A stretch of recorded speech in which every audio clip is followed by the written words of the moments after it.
So currently, you guys are in the town of Red Lark. Um, how many of you have played any of Princes of the Apocalypse? Nothing. No. Nope. Uh, I don't know. If that's the stuff that we have been playing, then yes. Yes. Ginyu.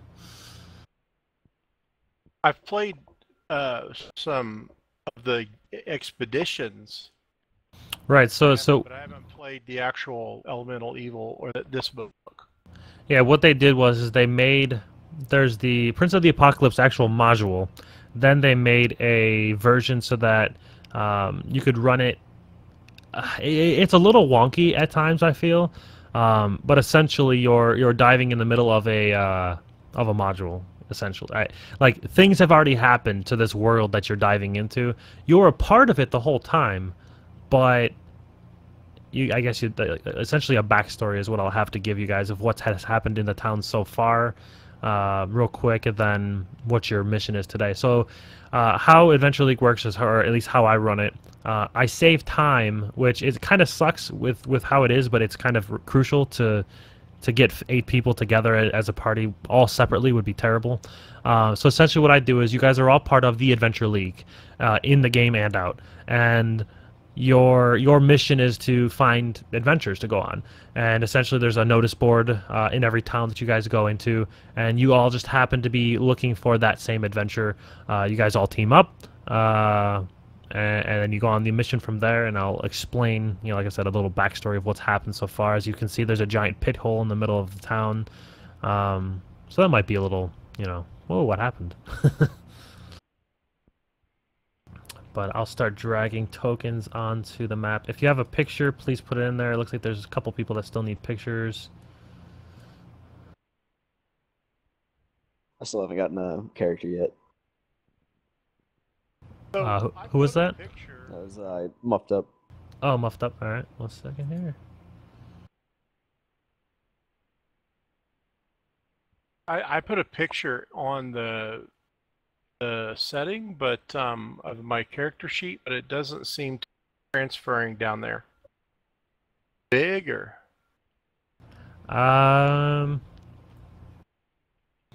It's a possibility. I believe it has to be under 10 megabytes. Which seems like it should be. Is. It's 56 KB. Oh yeah, that should be perfectly fine. Maybe try F5ing or refresh the page. When you throw it as a level 3 adventure, I don't know. I'm an elf. Can I have a longbow instead of shortbow? With you have to use whatever's with your starting package. Yeah. I can't give you anything. However, if you have gold by any means, if you're so you're starting off at level 1. Yeah. So if you have any gold that comes from your background, so for instance, if you're like a high was that highborn or high noble, you get like 10 gold, I think. I don't know if that's enough to buy a bow, but no, longbow like 50 gold. Yeah. Just you got to take what they give you. Yep. That's what. So that's another thing. I started off doing what I called one-shot adventures. Everybody was level 4. It was all pre-made characters. You came in, you picked a character, and you started right away, which is a hell of a ton quicker and more fluid. But it didn't allow for personalization of your character. It didn't allow you to transfer that character, and none of the loot meant anything. Dying didn't mean anything. So there was a lot of I don't know, there was no feeling behind anybody's play, I guess you would say. But yeah, the thing with Adventure League is I actually can't do a lot of things that a DM normally could. Like I can't modify quest rewards. I can't give you anything extra for doing things that are good. I don't know, there's a lot of things I just can't do, which kind of sucks. Yeah, but there's traceability in the characters, which is right. Trumps all that. You can have magic items go, permanent and stuff like that. Right, there is a trade-off, but for instance, if somebody gives you a quest reward, a lot of times people try to persuade them for more money or talk to a shopkeeper. Now, I have done this, and I don't know if it's even allowed in the Adventure League, but when you're talking to a shopkeeper, the whole purpose of buying things is to wheel and deal. I mean, you're never going to go in there. You should never go in there and pay full price. You should always try to use something, charisma or your intellect, to manipulate and try to get the best deal you can. I don't know if they don't allow that, but until anybody comes and tells me it's not right, then I mean, I'm obviously not giving 50% off, but you know, they should give deals. Can you get all the tokens to show the names? I will. I'm just waiting for. It looks like there's 2 more people that need to give a picture. Are you seeing my changes in real time on the character sheet? Yeah. How does that work? Yeah. Okay. I see everything real time. I can actually go on to open up each individual page of your character. I can kind of like move you around, essentially. Anything I do on your character, you'll see real time. Okay. So,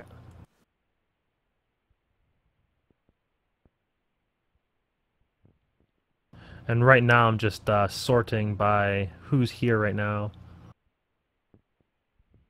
Right now I only see 6 people. 1,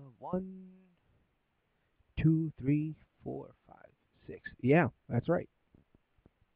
So are you talking about in TeamSpeak or in row 20? No, we have all 8, but like character-wise, who doesn't have a character sheet? I'm still working on mine. Right. No. What I'm saying is I see Recross, I see Dante, I see Mystic, Varen, Clyde, maybe. Did I? Oh, that's why. Because Conan and Ginyu are down in character section. That's why, and Thalmonius as well.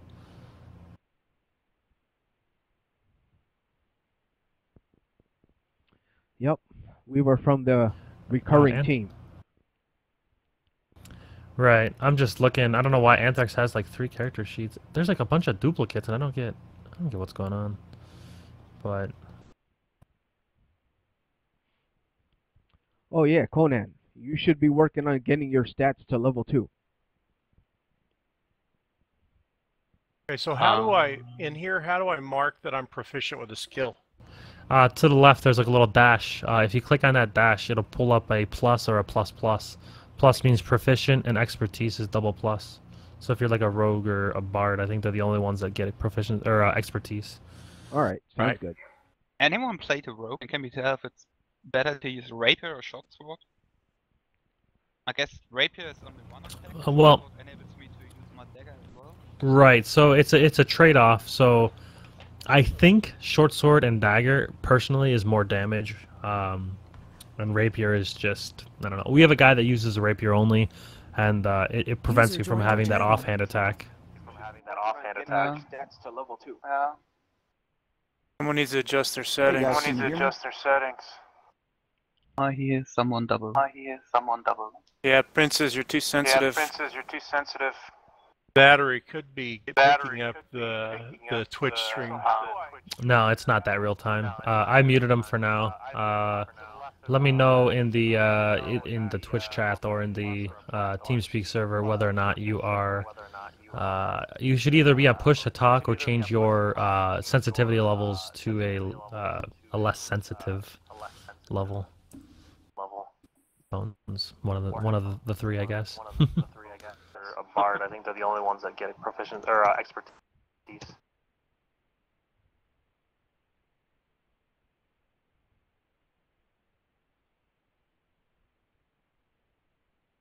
And also, if you think about it, for the rogue player, if you do use an offhand attack, you can't use cunning action. That actually could be why they use a rapier a lot. Jack, you need to fix your settings, man. That's true, yeah. I guess I would stick to the rapier as well. And see what happens. Yeah, it's really, it's just, like I said, it's a matter of fact of if you use your bonus action, like cunning is super good. Like, Jack, fix your settings. Hold on. Yeah, but cunning is level 2, I'm on level 1. So, maybe. If you drop some in between XP instead of only at the end. You boot that guy? User was moved out of your channel. I muted him thinking that, I muted him thinking that it would fix it, but yet you guys apparently still heard it. I thought for sure muting client stopped all feedback from everyone. Alright, it's just like We'll settings just test already. some things. Okay.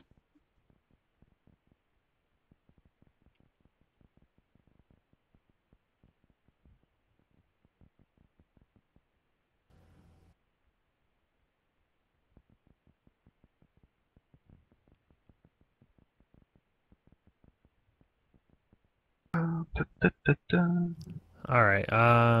So one person. Let's see. Leather armor and the extra aspect. Okay, I'm nearly done. Okay, it looks like everybody has a picture, so let me start adding them so you guys could have tokens and everything reset. Victor says he doesn't seem to have a sheet, character sheet.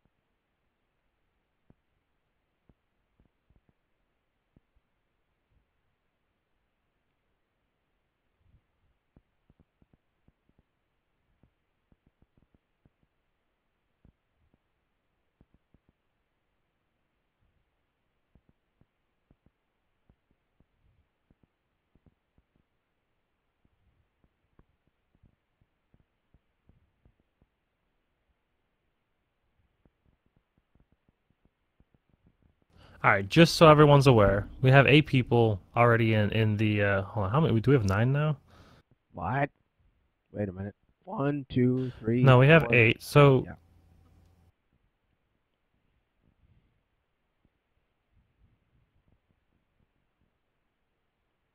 Well, this is going to be the best party ever. Everyone's going to die.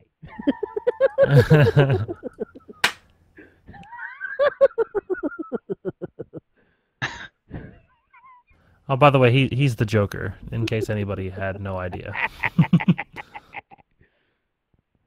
I guess so.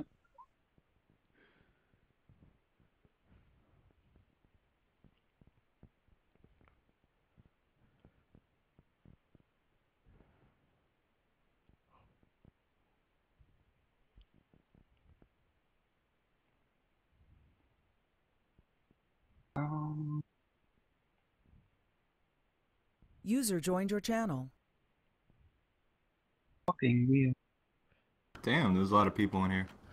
Yeah, and then 2 more want to join, but I think I'm gonna have to turn them away because I mean they can join and make their character for next week, but I'm already at 8. I'm over capacity I think at the moment. I'm not actually playing, by the way. I kind of figured.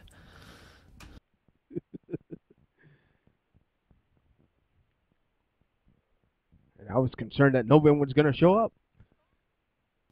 I wasn't. I knew there was people messaging me on my email and on Roll20 as well. Oh, there's no AL online, but the emails. But yeah. So I'm Eventually, not sure. online just jumped from 2 to 7 people overnight. For me, at least for me overnight. So. You talking about for signups? Yeah. Yeah, that's what I saw the same thing. I'm like, man, only 2 people signed up, and then it refreshed, and there was all of a sudden 7. I'm like, whoa.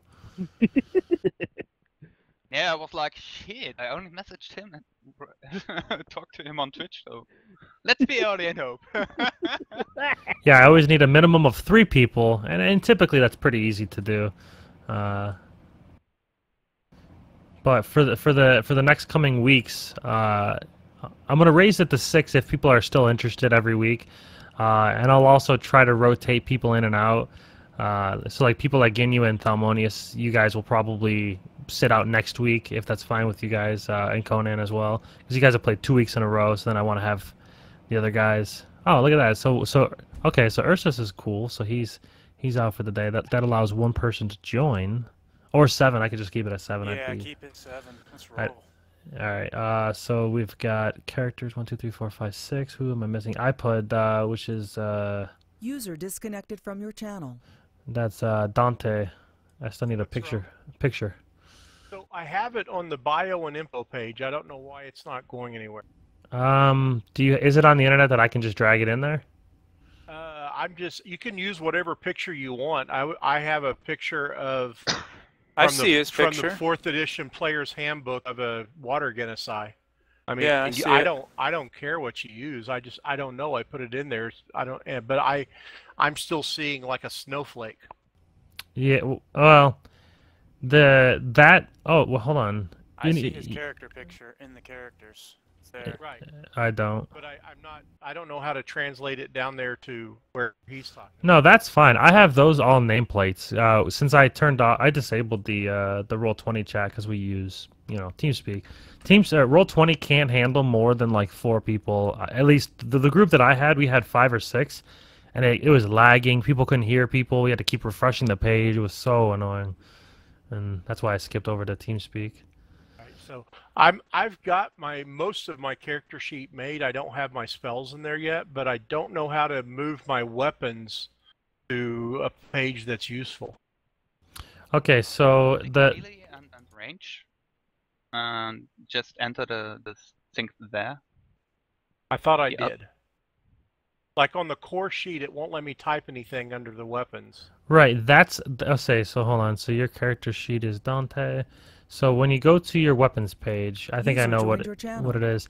See how it has this melee radial? You have everything in old. Old doesn't show up on the new or on the core page. But if you type everything in so if you just get rid of old like this, well, I clicked it, then you unclicked it. Make it gray. Yeah. So make it gray, and then you want the melee and ranged. And I'll get out of your character sheet because you're doing what I'm doing. No so I'm just trying to get it so it works. yeah. So you just want pretty much melee attack. I'm sorry, emote attack, reach, damage. You also need crit, then crit damage. That's about you it. don't have to put a crit damage there, extra. Right? You will just copy it if you don't define it otherwise. Oh really? Okay. Yeah, it's nice. All right, I'm gonna start giving you guys nameplates. Make sure you guys can see it. Give you guys vision. I'm also going to. I'm gonna do bar 1 is armor class, bar 2 is passive perception, and bar 3 is hit points.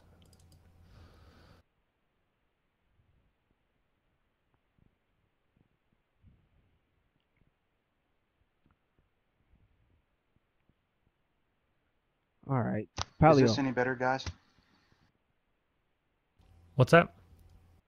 Did you give Mike a Is this any better on the reverb? Oh yeah, you're good now. Reverb's fixed. Thank you very much.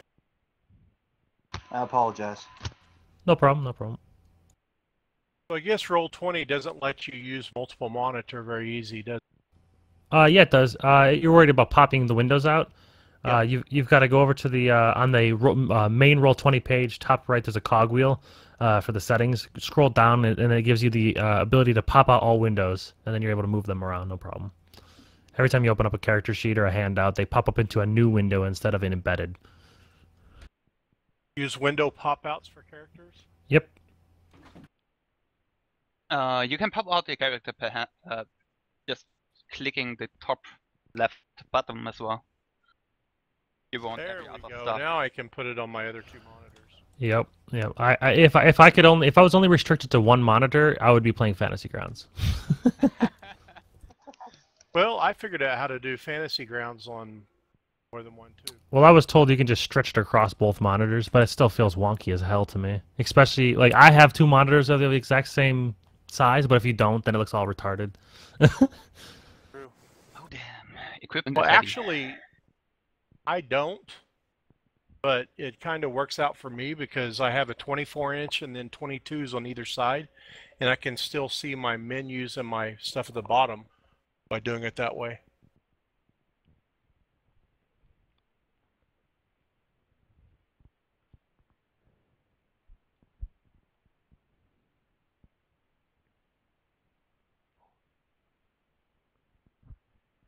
Also, Mystic, you're going to need to add your minimum hit points. It looks like you only have your maximum, so your character looks like he's dead. In the main character sheet, it should be 20 out of 20.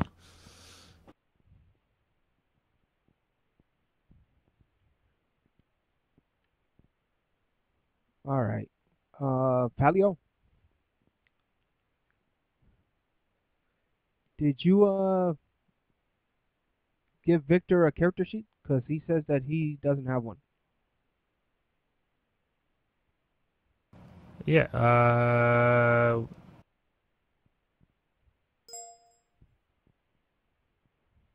No, no, not you, Victor. There's two Victors, bro.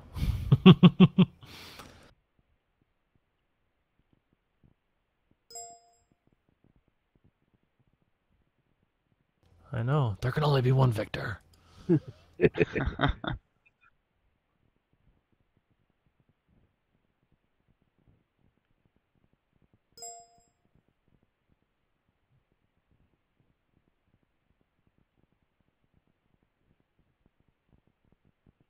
Okay, guys, I apologize. I'm new to Roll20. How do I log into the game? The link. I think I sent you a link that you should have. You have to make an account with Roll20. What's the? Yeah, I have. I think I may see it. It should look something like https://apps.roll20.net and then a bunch of stuff. If you need me to resend it, just let me know. What time do you envision this game going till? I tried to keep everything 3 hours or less because that's a stretch for some people. Sometimes the game goes longer, but if anybody needs to go at that point, at any time, you know, if things happen, feel free to say I've got to go or whatnot. Have we started that 3 hours yet? I technically count the time that we start at 1. But again, if we're within like 10 to 15 minutes of finishing, then I'll just go, okay, well, can everybody stay another 15 minutes to finish up everything? Or I'll take a shortcut and say, okay, you guys are done, you know. Right. But yeah, my goal, now I don't know how I could make this more fluid because when there's new people coming in, they have to make characters and whatnot. My goal is to start playing at 1 and end at 4 every Sunday. But it might be a little unrealistic because I have to have people make their characters. I have to make tokens for them and, you know, all that jazz. But I guess the best way to do it would probably be if you guys sign up for a game, message me on Twitch or on AL, or I guess it'd be email me on ALL Online Tools, and then I can give you the link and you guys can come in and make your, well, I guess it doesn't apply for any of you because you'll all have characters, but that's what I might do is I might say, hey, email me if you guys are interested, and then I'll give you the link so that they can come online and already have a character made. It was a prerequisite to have your character made, but it's a little unrealistic if you just signed up like an hour ago or whatever. But so this is Mike. Still don't have a character sheet. I thought for sure I did. I think I filled everything out now. So I'm a little lost. There's Rico, Dante, Mystic, Varen, I iPood. need the link again. I couldn't run the Twitch TV stream. It just kept. I was only getting about a third of it. Okay, let me send it to you. And can you see the D&D chat in TeamSpeak? Yes.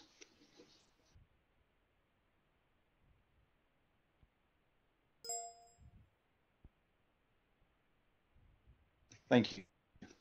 So, do I need to do anything to notate that my staff doesn't do bonus damage, but it is considered a magical weapon for purposes of? You can just do that. bypassing? Do that in damage type. Just say. Just put in bludgeon and open Regis. I don't know what it's called English, and type an M behind it or something like that.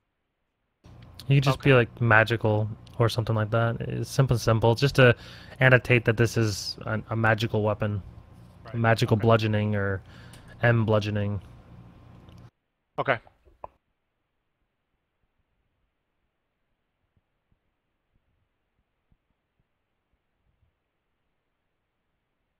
All right, I'm gonna give. Let's see here, character. Do we start with inspiration or how's that? I don't know. That is I don't earned. remember.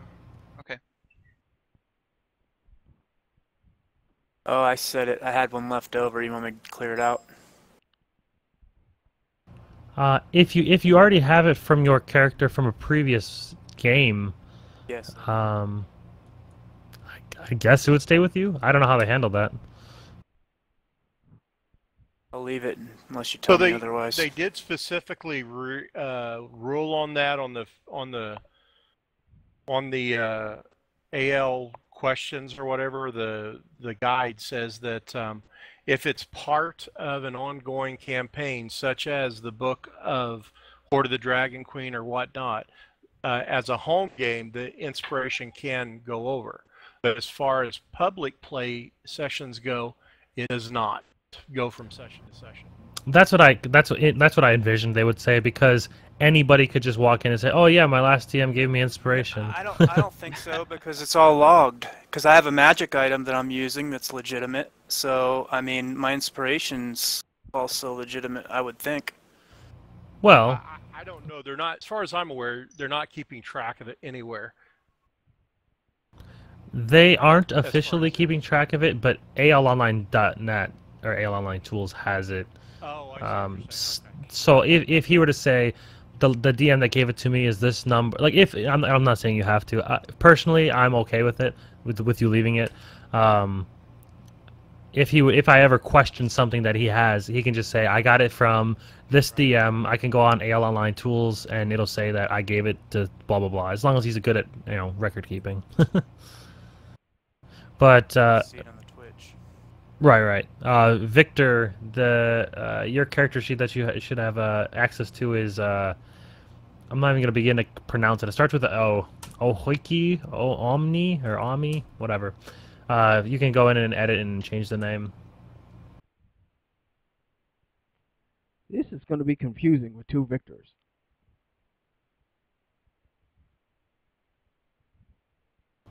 Well, I would just say this. I will most likely just tell your character names. right. That's probably the best way to do it. That's why I have it in parentheses. So do we have everyone in TeamSpeak now and in Roll20 and ready to go? I am ready to go. Yep. I You should have just all do a my roll call. Ellie is just a little behind. She can hear from my TeamSpeak though. Okay, and she's in Roll20 though? I don't think she is yet. Let her get TeamSpeak up, and you can send her the app. All right. Oh man, we need to get rolling though, don't we? What the heck? Well, yeah, but we can. If we have to, we can go without her this session. Let's see here. I'm right now. I'm confused on the numbers. The numbers aren't adding up.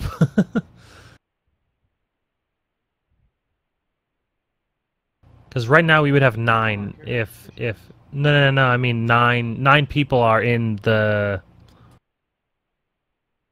8 people total. 9 people with Ellie. That's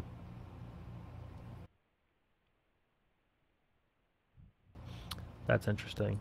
Don't worry about it. She'll just observe.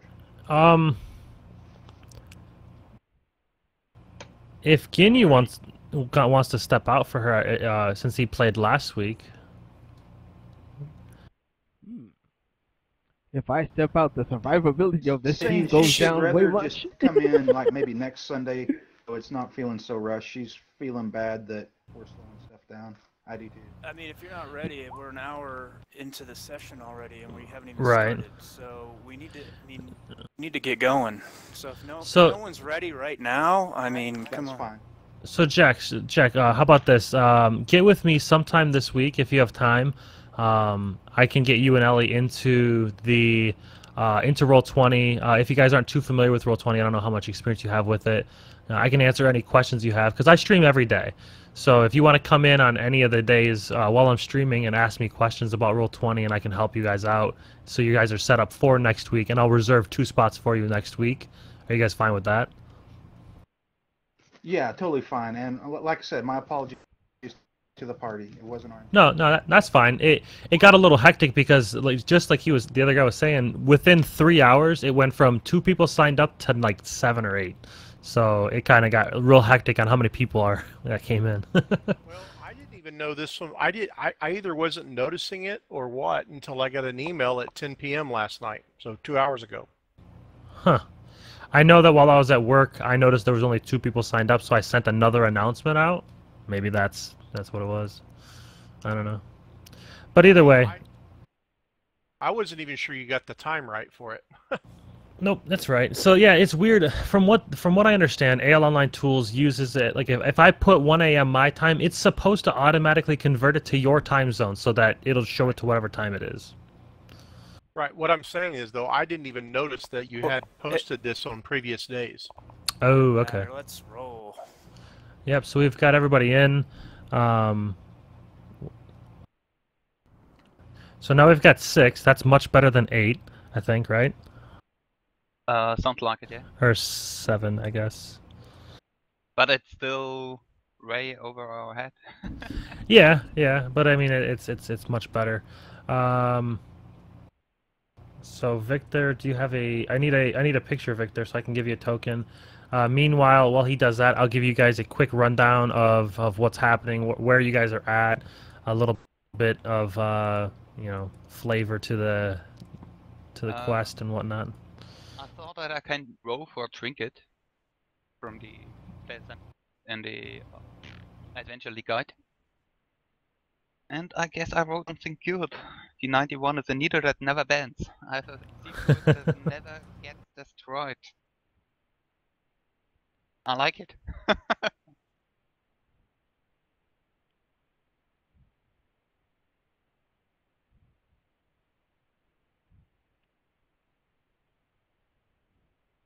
Alright, so you guys are in a town called Red Lark, and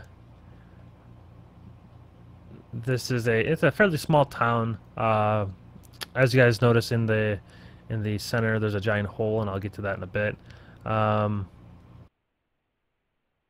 So this is essentially a long stop, or it's an important stop between the long road for 2 centuries now. It's a very distinctive for its trees. The red trees are cut down when Hamlet was found. I guess it's been a very prosperous community facing dark times.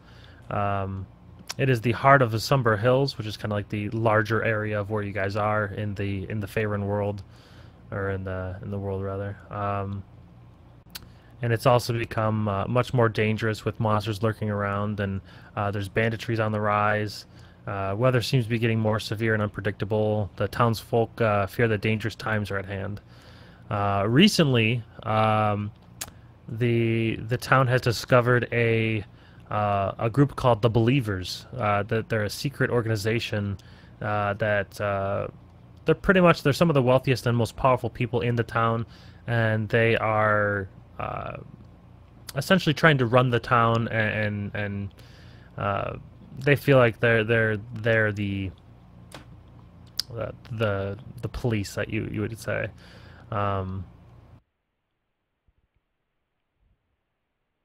It's the year 1491, the year of the Scarlet Witch, in case anybody is curious about that.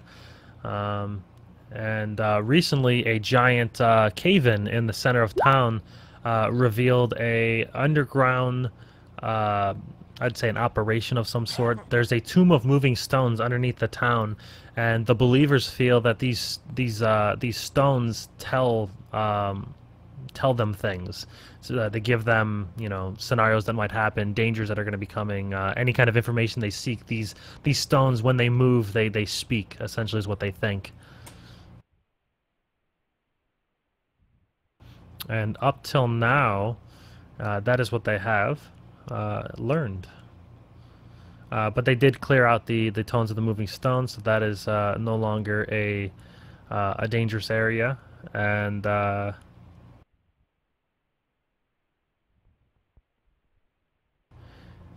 for your guys' adventure today,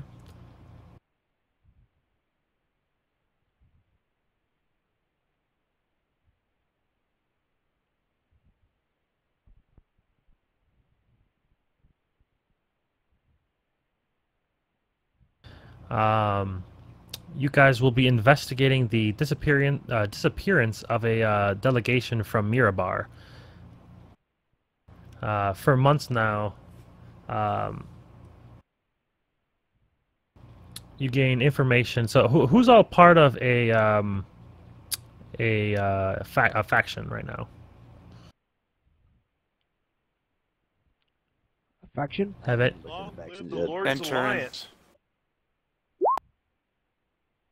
So I heard Lord's Alliance, Zentarim. What else was there?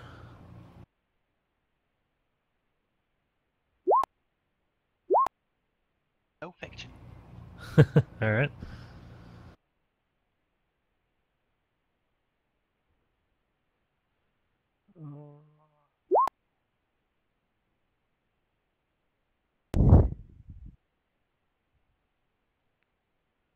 The Emerald Enclave, is that a faction?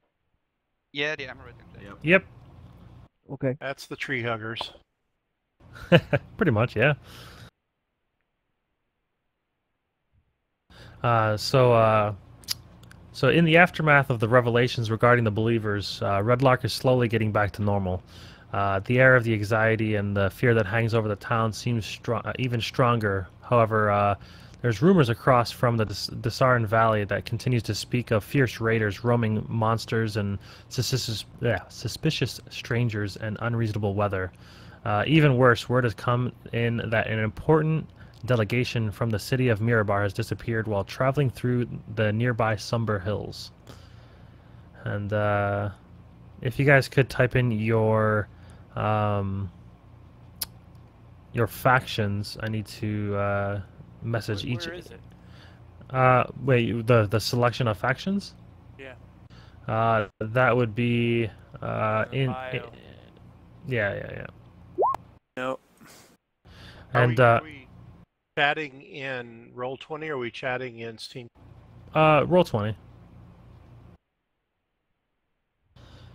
And I need to send each individual's their information from their faction, and then you guys can bring that to light however see fit. So right now, you guys are all in the center of town, essentially, and you guys are gearing up to go on an adventure, maybe to investigate the missing member of the delegation. And the folks without factions, you guys will just hear rumors, maybe. I put mine in the languages field because I couldn't find the real field. Well, let me just tell you guys that don't have a faction. Let me just tell you about the Lord's Alliance. It's a very good faction. We try to make sure that the ways of the are upheld across Faerun. You're lagging, at least for me. Yeah, he chopped out a little bit, yeah.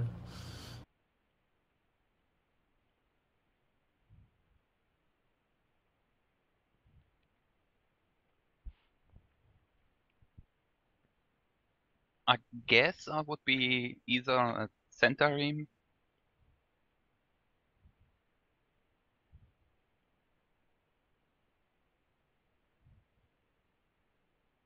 or, I don't know, a spy for the Lord's Alliance.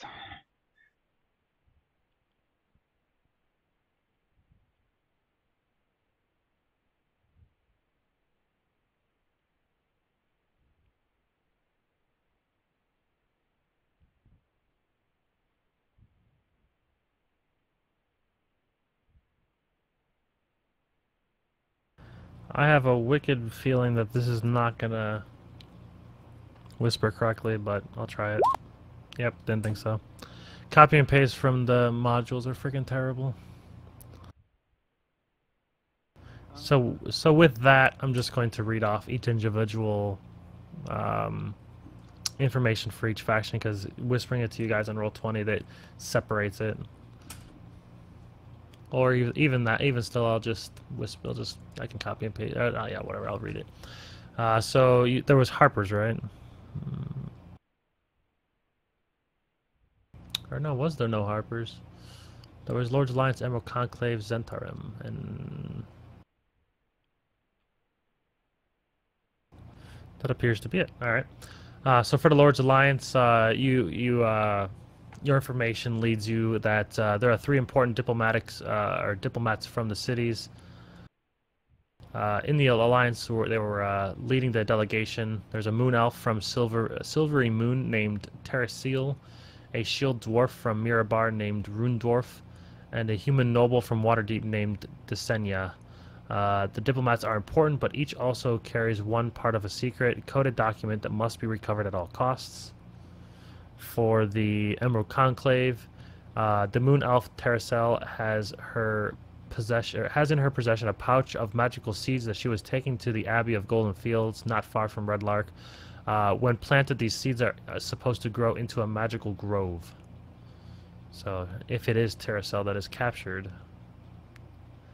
you would want to get those seeds. Okay. And for the Zentarum, they are particularly concerned about the delegation for its own sake, but they see an interesting opportunity here to rescue the missing delegate and win the gratitude of the leaders of Mirabar. According to a Zentarum character that wants to prove good faith to the Black Network by lending a helping hand. Okay. Oh, and there is a non-faction as well. Let me read this real quick. Oh, nice.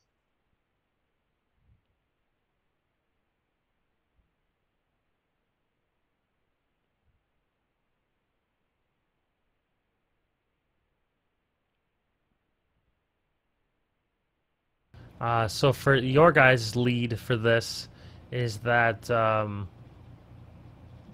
you guys are just interested, essentially, that there is a missing delegation, a missing important person that is gone. And with all the rumors of raiders and whatnot, you guys find it a bit interesting that you guys would probably enough to make it a personal goal or a lead to something more. Maybe the delegation will give you money, or there could be all kinds of stuff. Yeah, you definitely could get paid if you save them.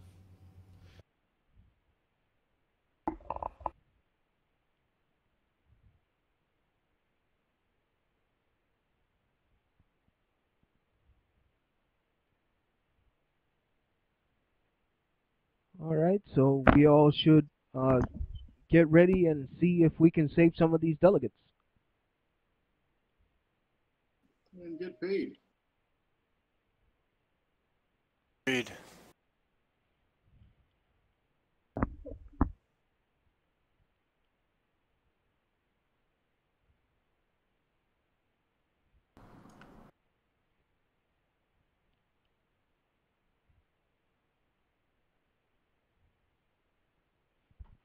And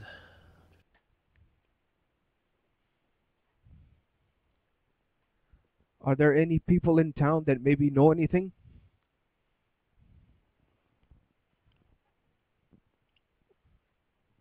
We are already together. We skipped that part, right? already what?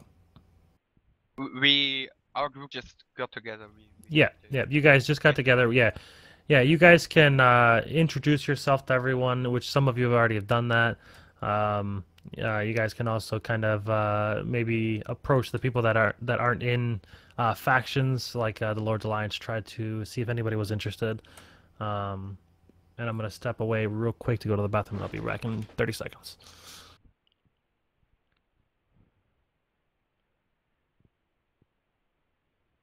I am Ginyu, Well, the druid. I come from a long line of very interesting people, and I am here to protect those that are in need.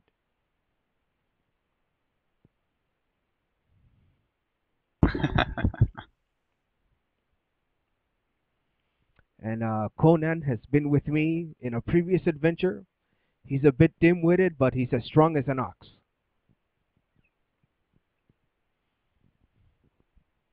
Sounds like a fun combination. he looks a bit disturbing.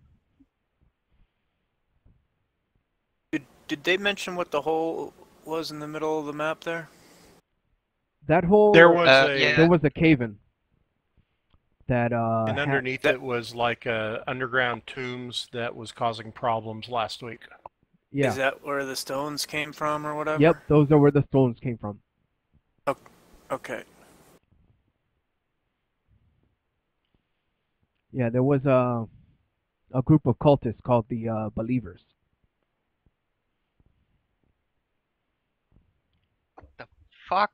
You're huge. Conan is like, I don't know, a tower. Yeah, yeah, he's pretty tall. Alright, I'm back. Okay, I'm more like a really small and young wood elf named Varen.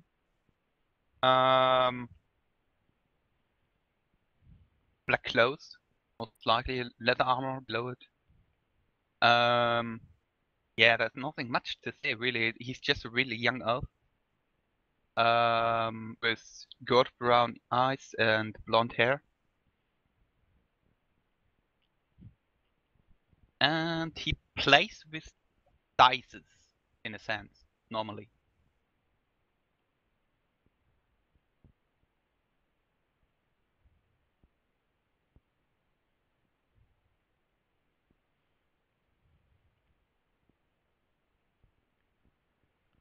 All right. I'm Dante Hahn. I was a cleric and healer in the Mole Master Navy, and after many battles, I have retired from the official Mole Master Navy. Now I'm adventuring.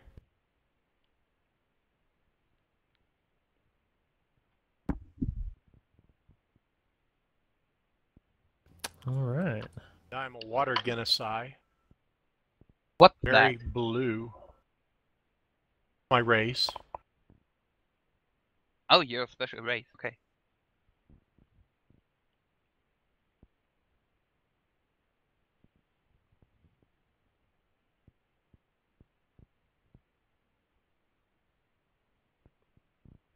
I figured out what was wrong. Dante, I had 2 characters for you. Well, I know you had told me one earlier, and I couldn't remember the name, or I couldn't figure out how to use it, and you made one for me. Okay. Because I was counting and I'm like, I'm really lost. I'm like, I'm counting 7. There's an 8th one here. I don't know who this is. And I look and I'm like, okay. I'm like, he says he's updating his character. I'm not seeing it. So my character sheet's 90% filled out. I have no idea how to do the spell sheet, but Yeah, the spell sheet, it's essentially they're all radials. You have to like pop out each radial and do it that way. Yeah. You decide what you want to show everyone and only the things you listed. The first step would be best if you uncheck the condensed thing. I don't know if it's condensed on your spellbook. But if you uncheck that, you get all the options to modify spells and yeah. You click the add, name it, put all the info in, save it, and it should work. okay, thanks. I'll focus on the damage ones, healing ones first, I guess. All right, so is everybody should, they all have a token.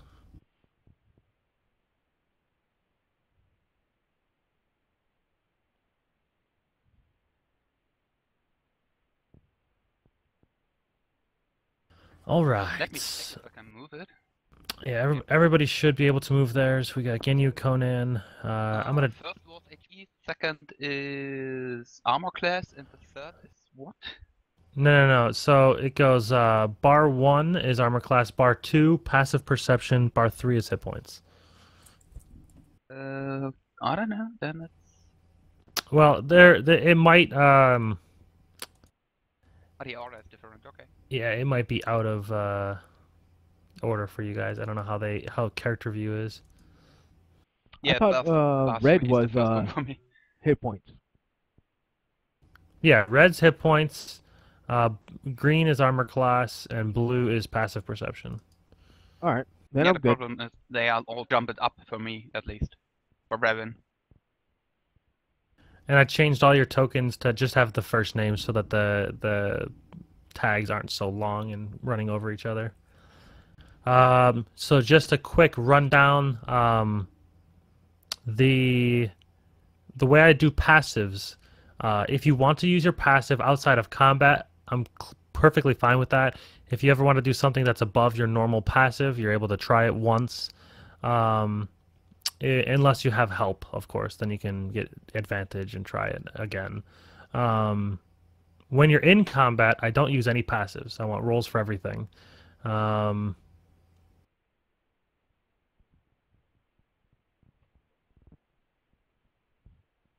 Other than that, I mean, I'm pretty, I have to be pretty strict on the main rules of Adventure League, obviously. So if it's in the player's handbook, it's pretty solid of what is allowed and what's not allowed. And other than that, go from there. All right. Does that constable that I talked to, does he know anything?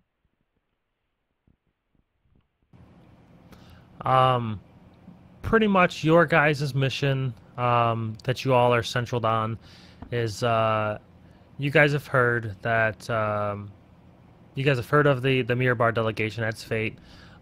They've pretty much given you the details of where they feel like it might be. You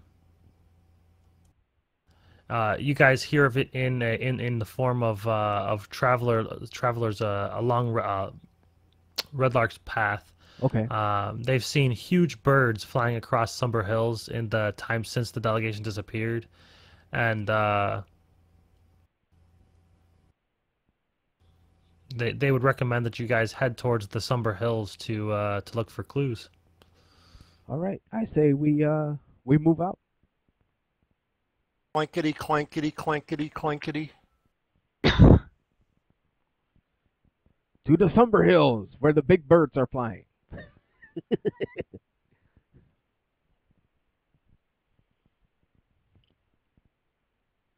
Maybe I have to zap one with a magic missile.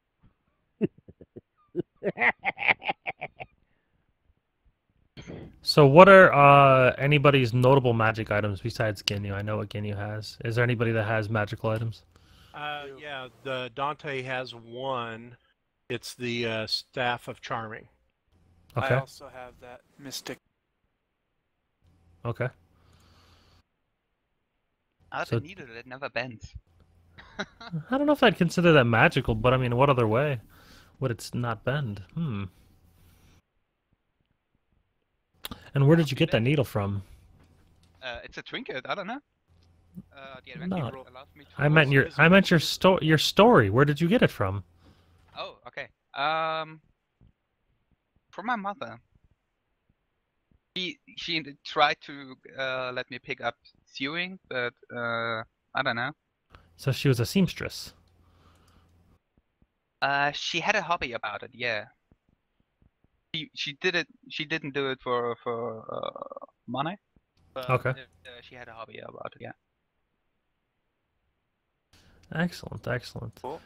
And are any of you? I mean, I'm a wood earth, so I at least need to sew some things when I go through underwood or something like that, and rip my clothes or something like that.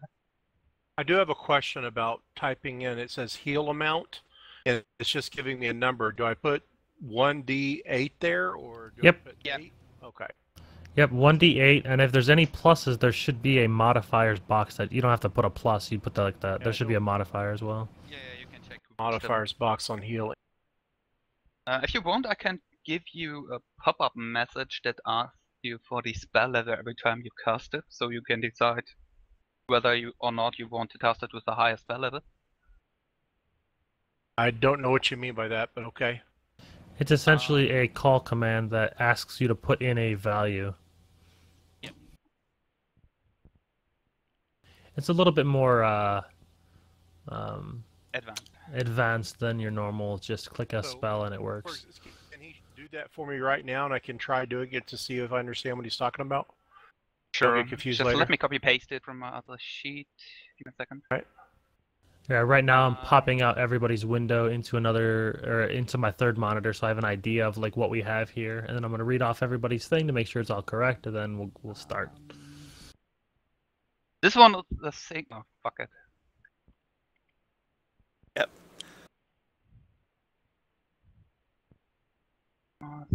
I hope it works. Yeah. You have to delete these spaces, but that's the thing I put in for Healing Touch. So I just type out He D8 multiplies or... the D8 for every spell for each spell level you use then. So I mean you're level 3, right? So you have second level spells to your yeah, and you can cast Healing Touch whether you want or the Healing Word whether you want to use the first spell level, so you heal the normal value, or you can decide to cast it with a second level spell slot. And the spell will increase in healing value. So if you put the option I just posted into the healing thingy where you put down the dice, it will automatically ask you which spell level you want to use each time you click it. It won't manage your spell slot, so you still have to do that yourself. But at least it can scale the output of the spell. Okay, so I've saved it there. Now I just push the spell cast. Yep, and then you get a pop-up message in Roll20 on the normal game, or at least you should. So I don't know what I'm doing, I guess.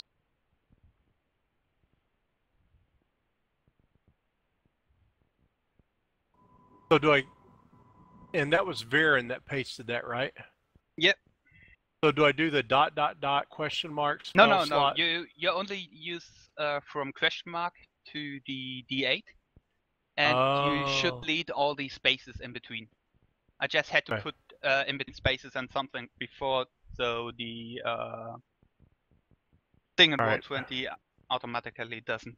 I'm not getting the pop-up you're talking about, I guess, whenever I press the button. Yeah, then it's all good. Sorry. English is my first language. No worries. I will just, I don't know.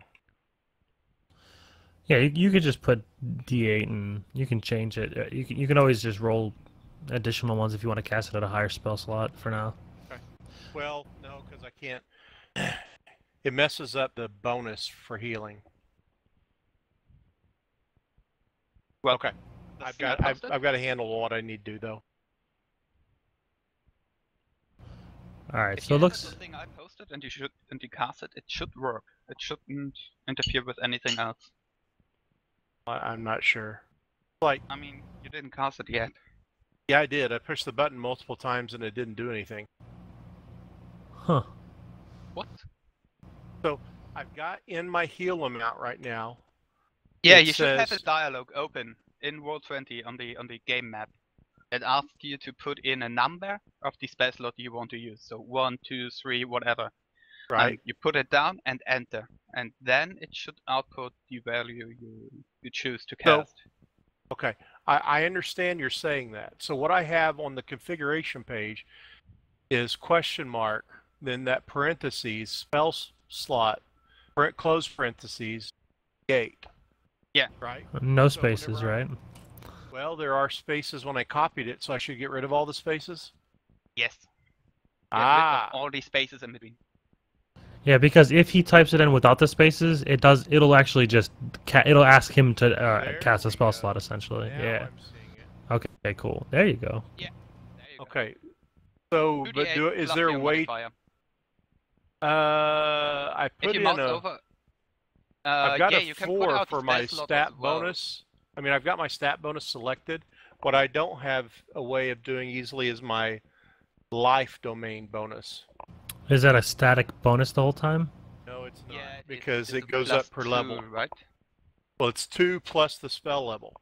Oh. The first level spell, it's so you'll just 2 plus 1. If it's a second level spell, it's a 2 plus 2.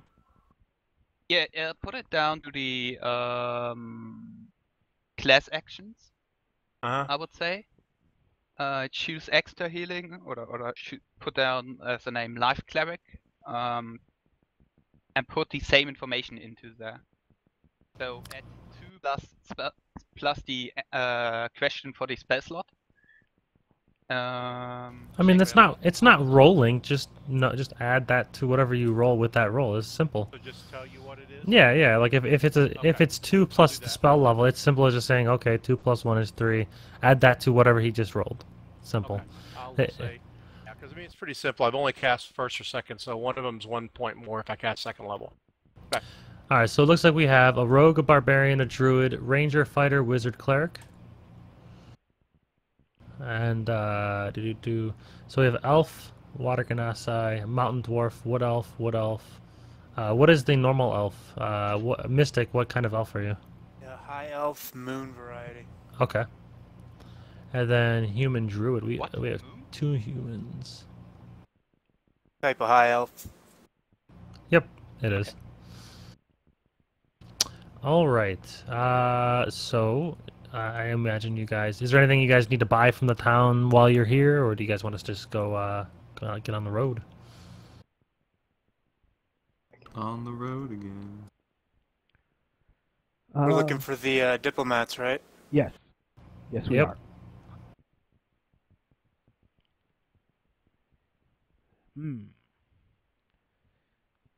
So if we're fighting Does giant everyone birds, have rations? I can make rations. Oh, you can make rations. Okay. Yeah. Yeah, he can make good berries. And Yeah.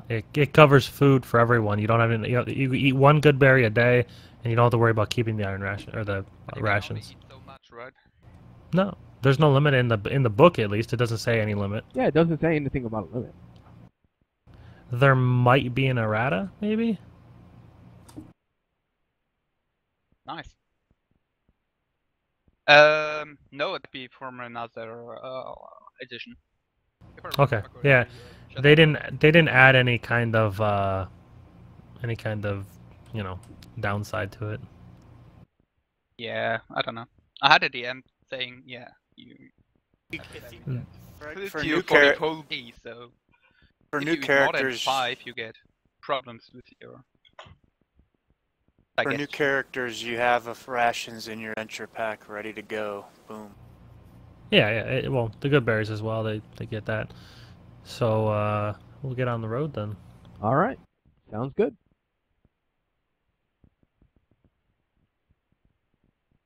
Yeah, let's do it.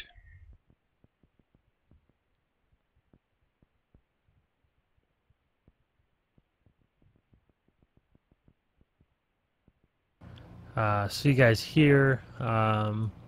Here's the general area of your surroundings of Red Lark. The Somber Hills is where your intel is leading you.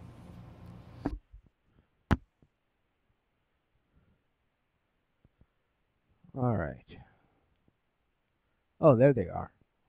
That's a good ways off. Yeah, a little bit. Are you guys wanting to stay on a path and cut through, or do you guys want to go on in the forest the whole time? We have wood elves with us. I don't care. Yeah, we can. I don't know. Yeah, I'm not it's proficient in Bible, so. I'm proficient in survival and I'm good with forests. So where we want to go, I can probably find us a way through. Then let's take a shortcut. Yeah, why not? Shortcut sounds good to me. Straight through. All right. I mean, I don't like to do that Conan see other people. I don't know. A bit bad about them. So the blue dotted line is your path, I imagine, something like that.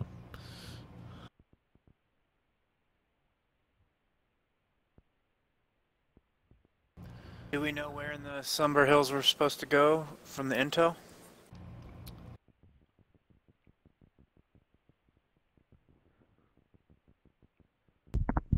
I am not sure about that. They said that they've a lot of reports have been reported that there's giant birds flying across the Somber Hills. So they pretty much said that it's fairly common. So you would essentially go to the Somber Hills and see if you can track down what they're seeing. Is pretty much the only lead you got. Well, I'm not on guard or leading or something like that. I would like to gather some plants with my herbalism kit when I see something that's available to do antitoxins or healing potions. If it's okay with you. Yeah, I'm not sure if that's allowed in Adventure League, but I've never. I allow it in my normal ones, but I don't know. Herbalism kit says it enables you to craft antidotes and healing potions. right. But what are the ingredients? What are the ingredients? They never tell you anywhere that I could find. Not officially, yeah. Yeah, it's rather annoying. Yeah, these games are like more just one-shotty kind. I mean, they're just limited time games and stuff, so it's not realistic.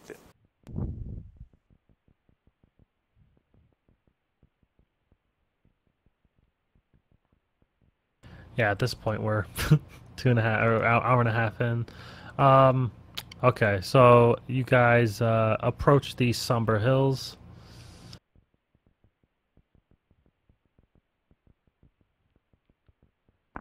And as you guys come out of a tree clearing and start walking through some open fields, you hear a strange croaking cries from somewhere above that catches your attention. And you guys spot a group of wing-shaped gliding towards you. They look like giant vultures. And each bird carries on its back a warrior in dull blue armor with a dirty white cloak.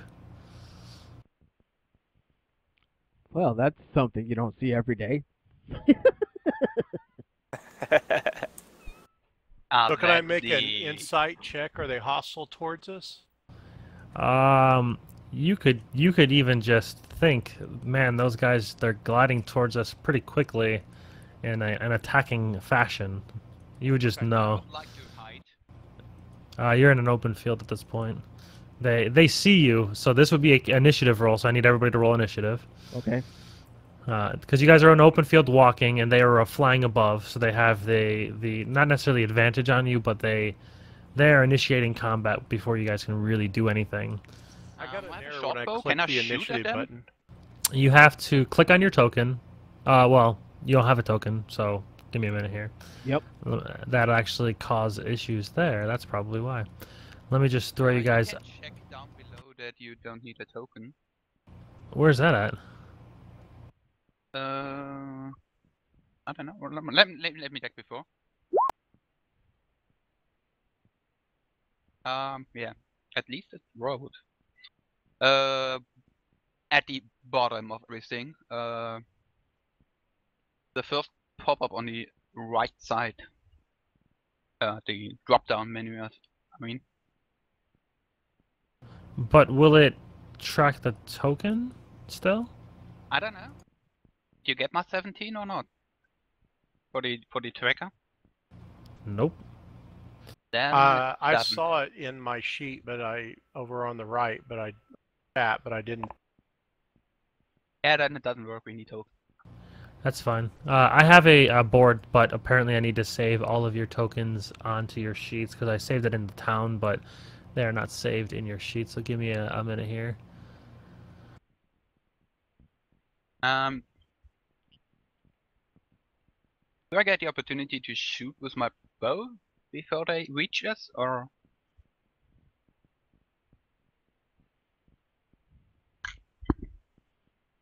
I mean, you said it's open field, and they can't really hide either. Right. Yeah, I mean, it just depends on initiative. If you're high on the initiative list, sure. Yeah. On your turn, of course. They're not getting a surprise round, but it is just going to be a normal initiative roll. Yeah, I'm just wondering how far away they are. Will they hit us? When they are. Oh yeah, they're within a turn. So yeah, probably within 30-40 feet. If I could shoot even before that. I don't know. You said they are big, and we see them gliding in an attack operation.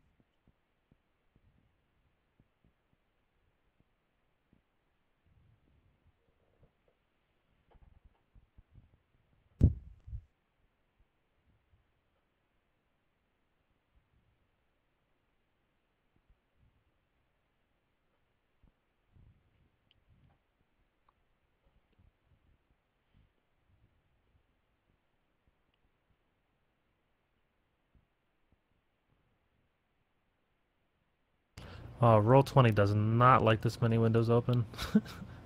Alright, okay. So now you guys all have saved tokens. I can bring you to this traveling encounters map.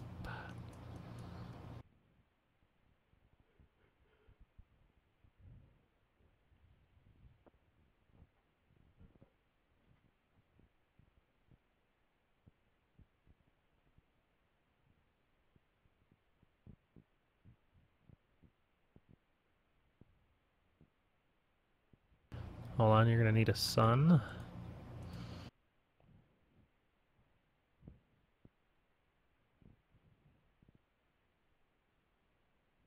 Alright, now you guys should be able to roll for the initiative. Oh, great. Some initiative Them better. again. What the hell? And also reorganize yourself in a marching order of some sorts.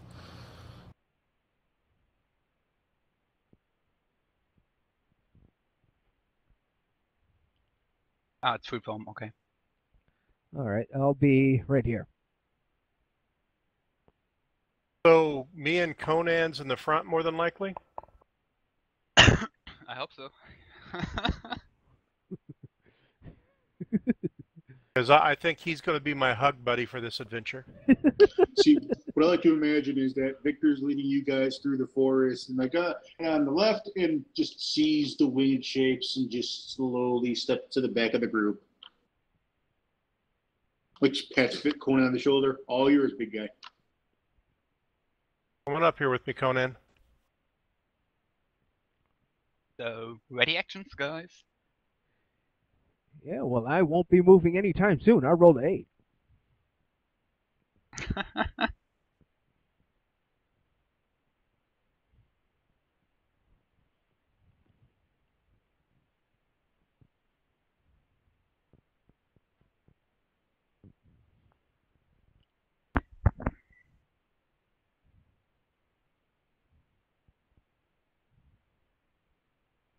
I don't even know where the front would be. I mean, they're coming from above. No, you guys are just walking in some sort of pattern, and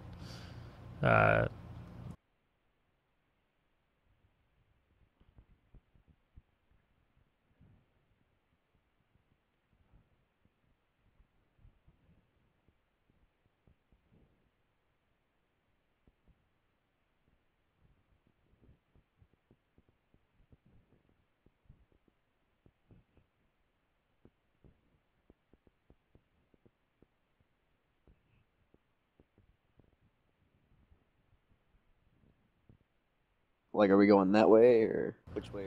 left or right. Right there. Like, you guys are working your way, kind of like look at this. Yeah, look at the shadowed path is kind of the way you're walking, essentially. You kind of.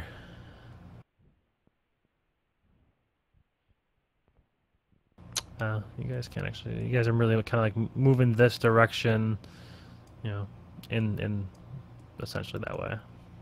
okay. That makes better sense. And sadly, there's no good vulture tokens, so it's going to be really shitty looking tokens. Oh yeah.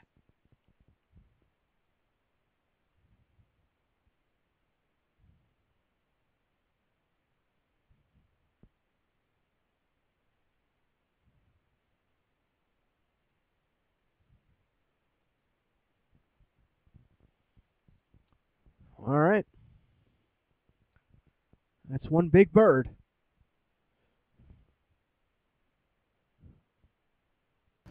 Yeah, they're giant. They're giant birds.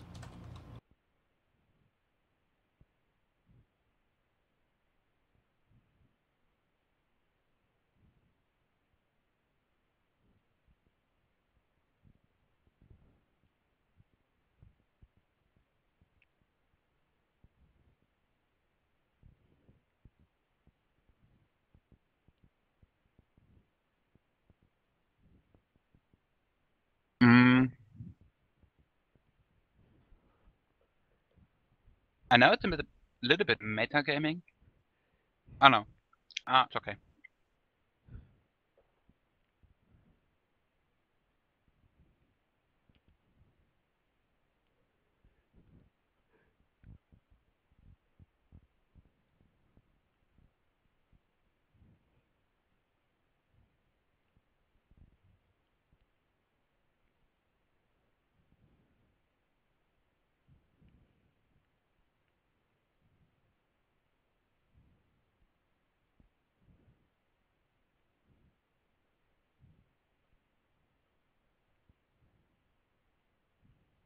Another thing you guys may want to do is on your character sheets, go into the cogwheel.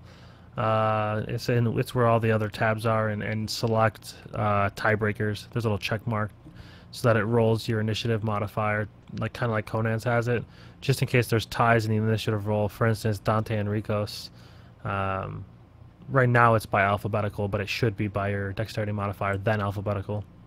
So I don't have a modifier. Right, so then it'll never roll it. So do I still need to mark that somehow? No, it won't matter.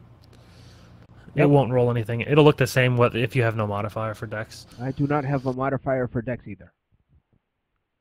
Okay, so yeah, then you're fine. Alright, so Mystic, you are first to act. How far away? Is there a grid, or how do I determine distance? There's a ruler. The ruler tool top left, it looks like a ruler underneath the magnifying glass. Click on that, and you can click and drag and kind of get an idea of what distance is. They're essentially within 30-40 feet of you guys above in the sky. Just remember, when you want to click back on your token, you have to click back on the mouse or the arrow thing. Okay. If I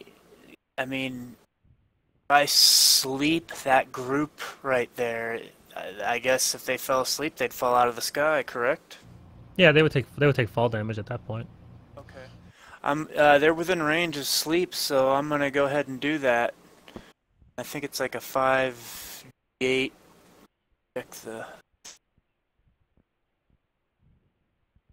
5d8 to see how many hit points of creatures this spell can affect. So, dice. User in your channel timed out.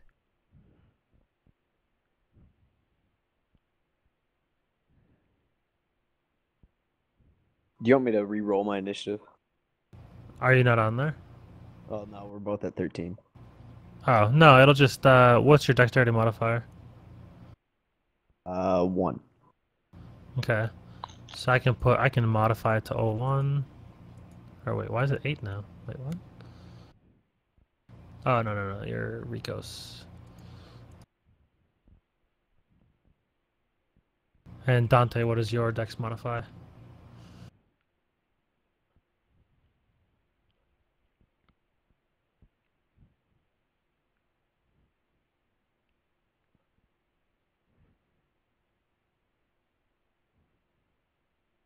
Okay, so he doesn't have a dexterity modifier, so you'd go first. Did he drop connection? I know some. Looks like Victor dropped, or not Victor. Well, not so Batman. Sorry, my microphone was muted. This is Dante. Okay, yeah, you have. Okay, cool. What was the question for me though?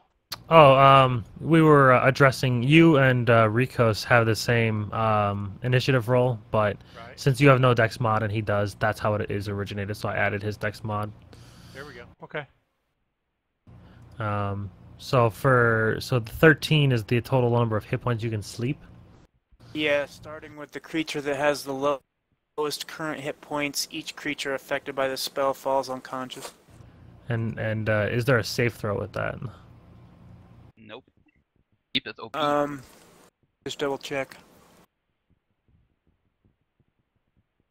Well, it's not necessarily OP because his doesn't affect anything in this scenario. It doesn't say, so I guess not. It doesn't mention anything about a saving throw. Yeah, then there probably is no save throw. It's just determined by the dice rolls, and seeing as you rolled like all really bad, yeah, it doesn't sleep anything. Everything looks unaffected. Okay. Conan dropped out of TS. Right. He lost connection of some sort. Yeah. So with that, we can just have Ginyu do his character, or I can play it. It doesn't matter. Can I relinquish my turn, or? Yeah. If you're done, if you don't want to move anywhere, you say you're done, and then I hit next, and. Okay, yeah, you can change. Is he foliage on the maps? What it's like, or should I just ignore it? Yeah. The map is as it sees fit. So essentially, the squid-looking things are trees. To the left, I mean, there's probably like thicker grass over there. Yeah, that's all like thicker grass or taller grass than the rest, or maybe leaves and stuff like that. But for Conan, he's just going to. I mean, they're still in the air at this point. Ready action. Yeah, I he's go guess. ready in action. If someone comes near, he will hit. Yeah, I'm just seeing if he has a ranged weapon, if he can just attack it. I don't know. The last comment was, "I will kill it with sword." Yeah, he has a great sword and some throwing axes, and they're just outside throwing axe range. I guess he could run up to him, but I don't know. So they are above, then they are above. oh yeah, 20 foot above. They're probably, I don't know. They're probably out of the minimum range of the throwing axe. So he'll just ready in action to swing his greatsword at any enemy that comes near him. And then I was Viren.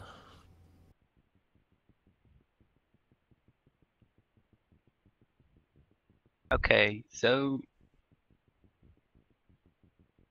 I would like to ready my action as well. If they attack anyone from us, I want to shoot from their blind side or whatever. Okay. That's possible. So, yeah. I will just, I don't know, stay here, ready my shot bow. And yeah. Wait for them to come down and pass by or something like that. All right. And just so you guys, I'm sure you've noticed the ambient sound. I typically have some kind of ambient sound. If it's forest, it's forestry. If it's caves, there's cave sounds. If you guys feel it's too loud or too low or whatever, you could click on the cogwheel of the main window, and there's a master volume. You can change the volume of it however you see fit. You can turn it all the way down if you don't want it, but I like to add some kind of immersion to the games.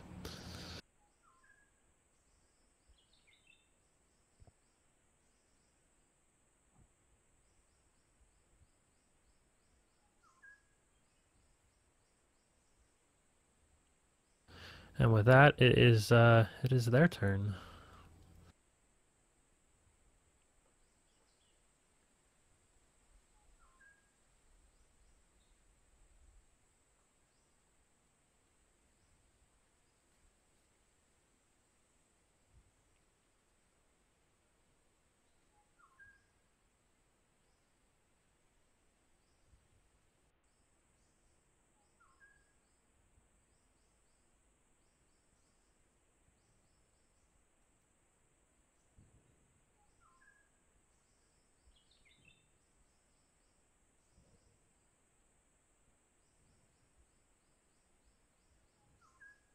The riders. Okay, yeah.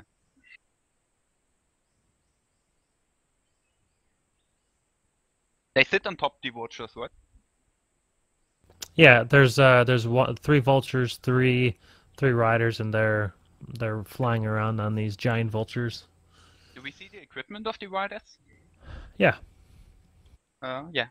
What is it? I don't know. Chainmail and spears or what?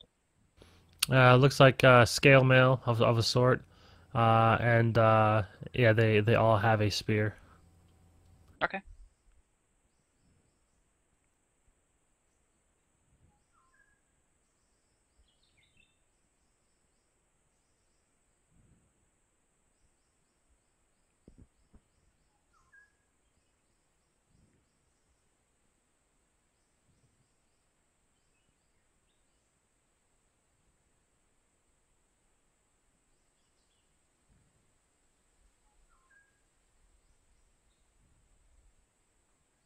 So they ride in. Oh god, it's hard to select these tokens together.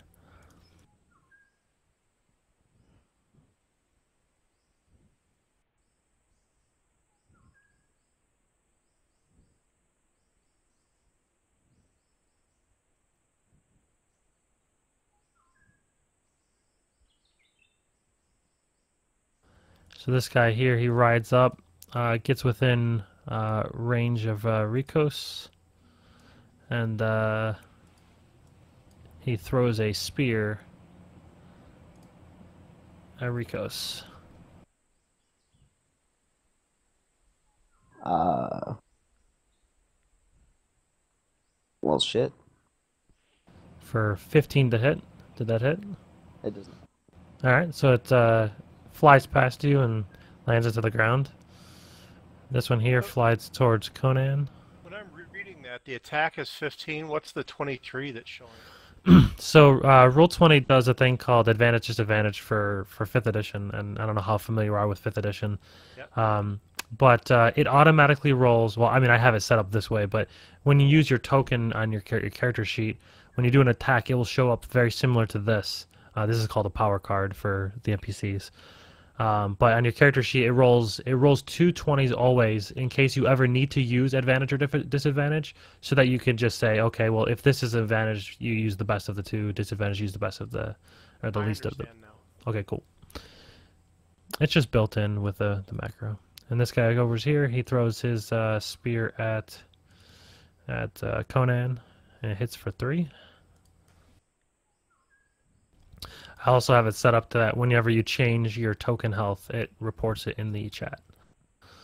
Is Conan a barbarian? Yes. Would he have raged?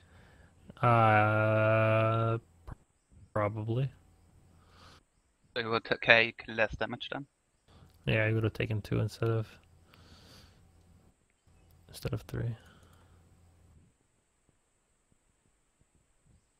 I forget how he played his character necessarily. I'm not sure if he raged every time. I think he only raged when he needed to, but for all general purposes, pretty much every battle, a barbarian's gonna rage. Not here to say otherwise. Otherwise, money. Yeah, this one's getting thrown at Ginyu. All right. Oh, crit. 7 damage, that's not bad.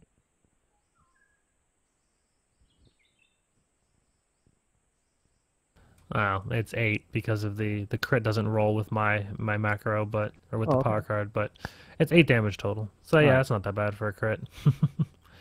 And then it is Rico's turn. They're still in the air, right? Correct. Yeah, they're floating. I would say roughly, I don't know, 20 feet in the air. Maybe 15. All right. Want to move up almost underneath and then throw my hand axe into the vulture. All right.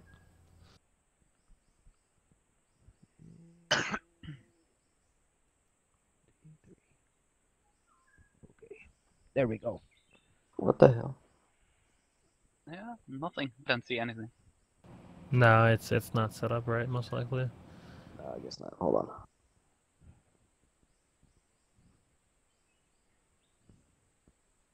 Ginyu's taking damage. Yeah, he took. It should have all been 1-8, but he took it in chunks. My math is not that great. Also, I'm tired. Now that. All right, you're seeing it? Yeah. There we go.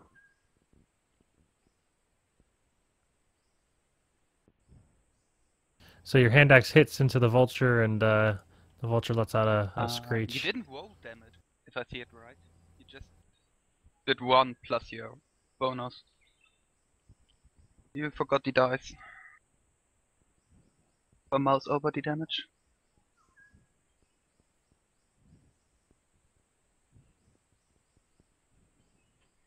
Oh, because he put damage dice 1. Oh, damn it. It's supposed to be 1d6. Or what are hand axes? Yeah, they're 1d6. Okay, yeah.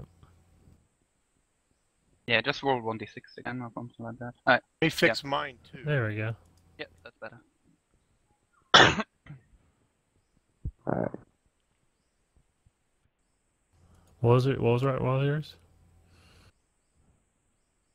I just had a 6 down on. Okay, yeah, you have to do 1d or 6 or whatever the damage is. You have to specify, or else it'll just roll, or it'll just say 8 or whatever you put in there. Which is cheating. Always max damage, yes. Yeah, this guy rolls 8s all the time. Yeah.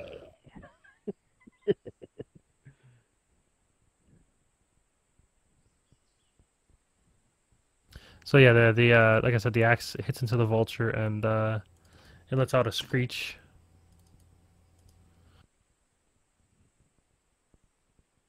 And that's it.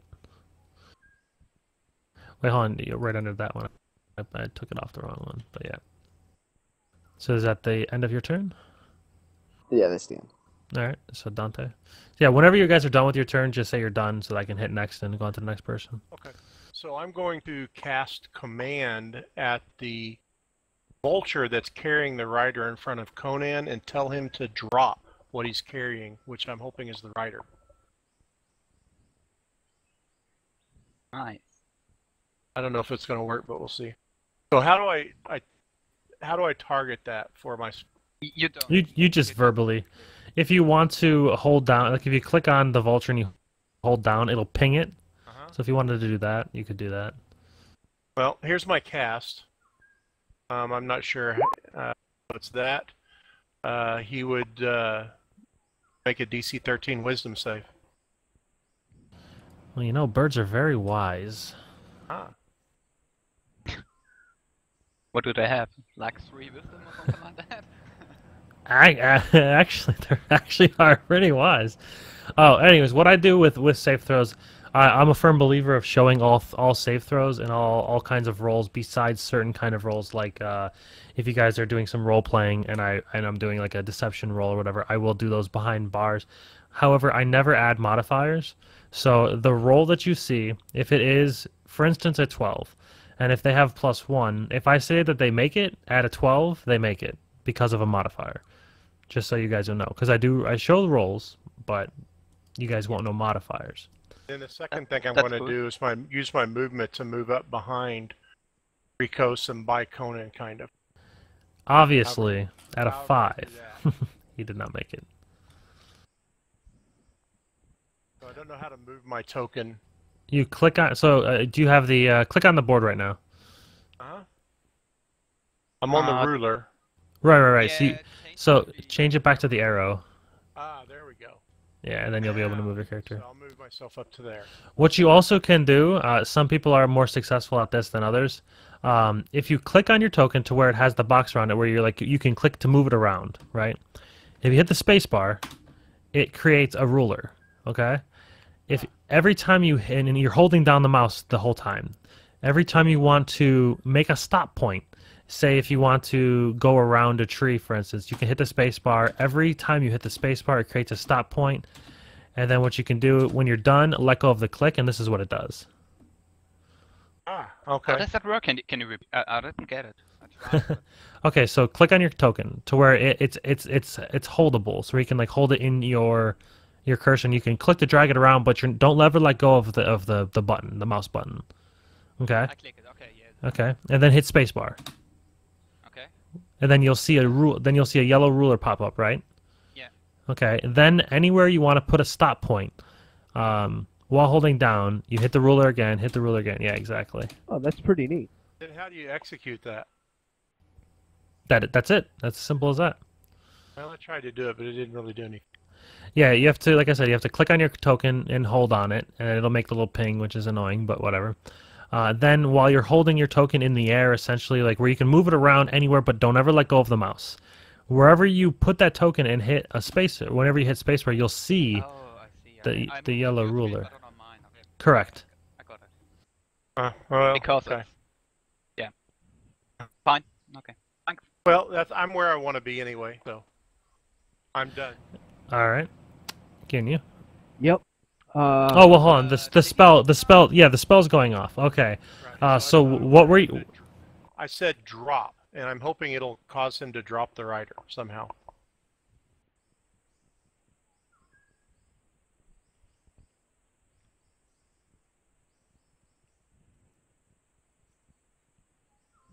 All right. The vulture does like a I don't know, a flip sideways to kind of like pour off the rider, and the rider is going to attempt to use his reaction to hold on to the bird.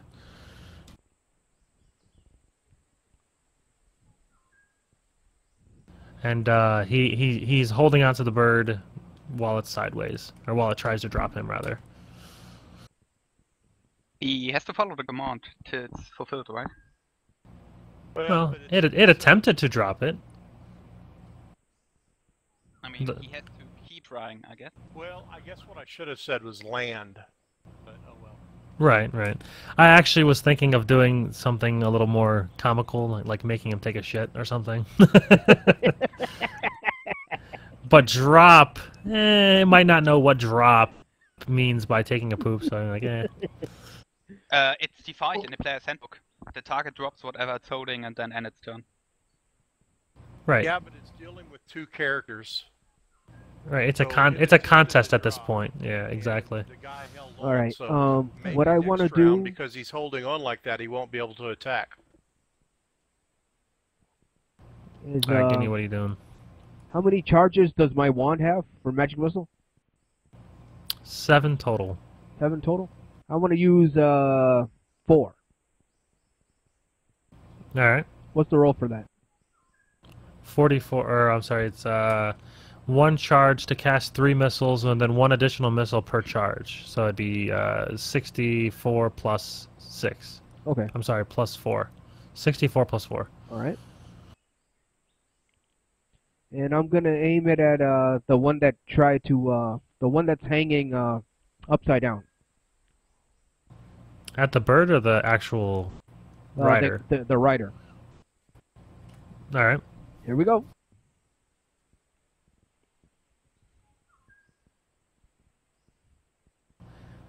Alrighty then. I'm sorry. It's actually 2 more damage. It's plus 1 per magic missile, so it's 20. 2 more damage. Yeah. I took account for it. Okay. So your missiles blast into him, and he gets a little banged up, and a little blood starts dripping from him. Okay. And I end my turn. All right, Victor. All right, I'm gonna keep it nice and simple, and I guess I'm just going to take a shot at the guy who's currently bleeding and hanging on for dear life. All right. Because that's just the kind of guy I am. I'm gonna also make a dex save throw to see if he can hold on while getting blasted for 20. And no, he falls. Hold on, your turn might be different.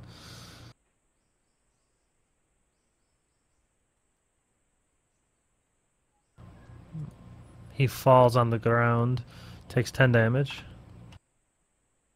All right, so now he's on the ground and the bird's floating. So I don't know if that changes your turn. 5 feet of Rikos, I guess my hold action would go off. As long as it hasn't been your turn since you've made that action. Yeah, I didn't. Your action was if anybody was attacked. Anybody gets attacked, right? If anyone gets near 5 feet of us, yes. I don't know. He Okay. just falls. Yeah, he's now within 5 feet of Rikos. Yeah, so then your action does go off. Nice. But I miss. Yes, terribly. You like shoot the ground. All right, so then Victor, like I said, he falls and takes some damage from falling, but he appears to still be alive, and the bird is floating in the air. Okay, then I'm going to first. Yeah, I'm gonna just fire at the guy in front of Conan then. All right. The bird or the Spread rider? The rider.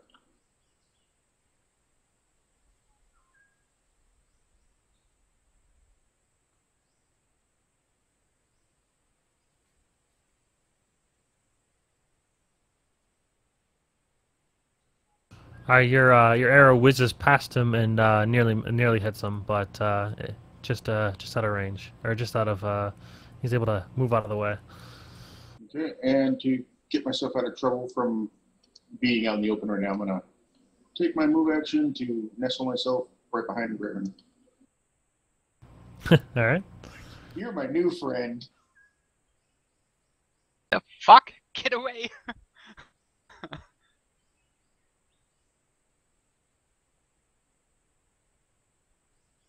All right, it is now the vulture's turn.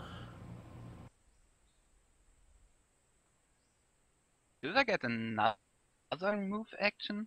Or, I mean, the riders already moved them? Right, but this vulture is independent at the moment. The other two I feel are the same turn as the riders, but this specific one doesn't have a rider anymore. So I'm determining what he will do.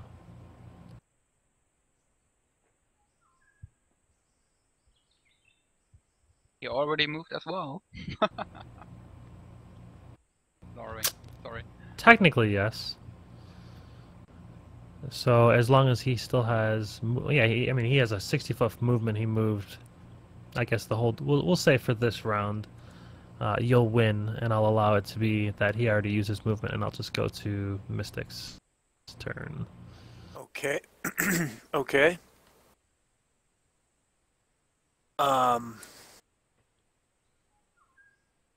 I will cast Magic Missile On the darkness.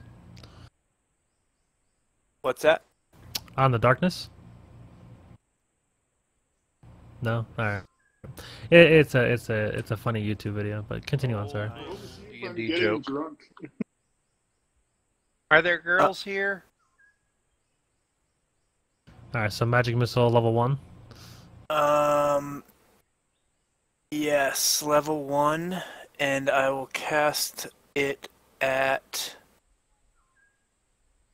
I'll cast all 3 of the darts at the northernmost rider. So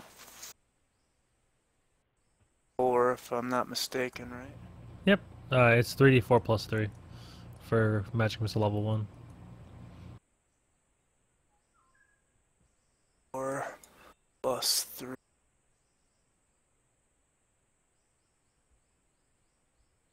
Alright, 11 damage. And I will, you can end my turn. Alright. Conan's raged right now, and one of these guys are on the ground now, so he's going right for him. Screw him up, Conan. Oh, this should be good.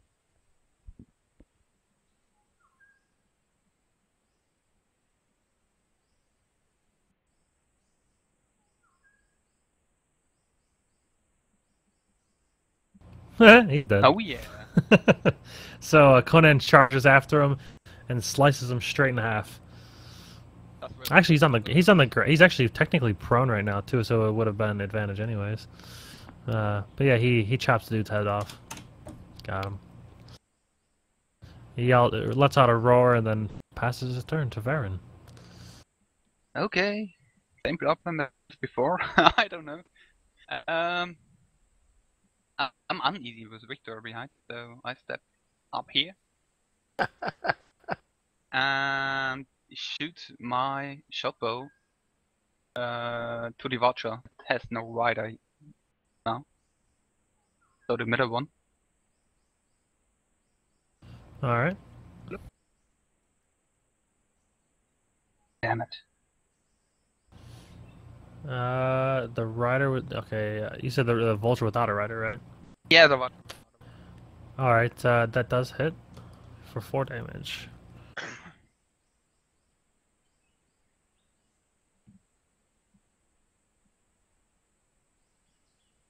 Yeah, and my turn. Alright. Rider's turn.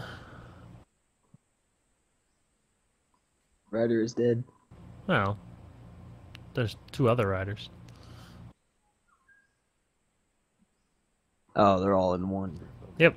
I roll initiatives all in, if they're like creatures, I roll them all in the same initiative.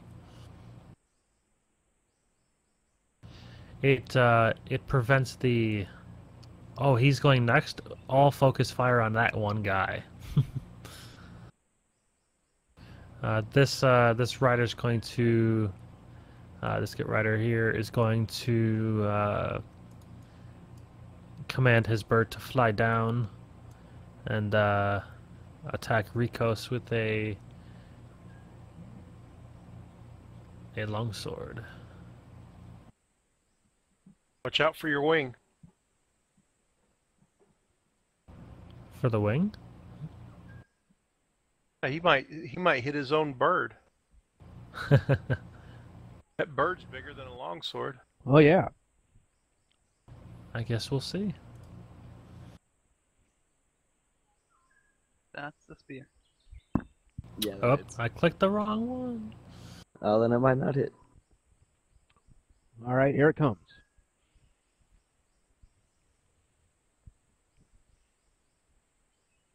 Go on, roll low. Yeah.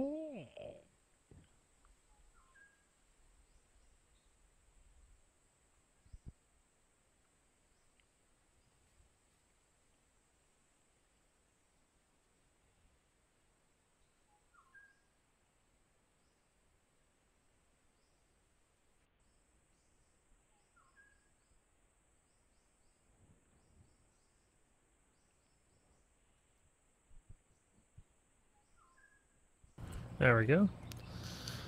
If it's the same, it's a hit, right? Yeah, yeah. Then yeah. It's either meets or exceeds. And then he also swings again for 3. And this one also rides down, or orders his bird to ride down, and attacks the Conan the Barbarian. Oops, I clicked the wrong one again. Yeah. Ignore that one. That one. Alright, so he hits Conan for 2. And then another, what's his AC? 15? Yep, another 4.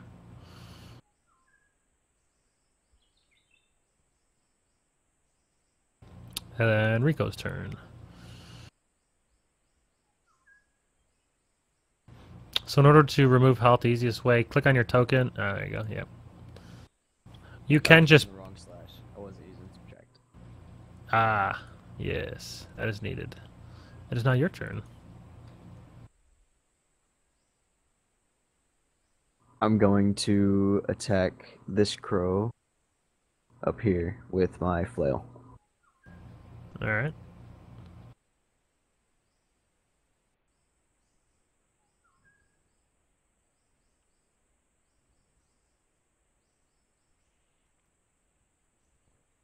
You hit the vulture for 8 and it or 5 I mean, and it screeches in pain. Alright, well I'm 2 for 2 at least. Hey, Palio. Hello. How high can a bear jump? I think it's yeah, they're on the ground now. Yeah, yeah. You don't need to jump. They're within 5-foot range now. Oh, okay. Real question is, can a bear ride a vulture? This is the real question. I highly doubt it because they're way too heavy. This is the most important. But they're big ass vultures. They are giant vultures. Why don't become a vulture yourself? Pick them up and swim down. Yeah. Vultures are lame. Well, I'm level 3. What animals do I have access to? Oh, you have a slew of animals. You're a moon, right? Yeah, he's moon. Everything CR1, so... Yeah, CR1 and lower. You could be a giant weasel, a tiger, a bear, a giant vulture, a giant toad, a spider, a wasp. Yeah, that's half. Really? Oh, it can be all kinds of stuff. Brown Okay. bear is a CR1. Yeah, pretty much brown bear is the best one in my opinion, but I guess it depends. I don't know, I like direwolves and giant hyenas. Be a giant eagle. Yeah. Someone could fly on top of me. Multi-attack as a giant eagle. Yeah, that's why we went. That's why he's already went bear. That's mostly you have. Well, he has his macro set up for bear, so for speed's sake, it's probably the best. Yep. All right. That's for fine. now. Yeah, when it's my turn, I'll But probably. yeah, you I'll should probably definitely go look at everything you can do. But it's Dante's turn. All right, so Dante is going to try to heal Rick Karos. So can I target him with my cure spell or just cast it? So you would just cast it, but it is a. Oh yeah, you're within. It's a touch spell, I imagine. Yeah. So I would be within 5 feet or move up to where I'm within 5 feet and touch him if he lets me. I would imagine he wouldn't resist.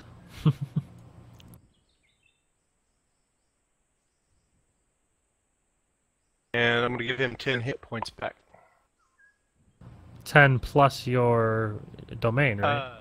Yeah, it's 10 plus 3, so 13. Sorry. Wow, that's good. So he's fully healed.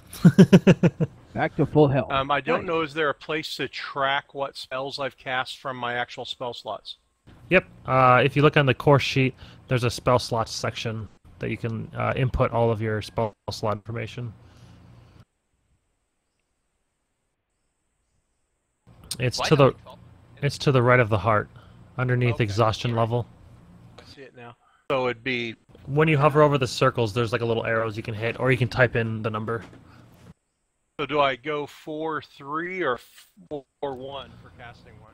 I typically go current, however many you have, so it'd be 3 out of 4. So the right one never changes. The left one is what changes the whole time. I'm switching that now. And you can just do a little tick down whenever you cast a spell, so it keeps track easily. And then I believe it's Ginyu's turn, right? All right.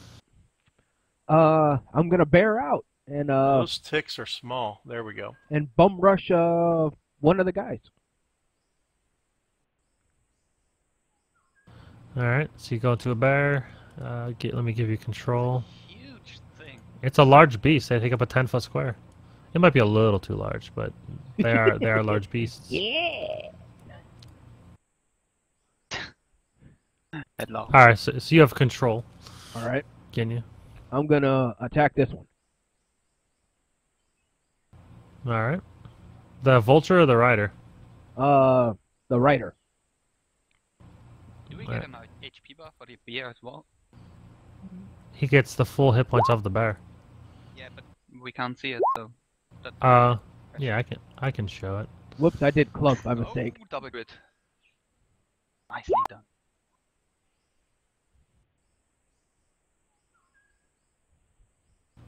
There you go. All right, so lowest damage on crit. But that is 11. So the 11 hits. And then no, it adds the bonus damage. So if you hover over it, the damage is 7. That's the 2d8 or 1d8 plus 4 is what it is, and then the same thing with the damage there. All right, so it's 11, and then the second attack missed, so he takes 11. Okay.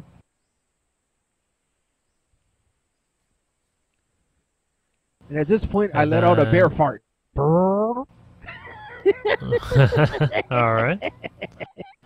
Victor, you're downwind, man. I don't know. I'm gonna fuck that goddamn bear up if I have to. Gosh.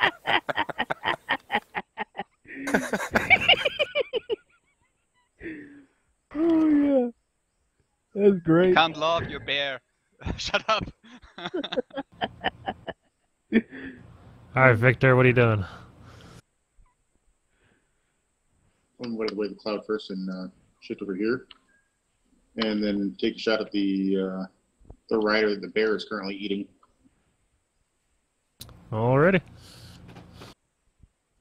And as he opens fire, he says in the most sarcastic tone, "Oh, please no! Don't hit the bear instead." That is definitely a hit. And you get him right in the kneecap and it starts bleeding. Very nice. That's gonna be my turn right there. Alright.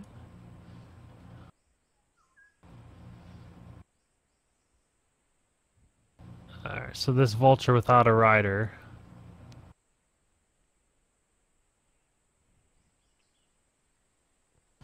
It's just gonna swoop down and attack this this barbarian here. And I'm gonna get rid of this token just to make it easy to see.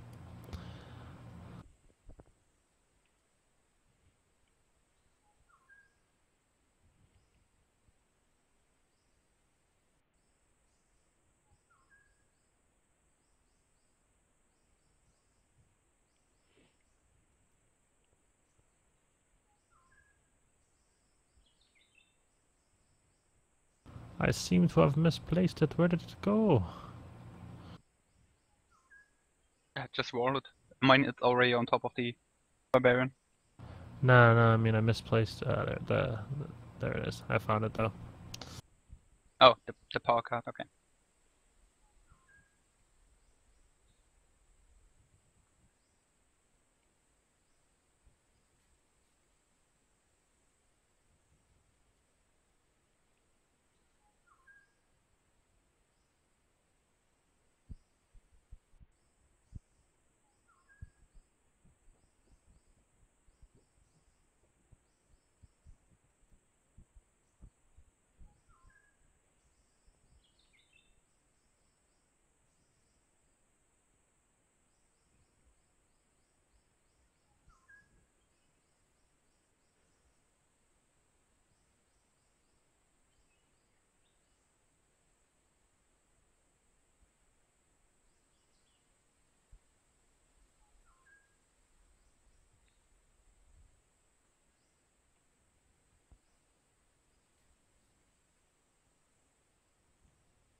did our voice chat go silent, or is everybody just being quiet?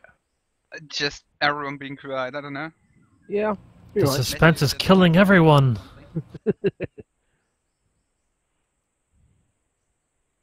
Yeah, I think the 6 second rule for combat is over. The watchers, it's done. Yeah. Yeah, it's probably too late for him to attack now.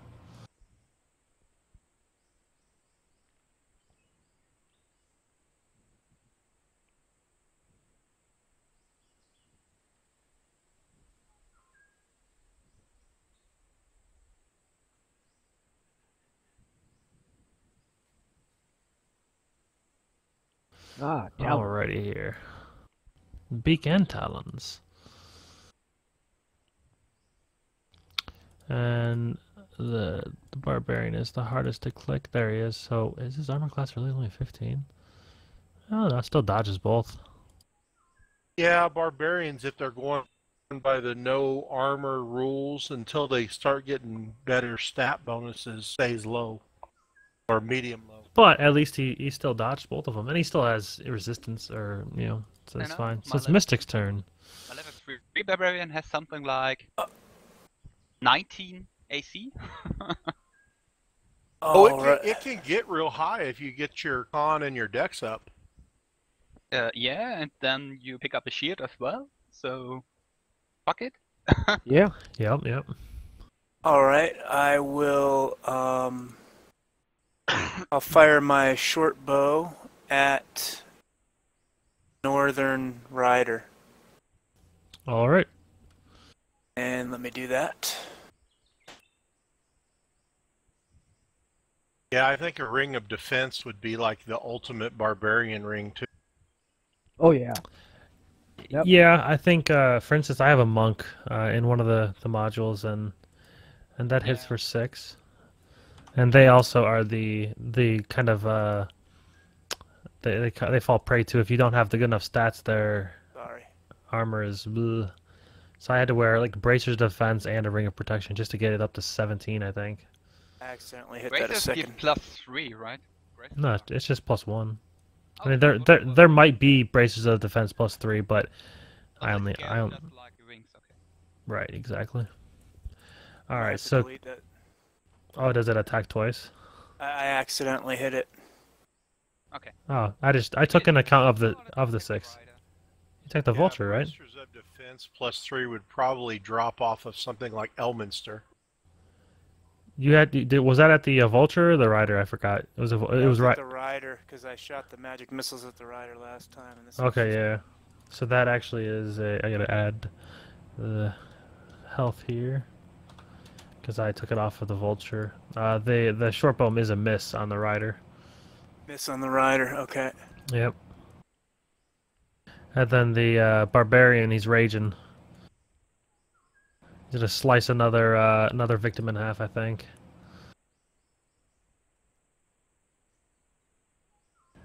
Oh my gosh! He slices the bird straight in half. Damn. The second crit. I just figured out why. Hold on. Yeah, he has his crit range at 19. Sneaky bastard. So some of them can do that. Yeah, only warrior. Only warriors, yeah. Only warriors. He's a barbarian. So that is not a crit. That is 12. I wonder if the last one was that way as well. Let me check. No, the last one was a legit 20. Okay. So it's just this one. I thought that a little weird. I normally do get lucky with rolls, but I wasn't sure 2 in a row is. As long as you get lucky for the barbarian. Or for the Yeah. barbarian, Yeah. All right, so it's 12 damage there. 14 damage because he's raging. So it chops a wing off of this vulture. Still a strong hit. Is it dead? No. It's bleeding quite bad though.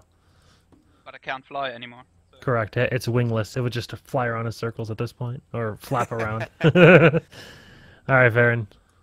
Video. Yeah. Can I attack the rider bottom without any problems? Yes, what? Yeah. Okay. Yeah, then I would do that.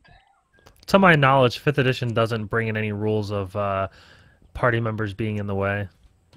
Only if you very good at crit failing. I guess. Even still, that's up. I think the only thing I know of is ranged attacks into someone that's in melee is It proposed disadvantage. Yep, that's the only thing I know as well. Yeah, your shots are not the best here. So it's the rider's turn. He's going to attack.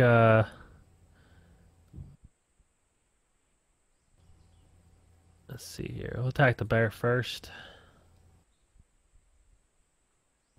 First hits for 3 damage on the bear, and then the second swing misses. All right.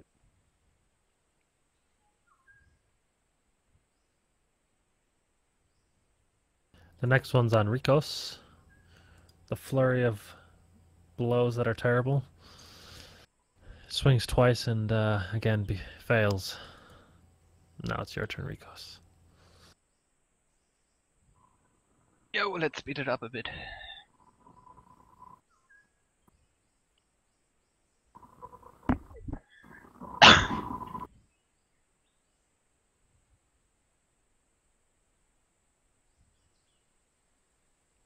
Oh damn! I just realized my mic is muted. Yeah, yes, sir. I'm gonna kill the vulture right in front of me. The one that's bleeding with no wing. Yeah, with no wing. Go. All right. Yep. You smash his face in, and yeah, he just drops to the ground.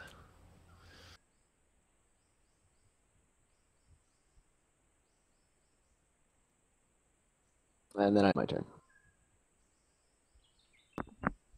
The old face smash. All right, Dante. All right. Is anybody hurt bad? No, you're I good. think the only one lightly hurt is our barbarian. Yeah. But Okay, only so light. in that case, I am going to... He's still at like 20. He's at 17. Yeah, try you can to just ignore it. So the bird with the X is dead? Correct. Yes. And then I have a rider that's hurt by the bear, and then a rider that's not hurt to the north. Yeah, Ryder's dead. I just moved him off to make it easy to see. I Yeah, shot so that north. Rider is unhurt and yeah. No, I he shot. hit magic missile. Yeah. So he's partial. Yeah, he has damage taken off of him. Yes. So I will move right here, and I will try to hit that guy with my hard as I can. With your what? My mace. Okay.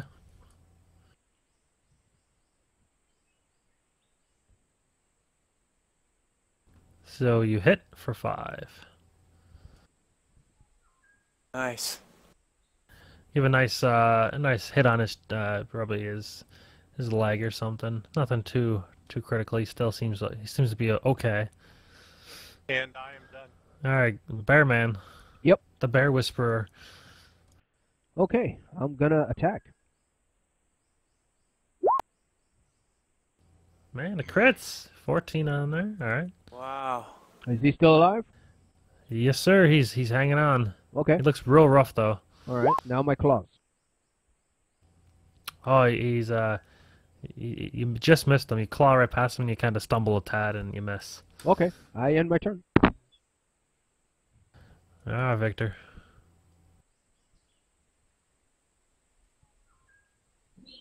I'm gonna give Dante a hand with the guy up top. All right. We've done so little to that one.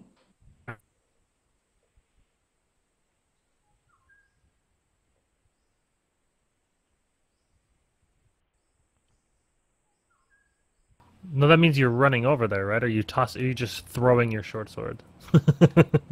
Oh shit! I'm sorry. The wrong one. Nice. Go. Season on top. Yeah.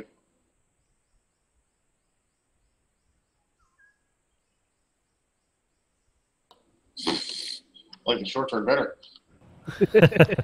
You should have just said you're running up to him and hitting him with the short sword. It's like, yeah, sure, Oh, I'll it's a hit, take it. and it does max damage. Okay, I'm over there. Oh yeah, I ran over there. Look at that. Sorry, I forgot to move my token. No, I misclicked and hit longer the second time. The short Yeah. sword didn't want to Let me do. just see That's- if it's crit. Okay, it's not a crit. No, I say rage. All right, so Vulture's turns. They've got Riders, so it's gonna be Mystic's turn. All right. I will That bow attack again on the Northern Rider.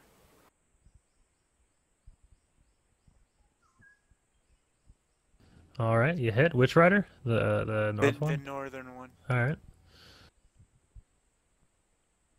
You catch him right in the side, and you see blood start gushing out.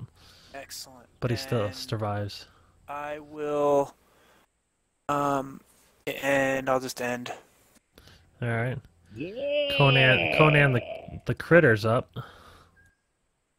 Let him quit again, please. That would be hilarious. So he's just gonna turn to the right, and he'll attack that. He'll just go right after the bird. No, but still good. That's rage. Oh, nice. Plus the 2 from range. Yep.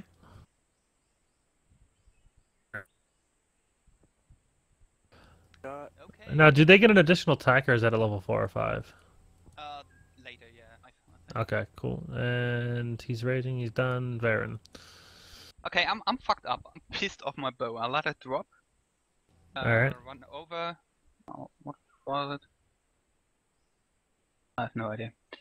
Alright. And I will put up. I don't know.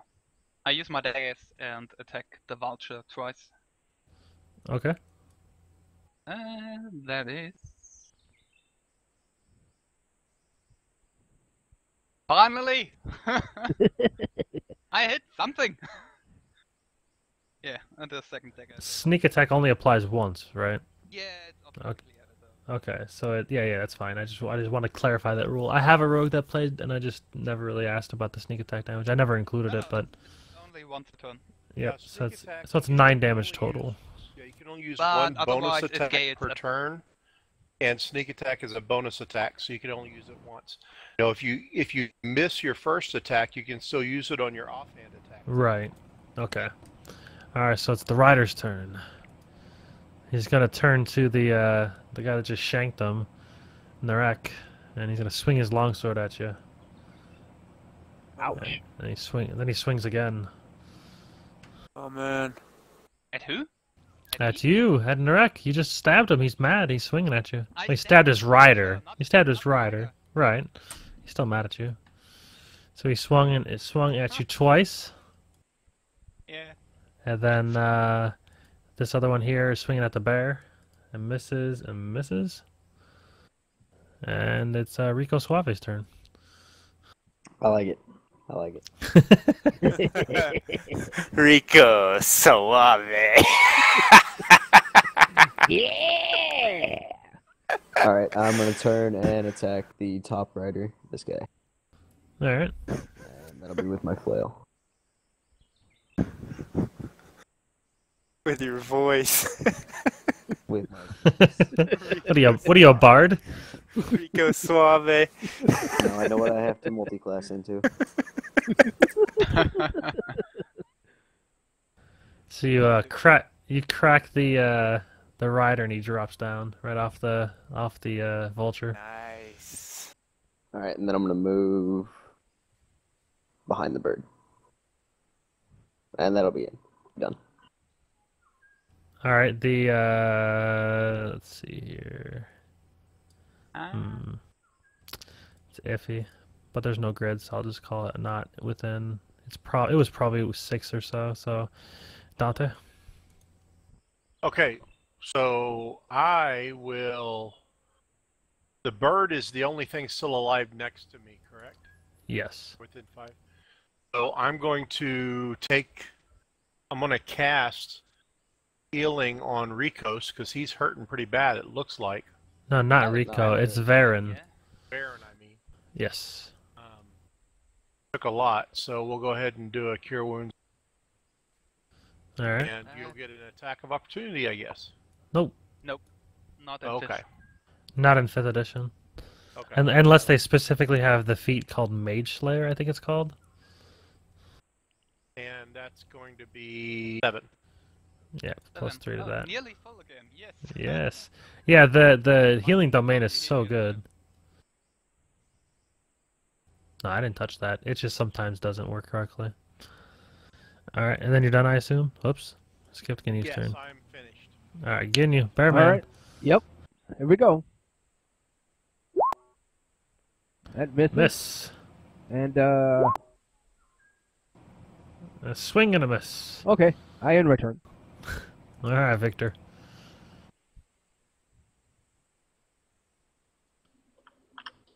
Since they seemed to work so well last time, I'm going to join the bear and with my short swords this time. Actually, using my short swords this time.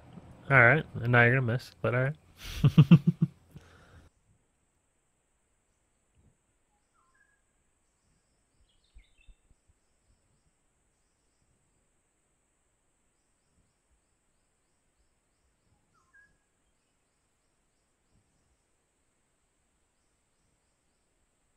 Oh, if only you had advantage. Yeah, that would have been nice. Do I still get the offhand attack, or do I not get it because I missed? Oh, yeah, you still get it. So, The bonus damage on the offhand. yeah, he has it right, I think. He added -3 on the offhand.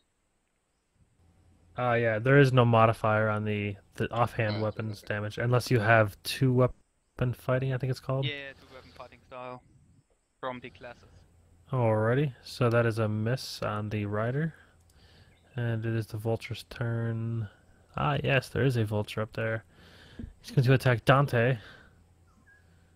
Blah! Woo! 10 damage. Finally. Get away from me. Ouch. Hit an 18. Yeah, so Dante gets hit for 10. The second one He misses. hit an 18. Oh, he hit a 20. Never There's a 20. Yeah. I'm You see the rolls, man. What's up? I was looking at the Talon roll down there. Oh, okay. Yeah, he has a multi-attack. A couple rounds ago, I was looking at the Twitch window. Couldn't figure out why my roll wasn't showing up. I've had people do that. They have the window open and they're like trying to move their character. Like, dude, I can't move my character. I'm like, it looks so realistic, right? So, do you change that, or do I change the hit points? So yeah, what you do is you click on your character, you click on the red circle, and you hit minus whatever the damage you take and hit enter, and it'll automatically take it off of your total and then display that in the chat. So, -10. Minus 10, enter, and it'll pop right up in the chat, and also on your token. All right. Did that work? No. So you use the minus. You don't have to you don't have to open it up. You just click on it, and then the little like bubbles pop up across the top of your character. So I've got a bubble that says 27. Yeah, you click on that, and then it'll come up and it'll say enter a new value, blah blah blah. If you just hit -10, enter. All right, that's what I'm doing, and then enter. Ah, there we go. There you go. Cool. Now it's Mystic's turn. Northern Vulture shooting the short bow. Oof. So yeah, you miss completely. No bueno. Yeah. Alright, Conan the Critter. He's gonna finish off the rider on this one. Nope, just misses. Varen.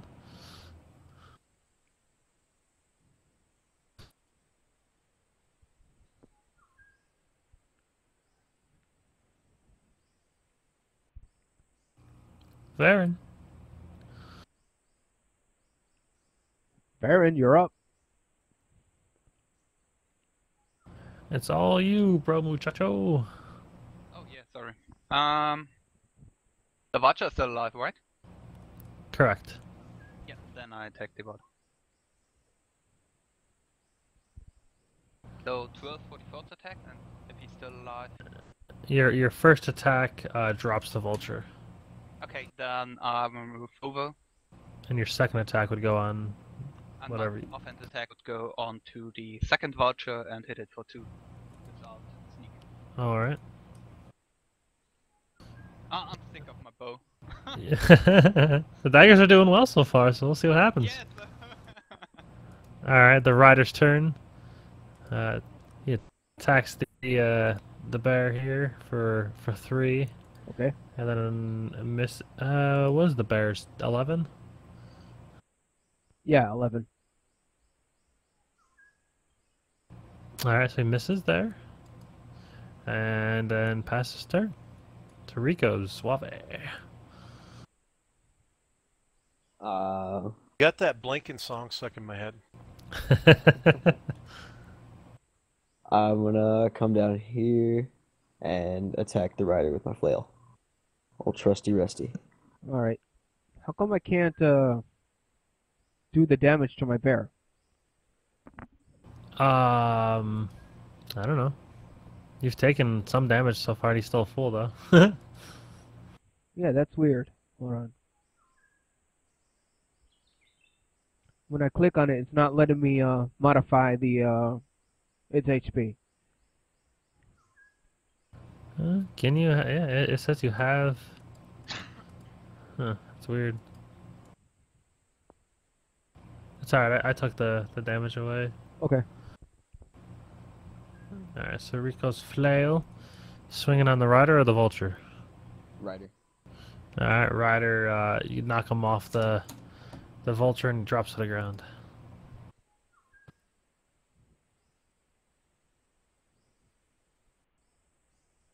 And then it's Dante's turn. Alright. So we have one rider still up or one vulture still up? One vulture. There's one vulture still up, that's it. Where's it at? It's underneath everyone. Okay. So I can't get at it easily without going all the way around. Yeah, you'd probably still be able to get there though. I mean, this is only 17 feet. I mean, you'd easily just be able to walk over here. Since it's a large creature, it can be, you know. Alright, I'll go right there and I will mace swing. I mean, right now everybody is a little too clumped in this Conan area, but meh. It's an open field. They would be able to surround it. So you Probably smack it for 5. No, that's it. I am done. It screeches again, and then it's Bearman's turn. Alright, here we go. Dante, I whispered you something in TeamSpeak, so the you can copy paste it without problems, if you like. All right, you bite into the vulture, and he drops down, and then you kill it. Alright, cool.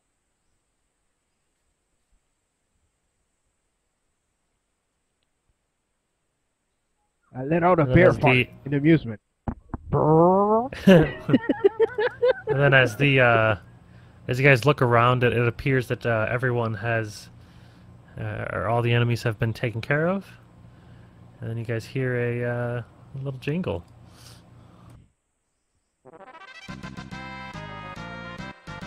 The fuck? I like the jingle. Run over to my short bow, pick it up, and look for the sound. Peaches? Peaches? I'll be sure to pump my arm up and down when the jingle plays for maximum effect. Yes, all of you. In synchrony. Okay, I shoot 3 arrows. How much do I get back?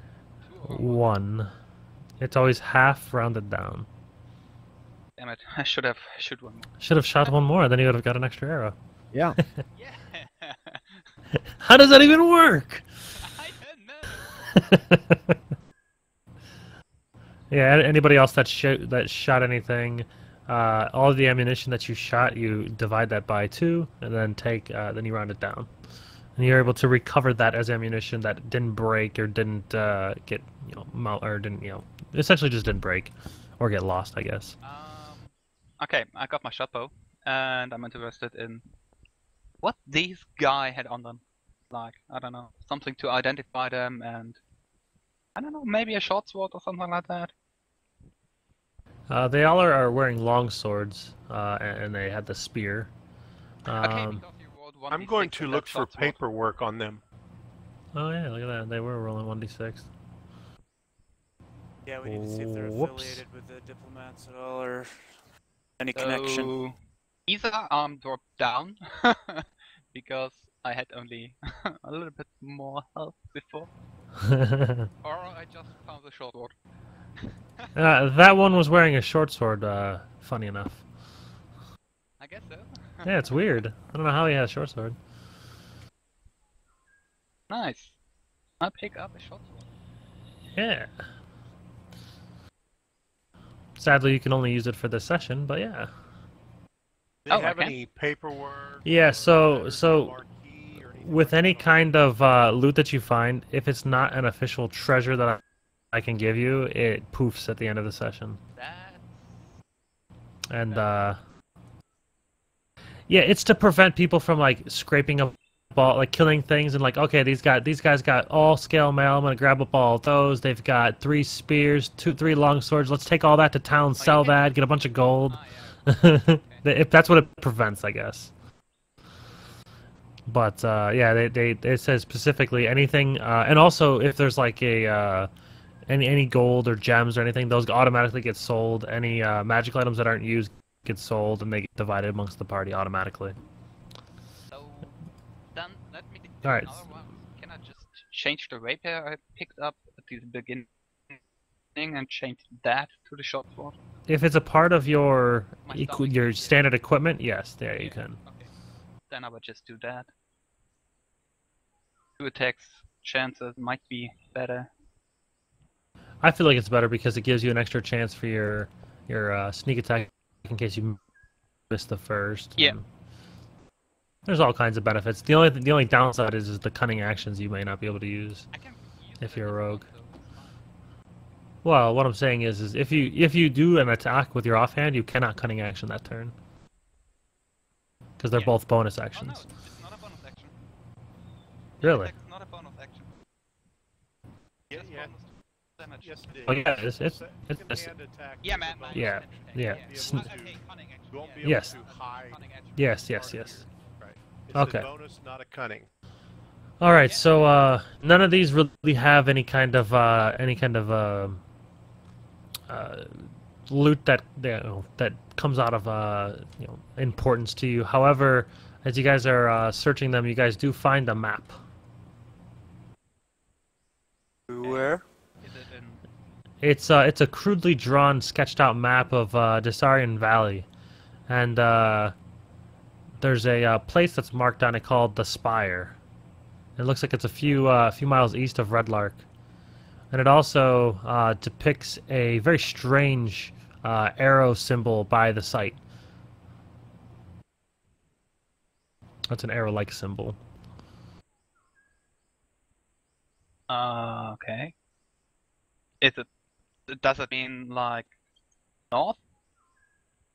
I should align the map, or does the arrow might say something otherwise? It doesn't look like it's an arrow pointing anywhere. It looks like it's more of a symbol, perhaps. Oh, okay. Like an organization, something. Okay. Right, some kind. Yep.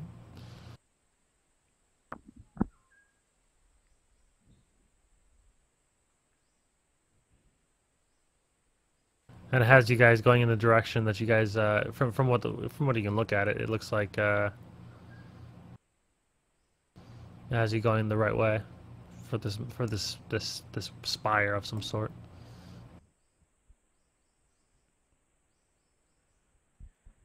All right, I growl. And then you guys resume your travels, I assume. All right, so I'm assuming I'm out of bear form now. Yeah, I mean, you would be in bear form for the next, 50 minutes or so, and then after that, you'd go out. Okay. Just in case there's any traveling encounters within the next hour, Yeah, that would be intelligent. I can write him, right? Probably, as long as he lets you. Yeah, no, he's funny, laughing. I don't. Gonna be... As soon as you try to jump up on him, he's gonna be a burp.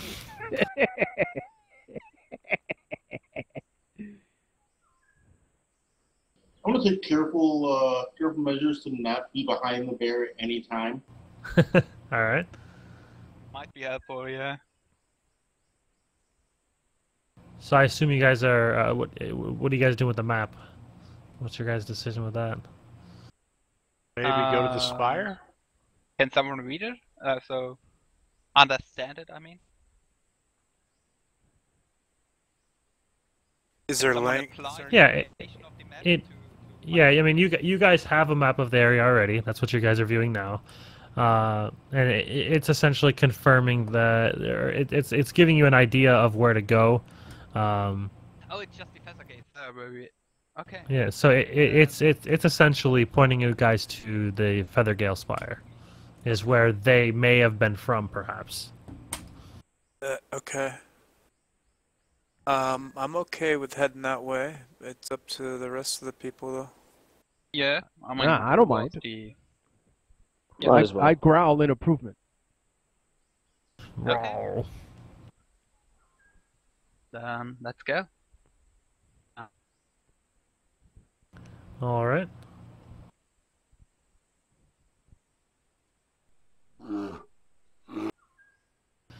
So we fight the bear now. No, he's growling in approval. Oh, okay. All right, and then you guys you get to here. I honestly don't know how this will work because I did this a little differently than I normally do maps. Let me check something here. Oh yeah, that ain't gonna look right. Hold on.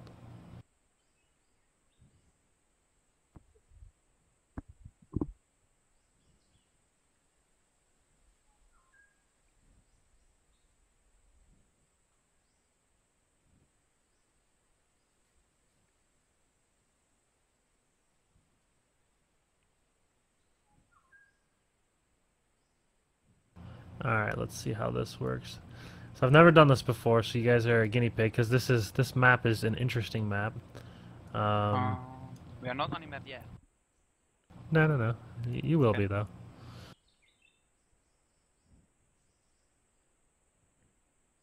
So you guys, as you guys are traveling, you guys start to see this large spire come into view.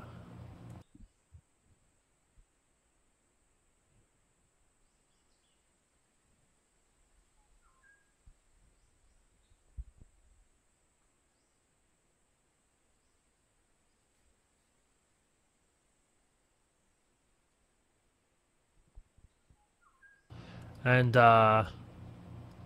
you see it rise from a pillar of rocks high into the air. It's the tallest point for miles. And as you guys get closer and closer, you guys start to see it looks like it's made from limestone and it's embellished marble. It resembles a gleaming sword that pierces the sky as you guys get closer and closer. The gatehouses face the opposite of the cliff. You guys see a drawbridge. It's the only apparent point of entry. You see tall, wide windows that encompass the bottom level of the tower, absent only upon the gatehouse side. You see a circle of open stalls that rings the tower foundation where it meets the rock. High above each stall, the sculpture of a hippogriff in flight leaps from the tower's base. And beneath Feathergale's spire to the east, you see a wide, gusty canyon that yawns through the hills. And you guys are approaching a steep trail that leads to the drawbridge over Guys, the. do we want to take a 1 hour rest before we get close enough to engage anything there? Yeah, 1 hour rest sounds good. Yeah, it might be for the best. Okay, it might not help me much, but if you like. Well, I would like to heal myself a hit dice. All right, so it's about 3:55, so we can meet back here at 4:55 if you guys want. Huh? What? It was a joke. No. I was giving I was giving you the current time, and yes, of course. How silly of me. You know, us DMs take things very literal sometimes. Is there a thing here to do a hit dice roll for I'm just kidding. recovering or using one? Yes, underneath the heart, it should say something like hit dice. You have to tell it how many hit dice you have, and then there's going to be a little dice that pop up. Like you click on the little whatever dice it is, you click on that, and then you'll click on the little dice that pops up underneath, and it will add the Constitution modifier automatically. like to use my arcane recovery to recover a spell slot after short rest. All right. So you guys are able to rest successfully for 1 hour. So anybody missing any hit points can spend as many hit dice as required to heal. Or as many as you have, rather. Well, I have more than one, but I'm just going to use one. So,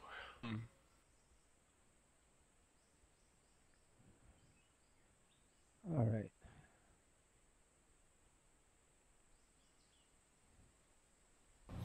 Ginyu, Conan's supposed to be level 3, right? Yes. Okay.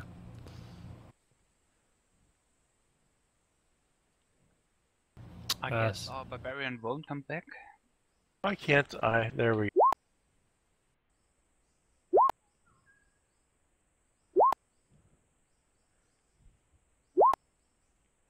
All right. I'm back up to full.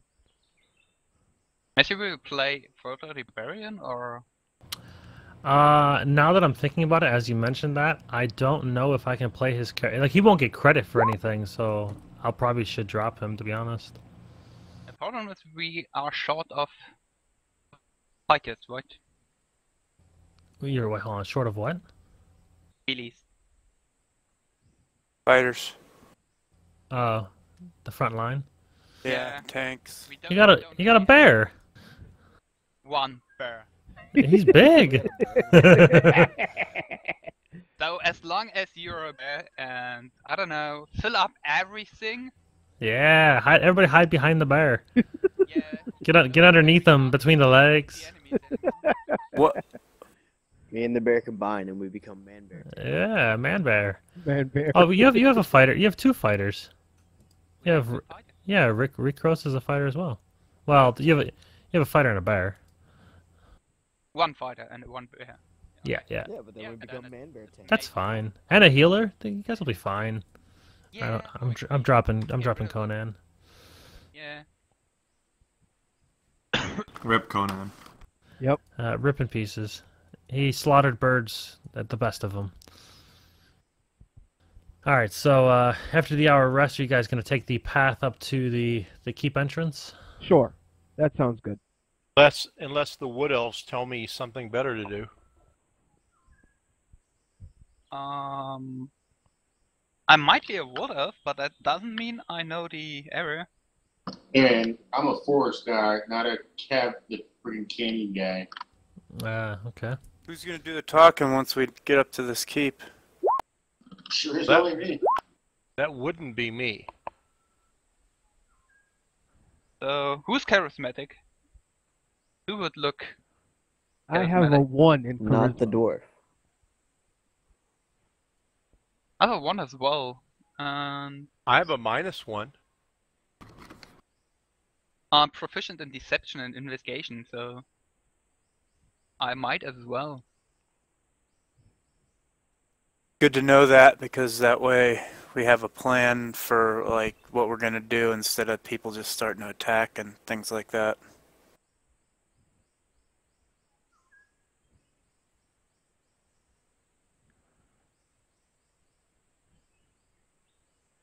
All right. So who's the most charismatic? Someone can beat up one, then that one. Well, this. Otherwise, it'd be me. All right, so everybody will be top left. And this is what you guys see. Right now, the drawbridge is up, contrary to what the picture says.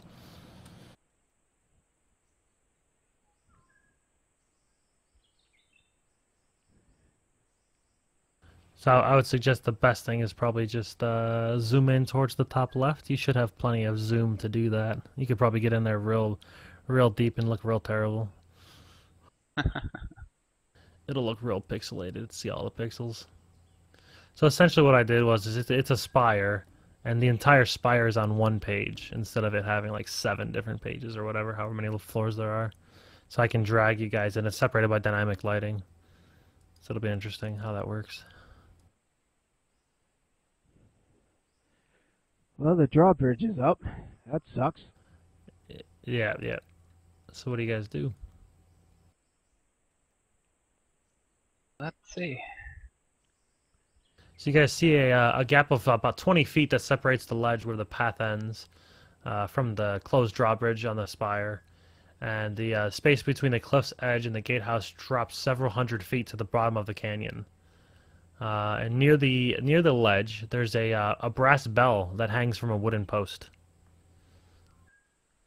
All right, I guess we should ring the bell. Yeah. I would like to take my bio as well. Give me a second. Sure. Who was doing the talking?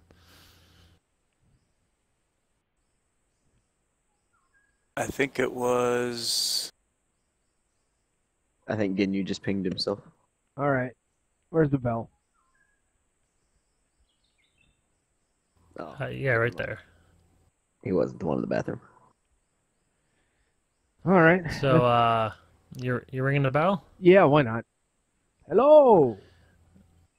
All right. A human female, opens a little small window near the gate, and welcomes you guys. And she courteously asks you guys, "What brings you here?" Oh, great. We are explorers. We are looking for a quest. I think we're trying to find the missing. There's a. Tell them we're looking for the missing diplomats. That we're traveling in the area, and we're looking we for found missing a map. diplomats, and we found a map leading to this place.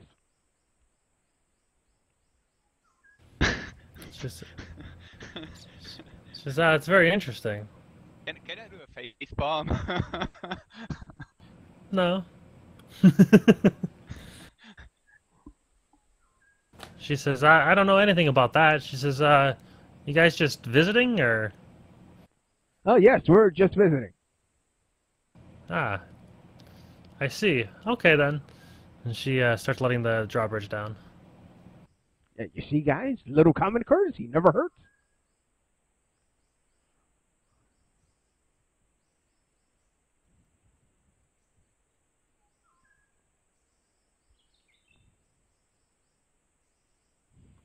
I don't know. I'm gonna stay on guard. I don't trust it. Yeah, giant spire lady has no idea what we're looking for and is totally letting us inside, having just met We us. were just attacked by the people with the map. Yeah, I'm calling ambush. Well, we're about to find out. Just be ready. All right, the drawbridge is fully down. Okay. Let's go, guys. That's, She asks you, she says, can I escort you anywhere?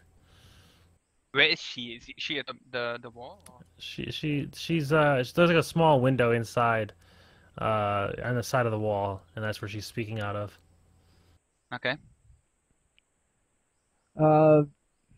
Yeah, the kitchen. We could use a good meal from our travels.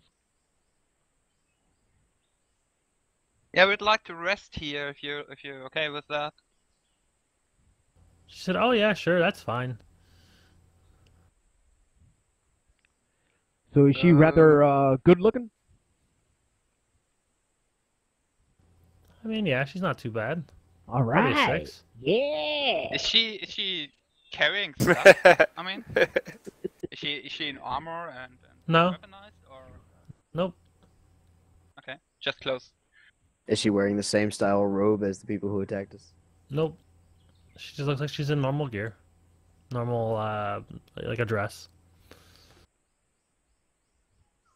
And as she lowers the gate, apparently you guys appear in a different area, which is very strange to me.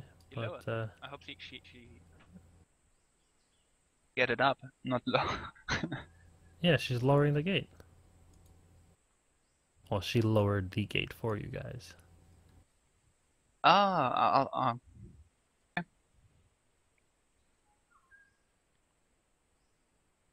we can see now. Yeah, but they have this this spire is a disaster for dungeon masters. Because like it shows ground level here, but apparently you enter on a different floor, which doesn't make any sense whatsoever. Oh. Yeah, then move out, I guess. Actually, hold on. What is it? What is going on? Let me read this real quick.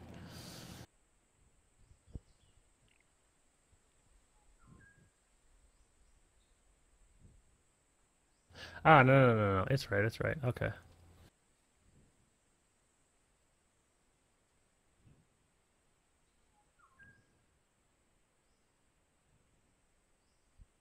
All right. The doors open up, and she comes out and greets you guys. All right. Let me throw a token down there for you guys. So we can come in now? Oh yeah, sure. Okay, well, because I like to walk. Yeah, But why not? I don't see anything in here. Well, you gotta wait. Yeah, dynamic lighting is a bitch sometimes. Do I see only the thing my character sees in dynamic lighting and everyone the same? Yeah. Or... Everybody sees everything as they can see it. I need to know at this point who can. Well, actually, it doesn't really matter. These are all torchlit halls. I mean, they're not gonna be pitch black. So I let mean, me I get. can add something like... Is there something? Dark Yeah, side I can't even related. see into the tower. There we go. Yeah, I added a torch. I'm in here, I can see in dark.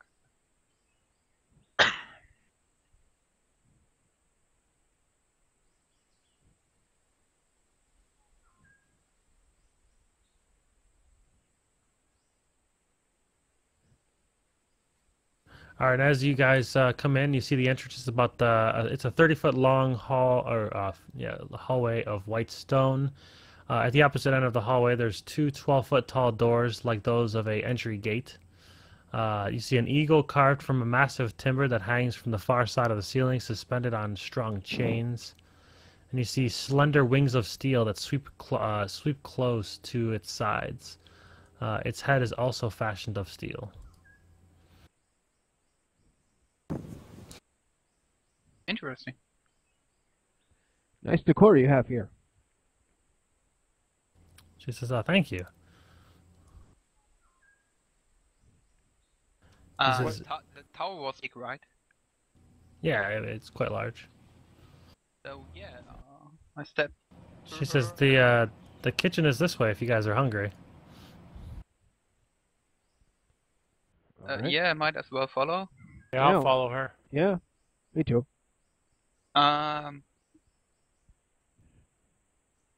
If she's go ahead, I would like take a look on the door, through the door. She's in the next room. Yeah, like The others yeah. I got. She walks into this room here. I'd like to, check the door and. Oh, that door there. Yeah, down here, and might take a look. That is locked. That is locked. Okay. The other door as well.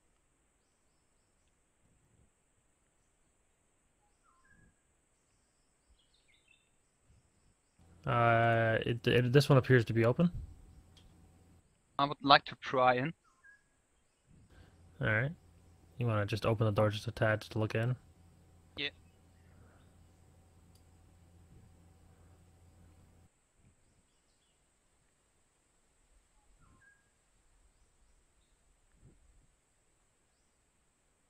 Okay. Now you should be able to like move your token and kind of look around inside. Okay. Are these beds filled or? So as you look inside, you see a couple of priests, initiates of some sorts. They're kind of looking at you as you open the door. There's 4 double bunk beds, and they appear to be. There's only a couple people in here though. They're they're kind of doing either cleaning work or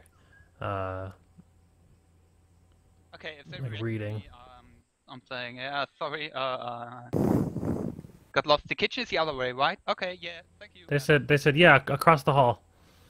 Yeah, I don't even wait. I shut it and. Okay, All right. follow my comrade to the kitchen. Whoa, hurricane. All right. Kitchen's up to the north over here.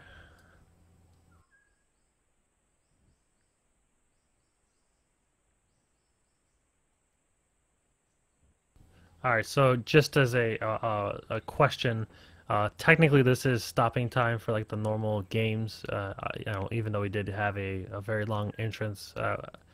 How many of you want to, I guess, call it here and maybe pick it up another day, and that maybe perhaps next week if everybody is able to, or do you guys want to? I don't think you'll be able to finish it, but yeah, it would probably take. There's another.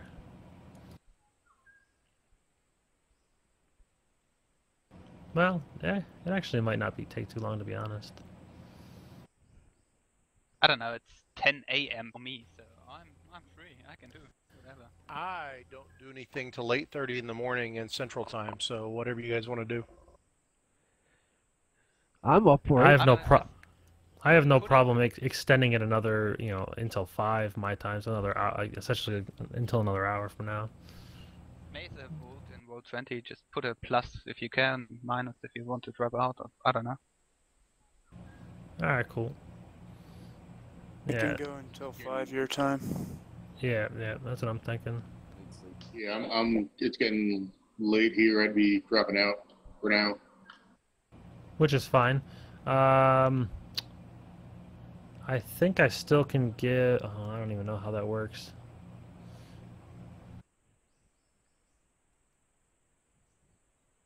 Might as well say one session is over, so you can wrap it up and for him, and say we play a session directly. That's true. Might as well say we play 2 sessions to give him credit. Right. Okay. We had 3 Valdos and 3 things, and I don't know, whatever. Yeah, I see. There was no treasure, but there was experience, so it'd be 3 vultures and 3 riders. So give me a couple seconds here, and I'll whip up some experience totals for this session.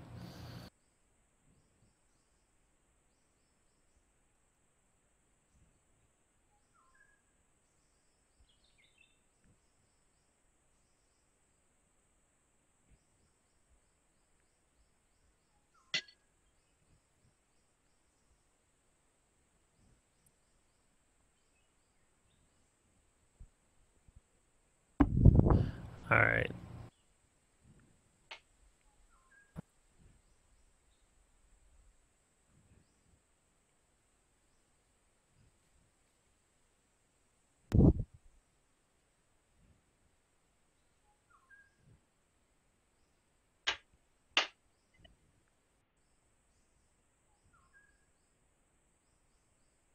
Vulture, giant vulture is like 100 XP. Yep, I got everything already. I was just typing out for official record keeping. Nice. So everybody gets 171 that was here when all the vultures, so it should be everyone, even Conan, because he was here for most of it, I guess. Actually, I don't even think he was here for any of the combat. Nope, he wasn't. So let me hold on. That number will. Initiative, if I remember. So it'd be a straight 200 apiece then. Okay. Since we got that, is this a point where then I could bounce out? Yep. Yeah, if you've got to go, then feel free to. And I thank you all for playing, and feel free to sign up. And hopefully, I will try to think of a better solution to getting fluid gameplay right off the bat. But I've only done Adventure League for a couple weeks in a row, so I'm still kind of trying to feel things out. You have your number posted anywhere? Your DCI? I can give that to you. It should be posted within Roll20 or AL Online Tools, but I have it. Give me a second here. Is that log sheet somewhere fillable or? There is a fillable log sheet, not on the AL page, but on. Give me a second, and I'll give you the website for it. Where you can download it. AL has one too. If it's fillable somewhere, I would just Google it. Yeah. Okay. Well, this is just use ALOnlinetools.net. It's the best one. Yeah, right. This is one that you can fill out in a PDF though. If you want to download a PDF one, but you still want to do the log sheet too. But if you want one to I print can fill out it online. Okay, no, it's okay if I can fill it online. It's fine. Right, but if you want to go to a convention, you'll want to take a printed out version. Yeah, sure. And that right there has a fillable log sheet on it. There are no conventions in Germany, so. I don't think that's true. At least not in a reach of me, like I don't know, 100 kilometers or something like that. Right. Okay. And I say Germany. I know that there's a big one coming up in not Germany, but I guess it's. Oh, I'd have to look it up. I think they play it on the RPC. It's a roleplay convention in Germany. So I think you can actually play there, but they don't really move from game store to game store. That's not really big in Germany. That's okay. Yeah. Not in fashion. Aha. But yeah, so I corrected the 200 experience points per person. And then that's going to be session 1, 100 XP. Time, no renown. Correct.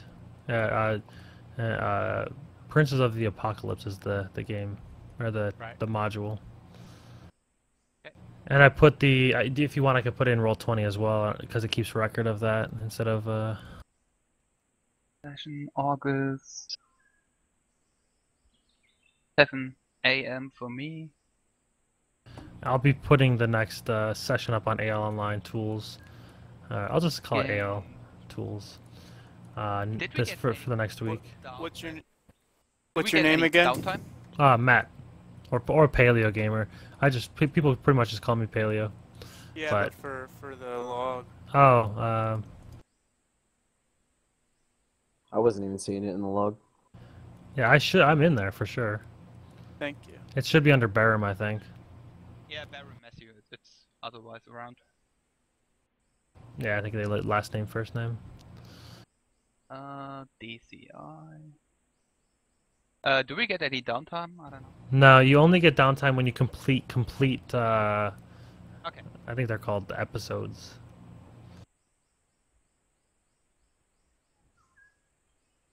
Oh, I have to fill in the other pairs as well. Okay. You don't have to. It's not required, but you can. I wouldn't even know which name, so I guess I skip it. I would yeah. I have everything in the log, so I'm gonna fill that out later on. But what do I say about the session? Session 0? Just say you just say session. I call it ambush session. Probably is the best one. Or Princes of the Apocalypse ambush probably is the best one. Okay, thanks.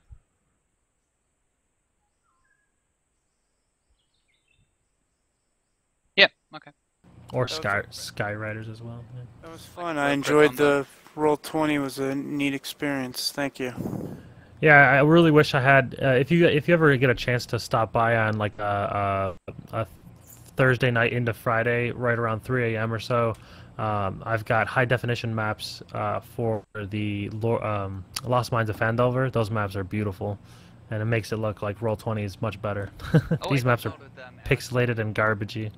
I tried to put them in my own campaign, and it didn't manage to align it with the grid. Yes. That was a little bit bitchy.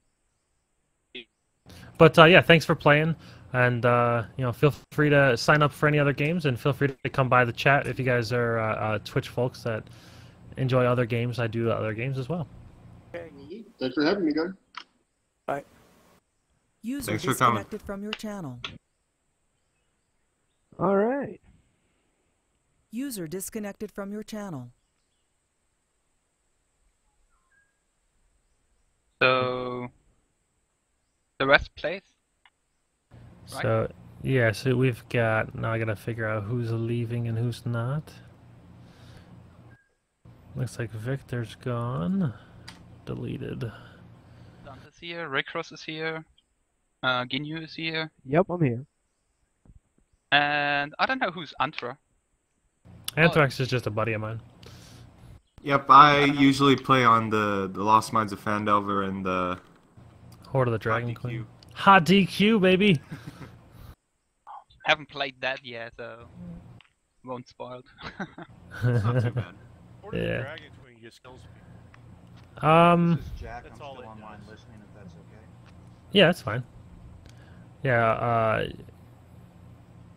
Jack, if you wanted to get Ellie into here and so I can give her a character sheet so that you guys can work on your characters throughout the week, I don't mind that as well.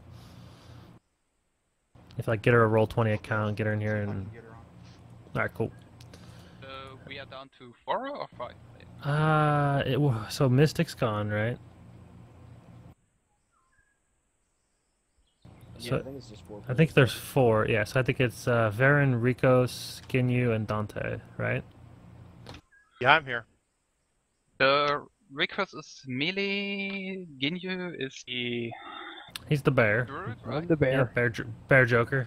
So you have 2 fighter, you have 2 front line and 2 back line. What's Dante? Cleric.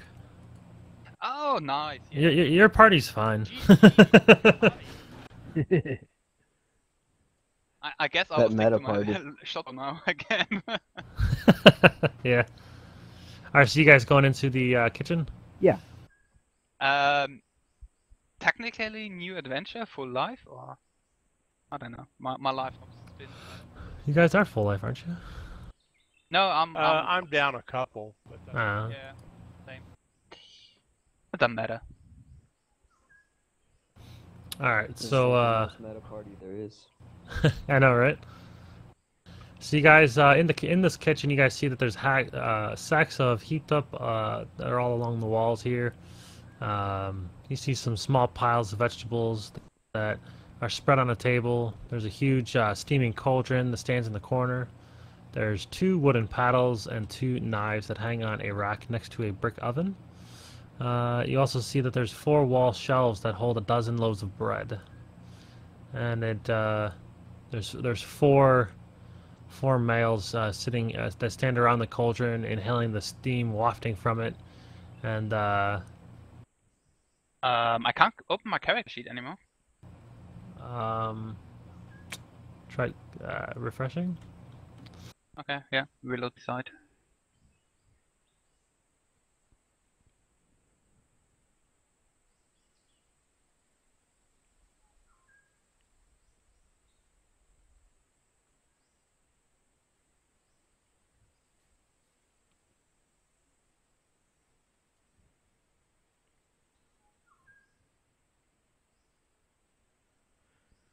All right.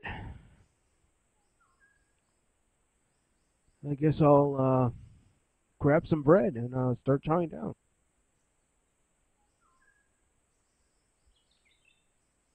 Ah, yeah, it works again. Okay. After reading through this, I'm not sure if you guys will even be able to get close to finishing this.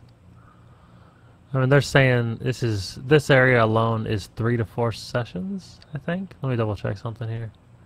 It didn't look large, but maybe there is more to. Oh, okay. I think there's more to what I was looking at.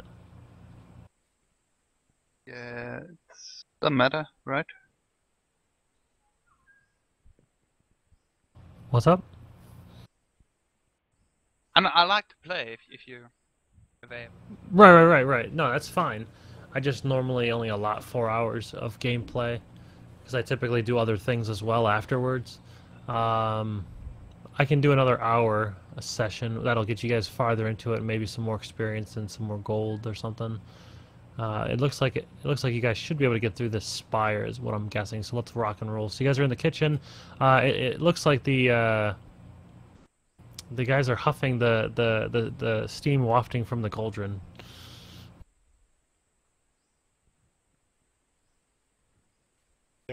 They're huffing it like they're sick, or they're getting They're like kind of like breathing in real deeply.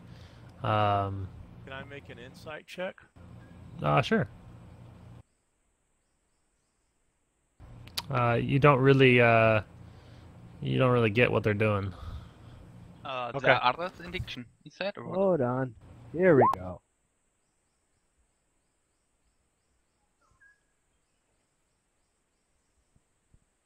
It looks like they're inhaling and in the steam. Well, they must really love that brew. Yeah, I mean it's a soup from the looks of it. So they just like smelling it, or I don't know. They're taking real big deep I don't know, breaths I would in. just ask her. I mean, he stands beside it. Yeah, right? she's standing over there. Yeah, what that about? And I don't know. The tower's big. It's huge. I really would like to see more of it. She says they are trying to become the steam. Oh, okay. Does it work? She says after some time, yes. Well, that's interesting. She says yeah. She says the faith is strong with them, or the faith has to be strong with you rather. What's the history of this tower?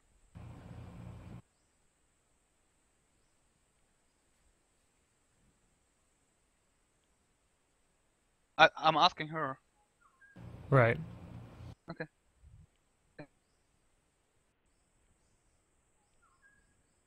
She says rumor has it that this is a haunted keep. She says, but the PastArc-KaioShin Society has taken over, and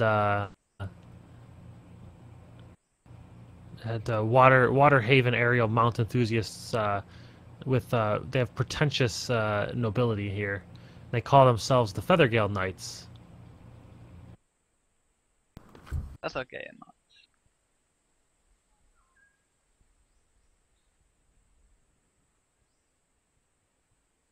All right. Do you know anything? And how did? No, yeah, go ahead. Sure, go ahead. Go ahead. You go ahead. Oh. Okay. User how did joined you your channel. join them? How did you got here with them? She says, I just serve here for my faith. Your face in the Feathergale Knight. Correct. Feathergale Knights.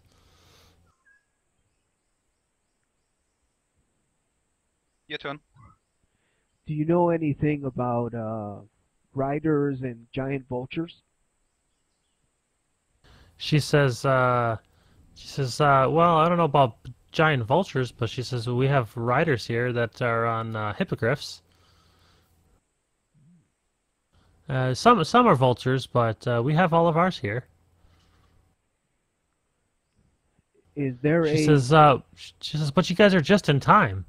She says, shortly there will be a feast beginning. A feast? Well, that sounds good. What's the reason for the feast? The occupation, I guess. Right word. She says, they're commemorating the 10th year of the Feathergale Society. And she says, I'd love for you to meet my captain, Thurl Maraska.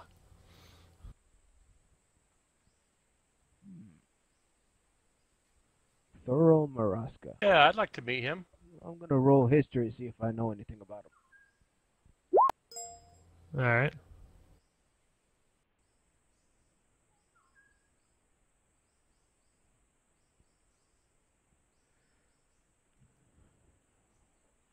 Okay, so I got a 19.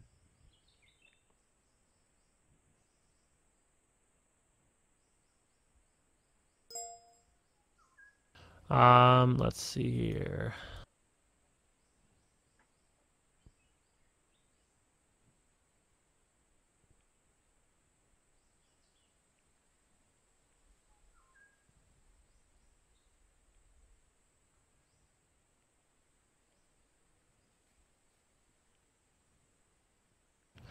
You've heard rumor once before that that Thurl was the leader of the Feathergale Knights, and he was once a Griffin rider of Waterdeep, although he's retired now.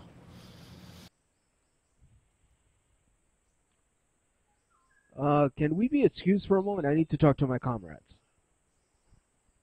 She says, sure. All right, so this guy, he's a Griffin rider, but he's retired. He was what was the place where he was from? He was a rider of Waterdeep. He was a rider of Waterdeep. That's pretty much all I know about him. And you guys would all know that Waterdeep's a fairly large metropolis that is a very big trade center.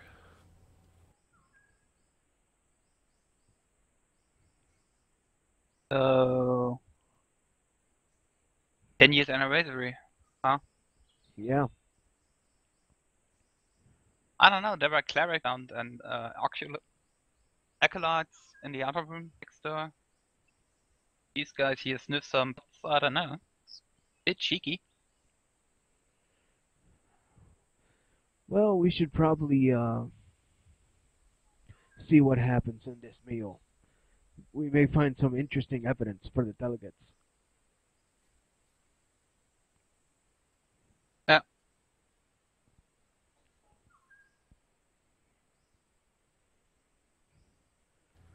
All right.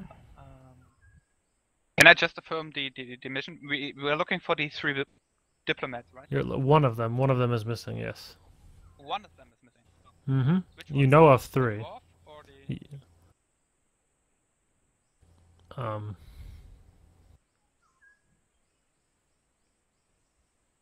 Sorry.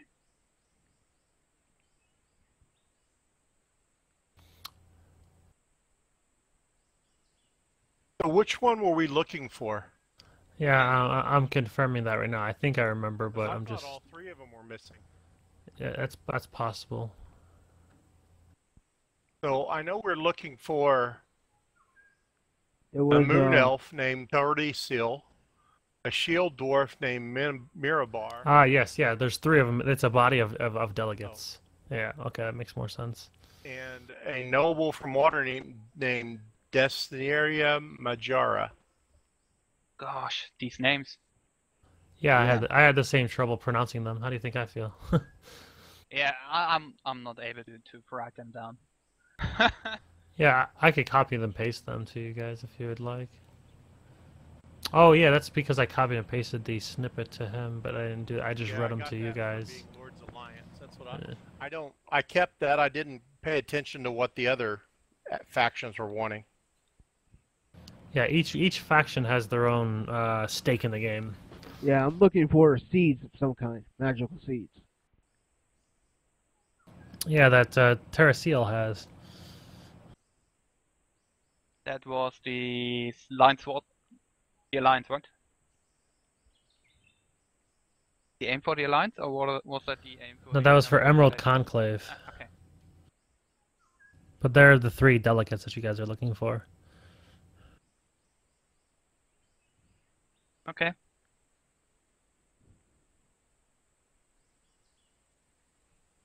So might as well ask when the feast's gonna happen. Yeah. Tomorrow? She says, "Oh, they're preparing the food now." She says, "In the meantime, I'd really love for you to meet Thurl." Okay, let's meet Thurl. Sure. All right, I'm gonna be right back, but I'm gonna ready in action. If we get attacked, I move to intercept the attack. All right. But I will be right back.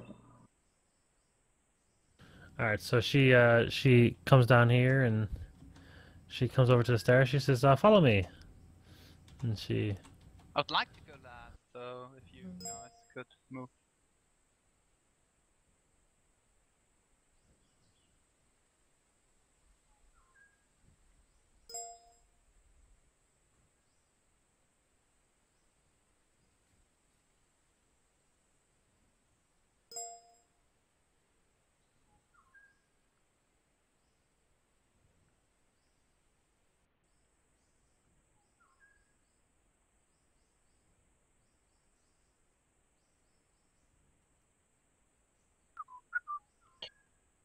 Chirp, chirp. Alright, so she leads up to the stairwell and she starts going up the stairs. I don't know where we're at on the map now. Go down through the doorway. You'll see. Okay.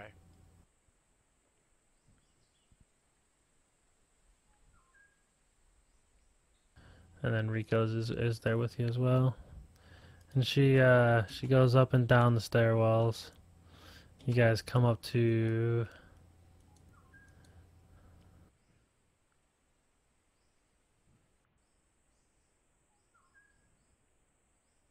now you guys are gonna be shifting around a lot, so you might want to zoom out for this. All right.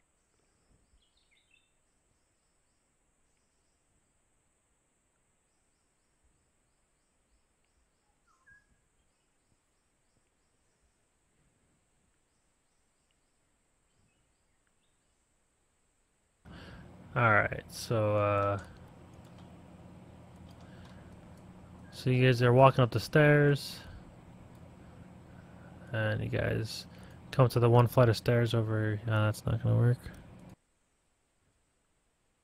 There we go. Come up a flight of stairs, and you guys get there. And then the next flight of stairs, you guys see this, which is the bottom area of the area. And then the last flight of stairs, you guys open up into a very large top half of the area.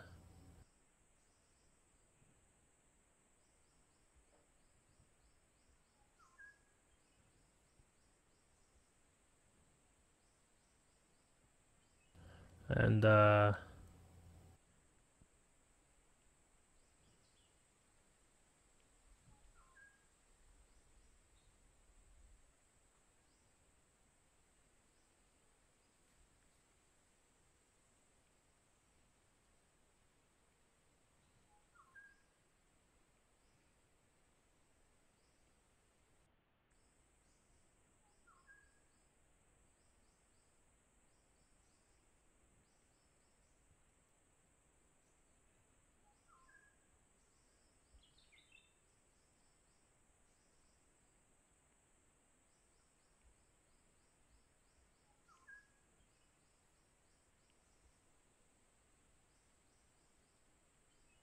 one second, I gotta throw some dudes on here.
We are on top now, right?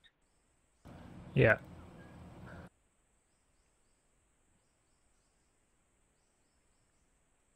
Okay. And right now I'm just looking for. The thing should... Oh, okay. It's supposed to be steps. Okay. Yep, yep.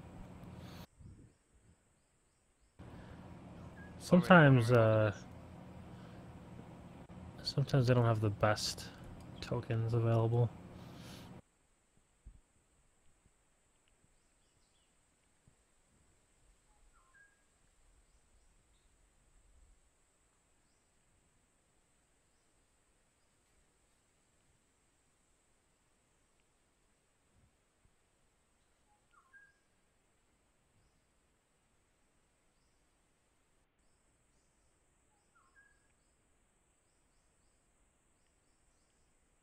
Alright, so at the apex of the tower, the stairs terminate at a round stone gazebo that continues upwards in a needle-like marionette.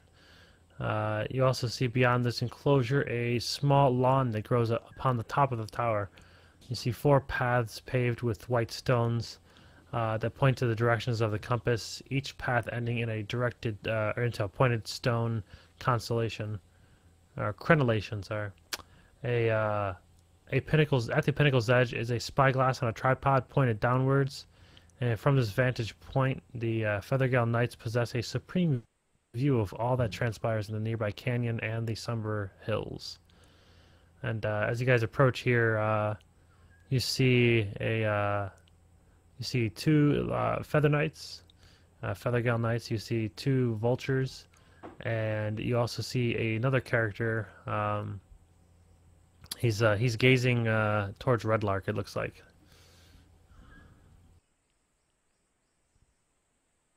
And the female that was escorting you guys, is apparently there she is. She says, "Follow me, guys," and walks over here. Okay. To the guy gazing off to the west.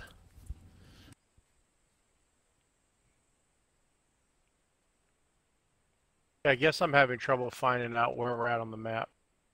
Oh, there you go. Bottom right. Yep. Sorry about that. No problem. It was probably kind of a interesting way to do it, but since the maps are so small, I didn't want to have a page for every single one of these things. Like they're very small things. Figured that, so I put it all on one page essentially.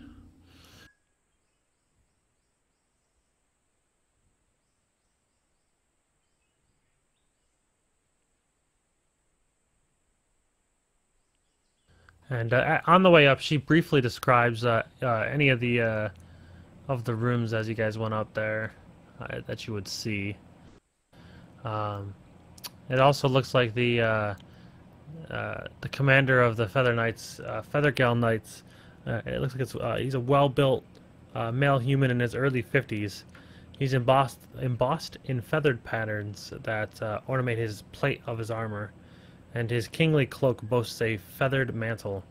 And he smooths his white blonde hair into place, and then bows before you as if you were a lowly courtier. As if he were a lowly courier. He says, "Welcome to the Feathergale Spire, retreat of the Feathergale Society. I am Thurl Mursoka, the Lord Commander." Thank you for that welcome. I am Ginyu from the Druid clans. I greet you. I offer to shake his hand. He says, excellent. He says, "Are you guys staying for a while? There's a feast in the honor of the Society's 10th year." He says, "Are any of you nobles, knights, members of the Lord's Alliance, perhaps? Order of the Gauntlet?" The Lord's Alliance, but I also am on a urgent mission for the Lord's Alliance. It's like, excellent. He says, he comes over and he bows to you and he says, "Thank you for serving in the Lord's Alliance." Of course. The Lords have sent me on a quest to find some missing diplomats, and I produced their names for him. Have you seen any of them traveling the area? It looks like you guys can see everything for the surrounding countryside.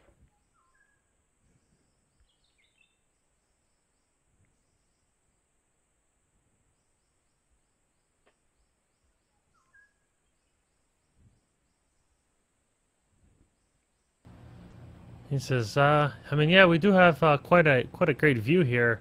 He says, "But I don't remember seeing anybody getting taken." Can I insight him to see if I know whether he's lying to me or not? Of course. I think it would be perception, maybe picking up on body language.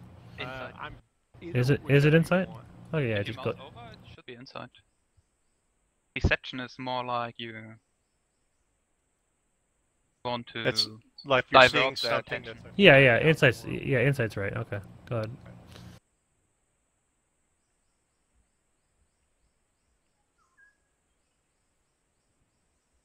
And so what I'm trying to determine is if I think he's telling me the truth about not knowing anything about these diplomats.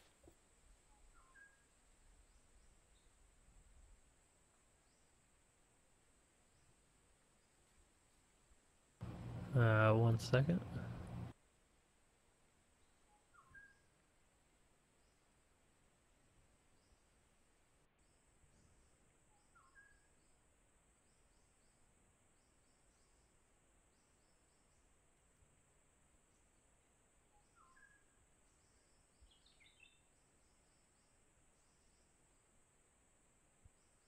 Yeah, your insight.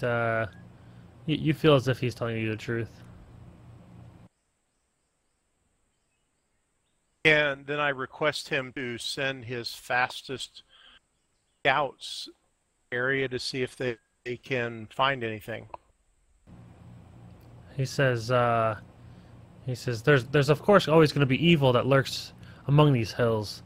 He said there's depraved cults led by wretched monsters. He's like, but I'll send a scout party for sure, or party for sure. He says, but let us speak of such matters after the feast has warmed our blood. He said, I believe it is ready now. All right. That sounds good to me. Let us partake in this feast. What is that thing you're just moving? That's the guy you're talking to. This guy here. That's a guy? Wow, okay. It's a knight in armor. Okay. He's like standing with his head with Yeah, his hands folded. I don't know. A statue of some kind. He's in full plate. It's probably a statue, but it's what I found. It's stone plate. It's stone plate.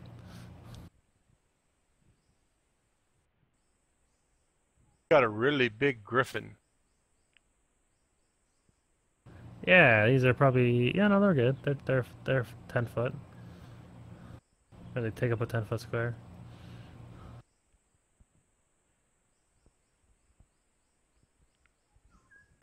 Yeah. I would be honored to join your feast and celebration.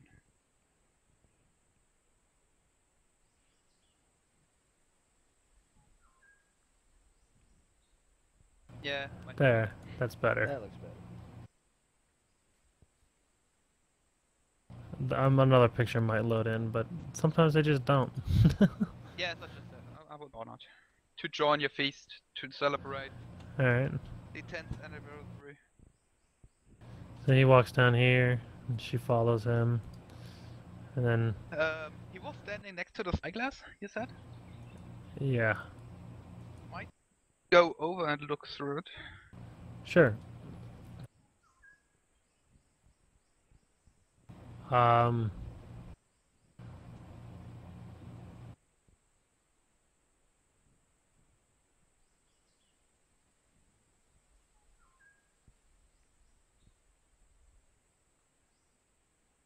It's mounted, right? Yeah, yeah.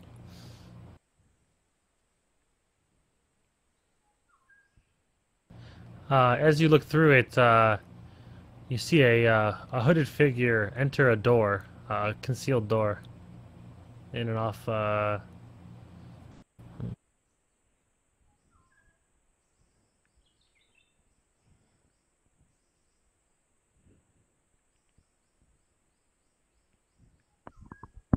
It looks like in a camp, quite a distance from here.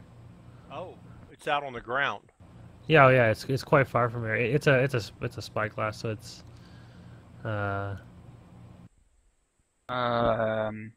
Is it a camp I know of, or is it marked on our map?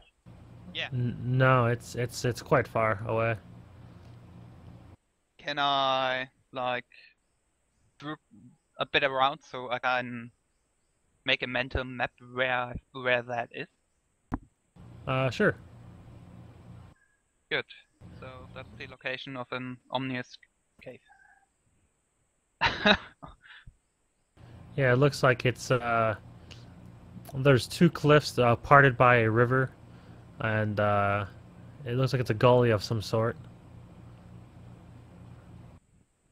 And there's like a Did camp. the There's a Gold camp. Dwarfs return to D&D? And there's a camp set up there.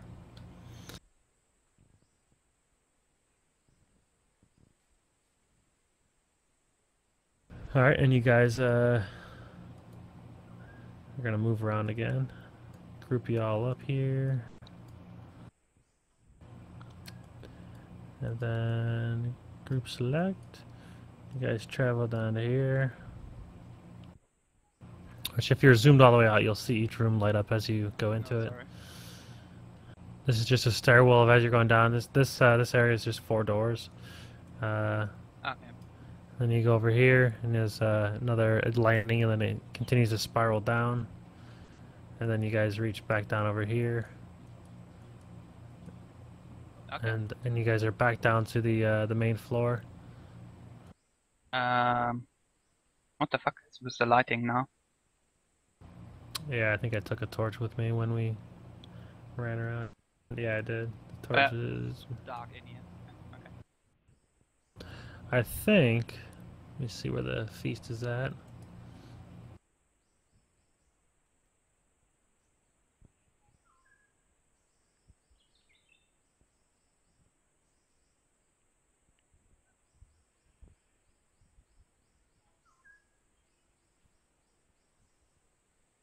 All right. Yeah, it's just in the. Let me see. There's got to be an actual like feasting hall, right? Wouldn't be in the kitchen. Yeah, can't step through. So. Oh, hold on. I think I found out where it's. Oh yeah. Okay, I know where it's at. We're gonna go back up a floor.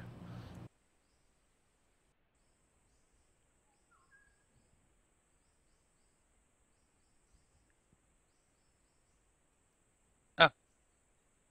So you guys come up the flight of stairs, and then there's a door that you guys, double doors that open up right here, and you guys come into the Great Hall. And this Great Hall spans half the diameter of the tower.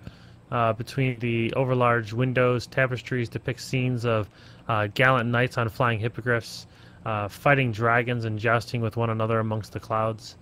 You see high on the walls are mounted heads of griffins, wyverns, owlbears, manticores. You guys also see a long curved table set for a feast that stretches between the hall's twin hearths. Okay, yeah, then.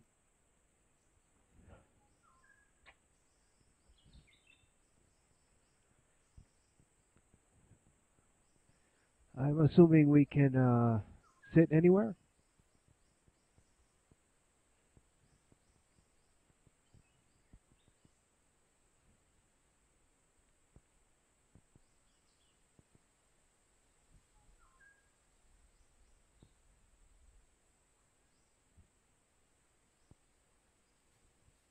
Full dish.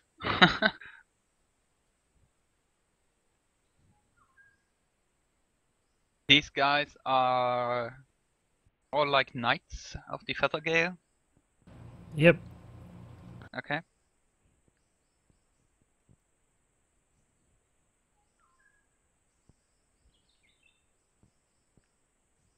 And yeah, you guys can seat yourselves amongst the left side of the table.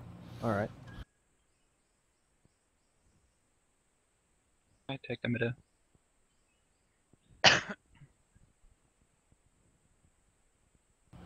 And the Lord Commander sits at the end. And Or what she's called isn't allowed to sit. huh? The woman? Oh, the woman. Yeah, she's just assisting with the cooking and or the bringing of the food and any drinks needs filled and stuff like that.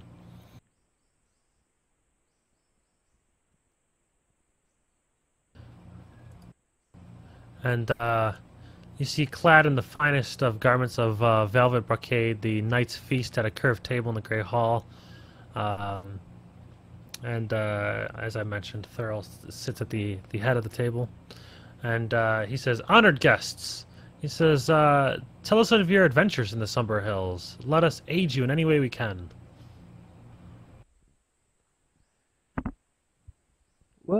we as soon as we got to the hills, we encountered some vulture riders who had ill will towards us, but we dispatched them with ease. He says, what kind of vulture riders? Says, we ride vultures. Well, these let's see, how were they described? They were Didn't they have like white robes or something like that? I swear I remember white robes. Was it white robes? I don't remember white robes, but you know. Let's see here. Oh, okay, a dirty white cloak. So each bird carries on its back a warrior in dull blue armor with a dirty white cloak. Do these guys carry the same armor? Yeah, they make a striking resemblance of what those guys look like. So I don't think that we would say that we are slate. That's kind of what I'm thinking. I mean, if you want to stay on your word, you can say it, but I guess I wouldn't say it. All right, then I won't say it. Yeah. So what do you say? Well, we quested through the lands and we found that it was a very interesting monument that you guys have here, and we thought, well, this is interesting. We might as well check it out. That's right. We were looking for the missing diplomats, as already said, and ventured south through the wilderness, looking for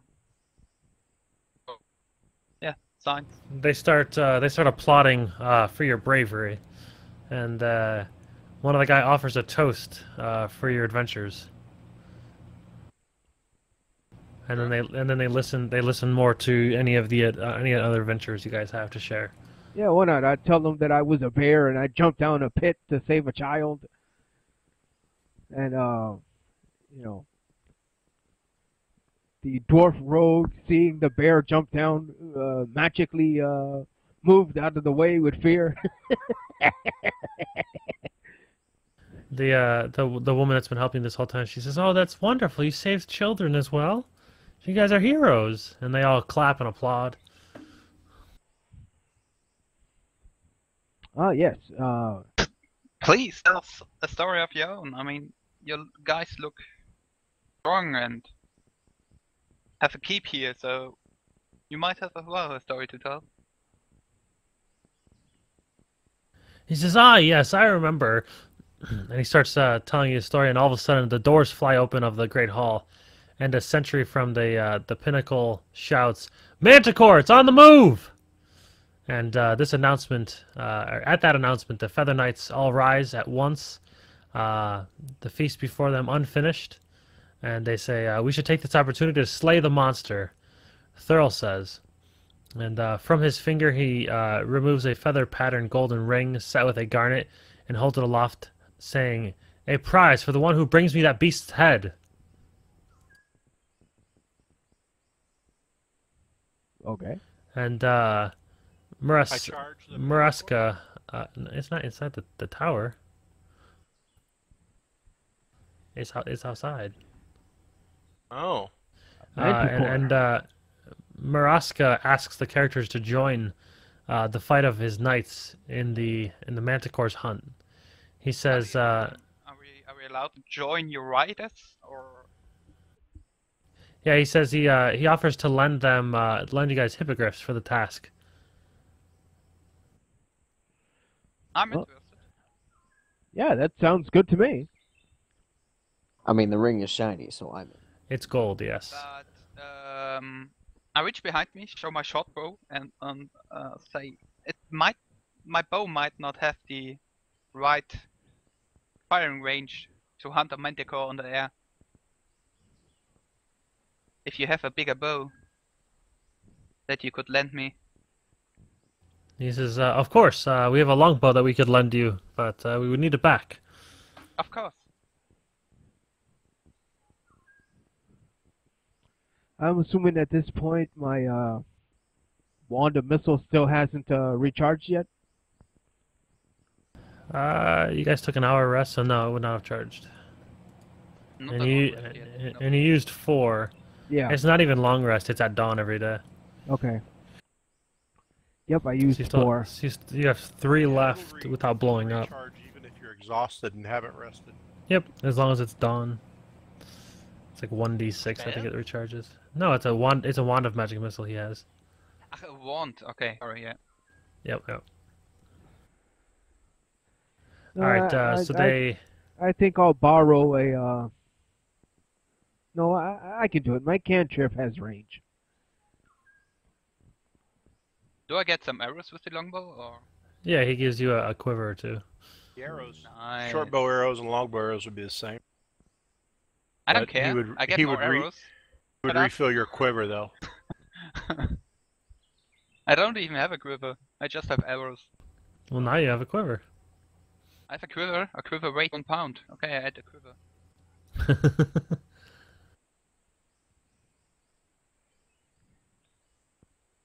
So the four Feather Girl Knights say, "All right, folks, follow us. We'll get you suited up on the hippogriffs, and then we'll be off. We need to move quickly." All right. I move. Let's move. Yep, let's do it.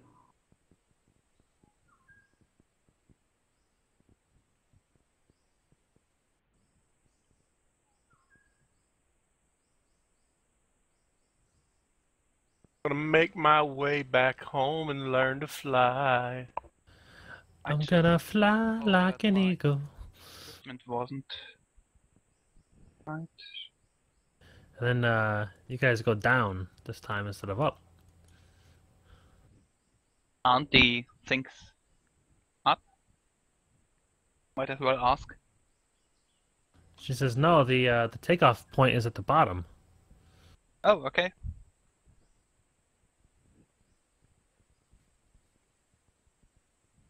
And you guys will be top right, roughly. Do we actually get our own hippogriff just now, or do we? Yeah, you guys get to on write. top of someone else? Nope, your own hippogriff. Might as well ask how to write it. It's kind of like riding a horse, he says. You'll be all right. Okay.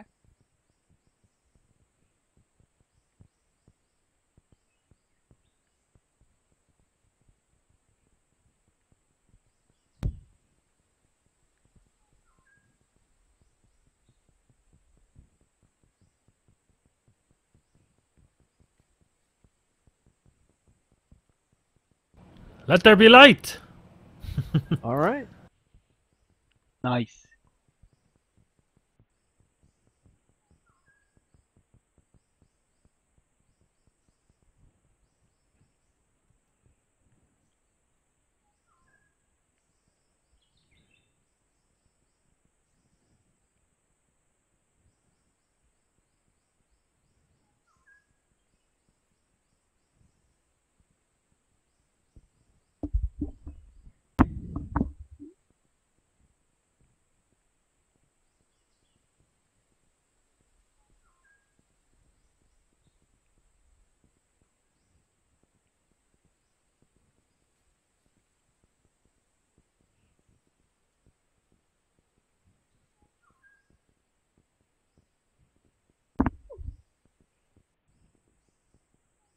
All right, you guys can pick a hippogriff. I mean, they're all the same, but. All right. I go for this one here.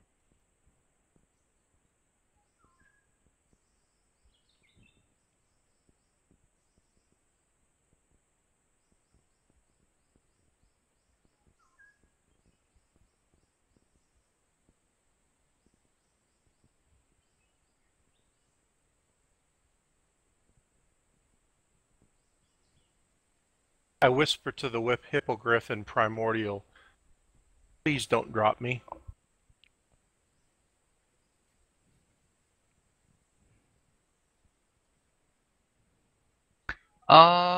Yeah, I will take this one then.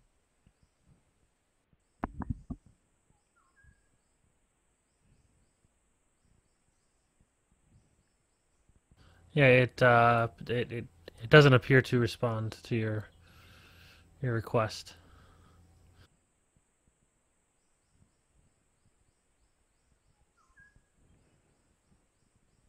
I would like to be nice to him and maybe give him some dried meat from my rations or something like that. All right.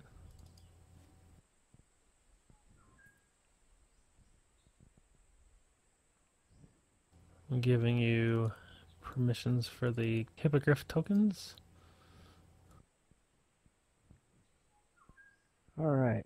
I did something terrible. What'd you do?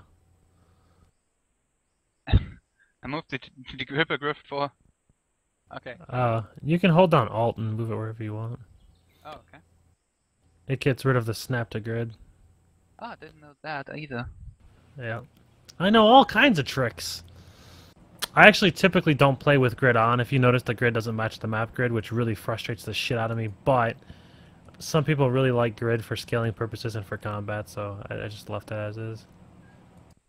And then the gates begin to open where all the hippogriffs are taking off. Are these things connected, or do we actually... Oh no, okay.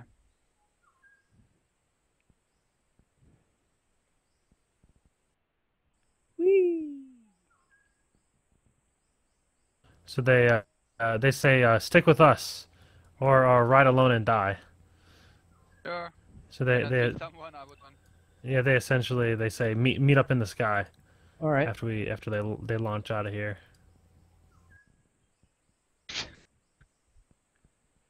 How many DM sessions have you ever had where you get to mount on top of a hippogriff and fly and do an air battle? None before. Yeah, that's a first for me too. I start reading this shit and I'm like, okay. Do we actually? Yeah, you guys are gonna fight in the air, yeah. Nice. So I hope everyone has some ranged weapons. I do. If worst comes to worst, maybe you can use the hippogriff as a Meat shield. yeah, something. Well, I could probably transform as a bird if my hippogriff dies or something. Right. Oh Maybe yeah. become a hippogriff, you said? Yeah. You can be your own hippogriff. Alright, so alright. Just turn into a hippogriff, fuck it. What do you... Have the hippogriff ride on top of the hippogriff. Oh my god. Have the bear right on top of the hippogriff. Siamese hippogriffs. That would strike fear into everybody.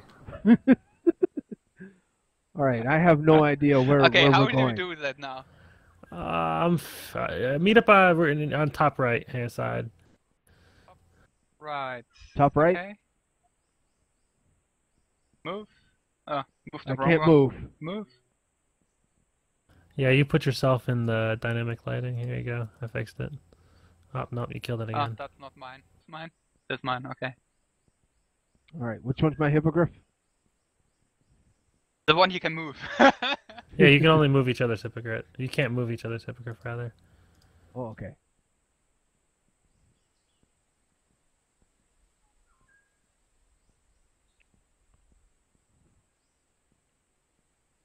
Okay, and now? Where are the knights? I'm trying to move the knights together right now. I'm trying to group them together, essentially.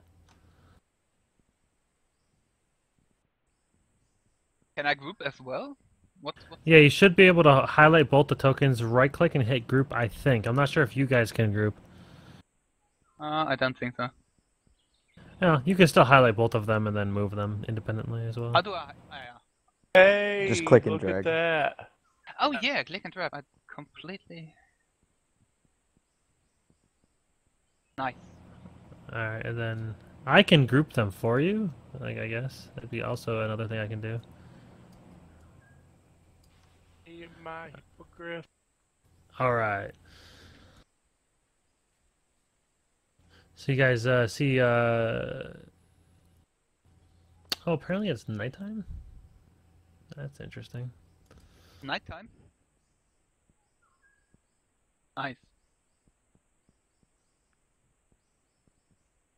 Shoot it with fire. You're gonna have no light for, well, you're gonna have some light, but no light for a second.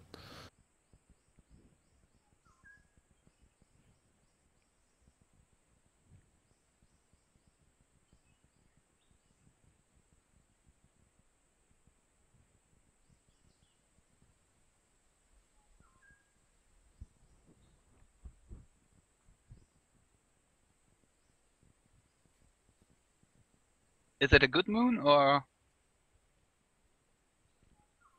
So it's giving off dim light.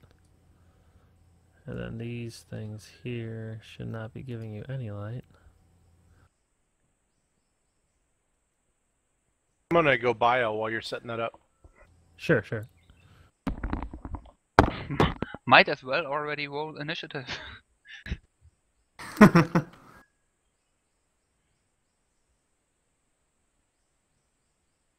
Oh yeah, I take it. Might as well give you the XP for it. Alright, let me roll initiative and see what happens.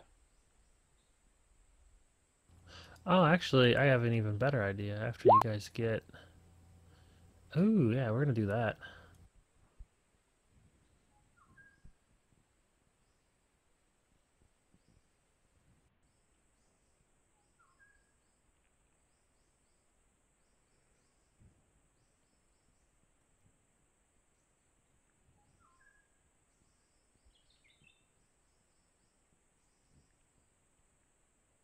Go ahead and get my numbers up there.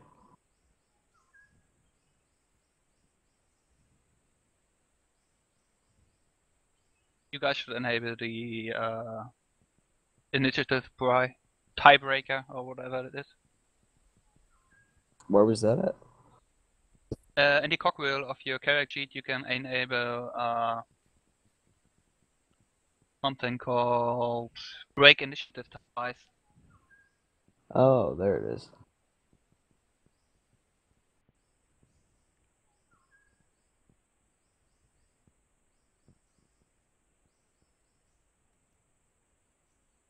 So done.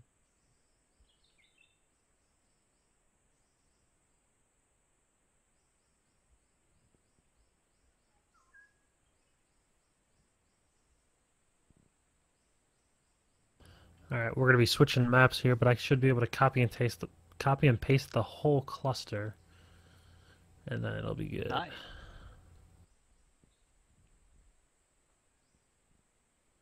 Oh, the map.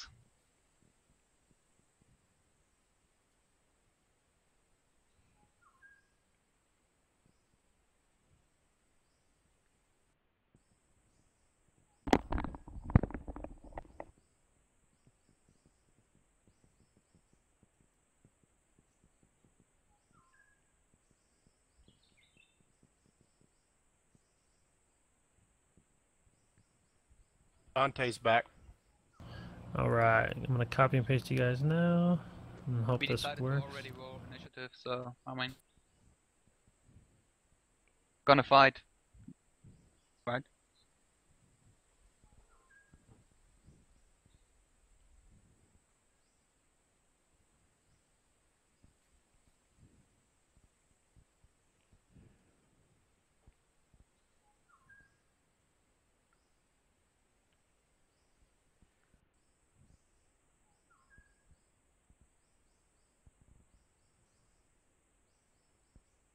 Um...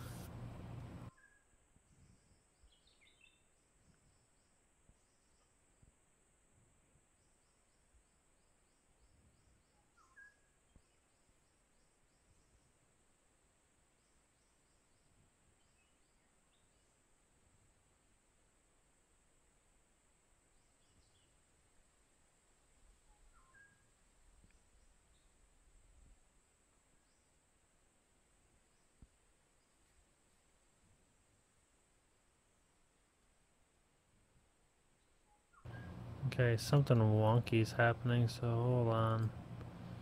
I don't know if you guys will see it, but I'll switch you over to the page out of curiosity. See what you guys see.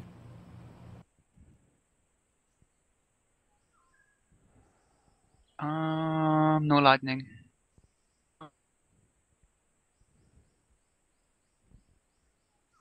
Just all black. Yeah, I had to reload the page because it was showing like a really weird. Matter of fact, it still is. What the hell is this? Do we just need lighting for this map?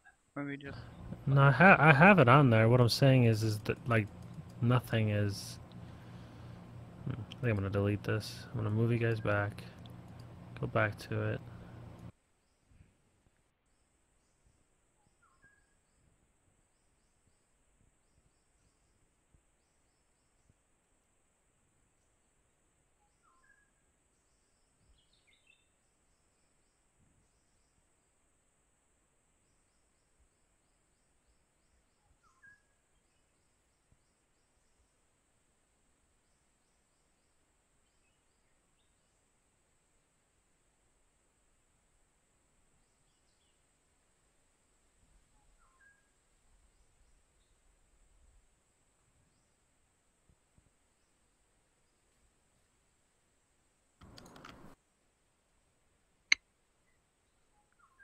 oh, damn it! I forgot my coffee. Oh, Now it's a cold no. coffee. Yeah, now it's a cold coffee.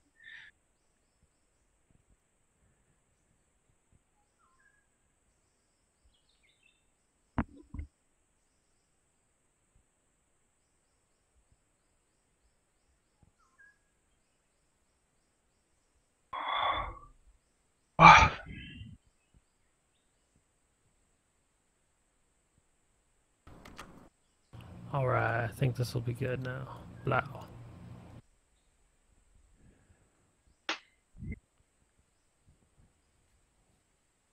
Alright, so now you guys should be good there. Let me turn off grid to make it less annoying. So you guys are meeting up behind this area over here. Is whatever coming with us? Is he riding as well? The commander? No. Okay. He's retired. Sir Mevaska. And vision right now is limited to about 100 feet within the canyon because there's fog and it's night sky. But the manticore and the hippogriffs and the giant vultures know the canyon well enough to avoid running into cliffs, so that's good. Good for you. I'm having dark vision. Yes, but the fog still hinders your vision. Just okay. Didn't catch that.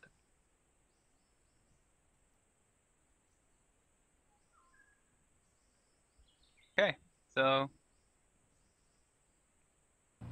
And so essentially, right now, you guys are sweeping out, and you just tell people to yell out when you guys find the hippogriff.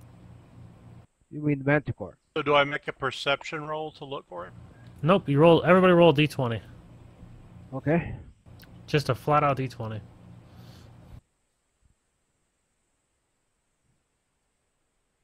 Yeah, quit that shit. All right, Dante, you find it. I kill it. It's dead. No, I'm just kidding. Go back. Your operation was longer than a bit.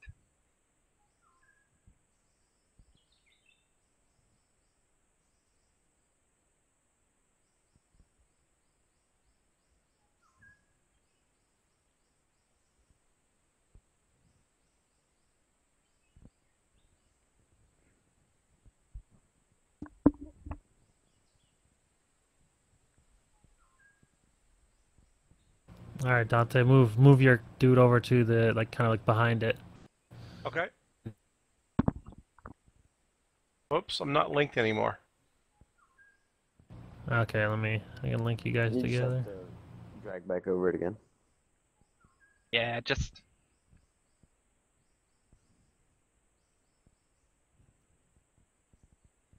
click and hold and do it that way, so we can actually start. Yeah, I mean, I'm fine. I can see everything now, so yeah, I know I can move my character and then the not linked. So how do we handle that now, Matthew? Alright, so I think I'm gonna have to add you guys initiative rolls on here. Do we take these we already rolled, or do we roll again? Yeah. No, I mean that was the initiative rolls. Then Dante's the only one without one. Oh, Well, right now there's Yeah, Ginyu and you were- Rikos. I need to add in. I need to add you in there.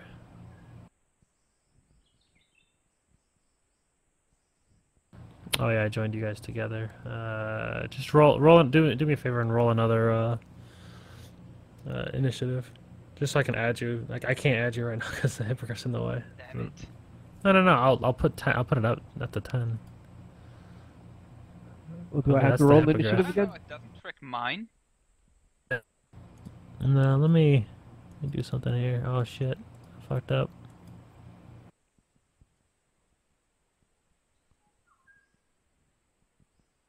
Oh, because I have them grouped together. I'm just gonna ungroup them.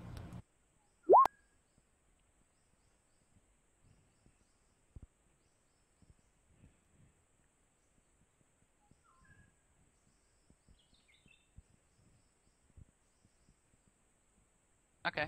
What did you roll before? 17. 21 for Varen.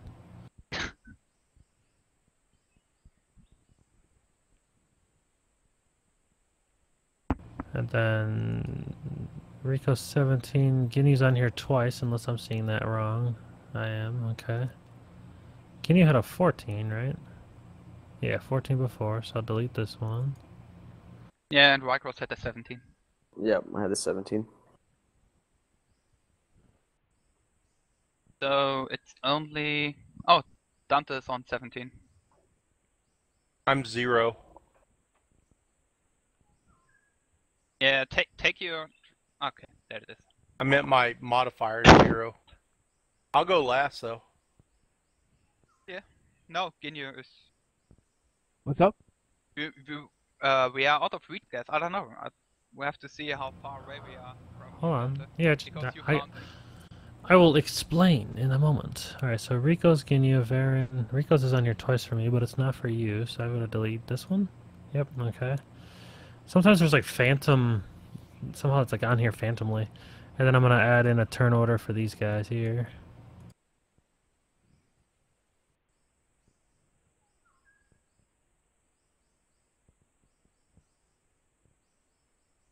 Oh yeah, 5. Nice.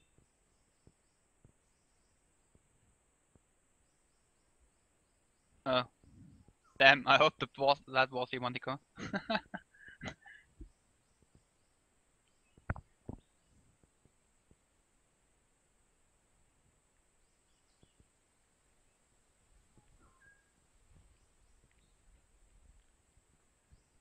Ah, dang it. My sheet seems to not save anything I put in. Weird.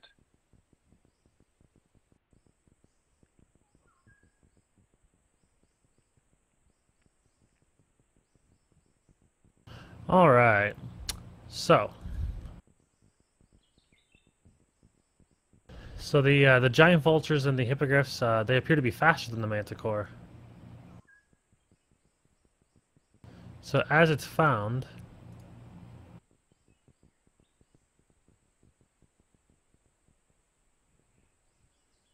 Okay. it Sorry, was just checking something. spins around here, and I gotta add it to the turn order.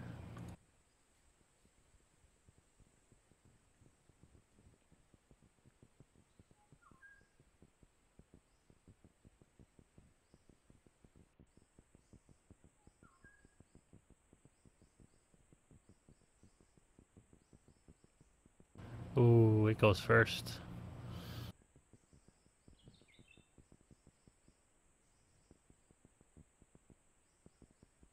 Of course.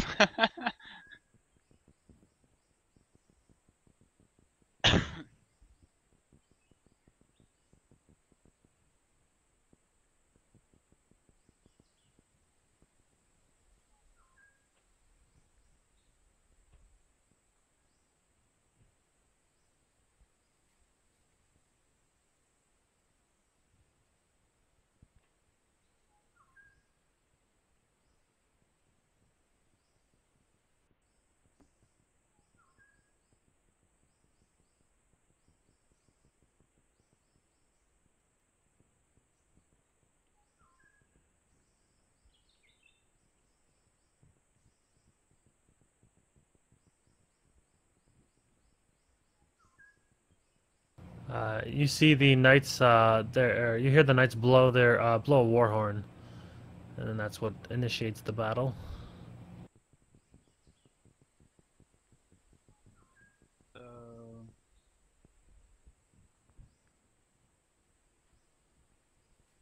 we all are in reach, or we have to try to get near it?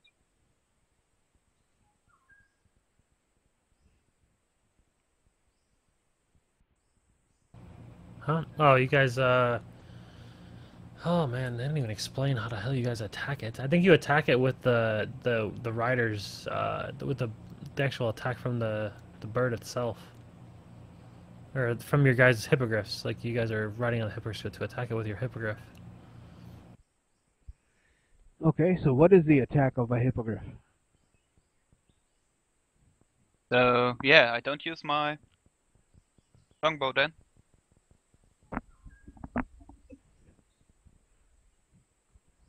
Alright, so hippogriffs. They make 2 attacks, one with its beak and one with its claws. It's 1d10 plus 3, add a plus 5 to hit, and then I'll just copy and paste it and hope that it actually copies and pastes correctly.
I'm just gonna make everyone a macro and put it in TeamSpeak, and you guys will be able to just click it. It'll be perfect. Okay. Almost done. So can I attack with my bow or not? You're not gonna wanna. The hippogriffs do way more damage than your bow. I think that's the intent. I'm imagining you have to use your action to command it to attack. Just like every other Beastmaster, you know? Okay.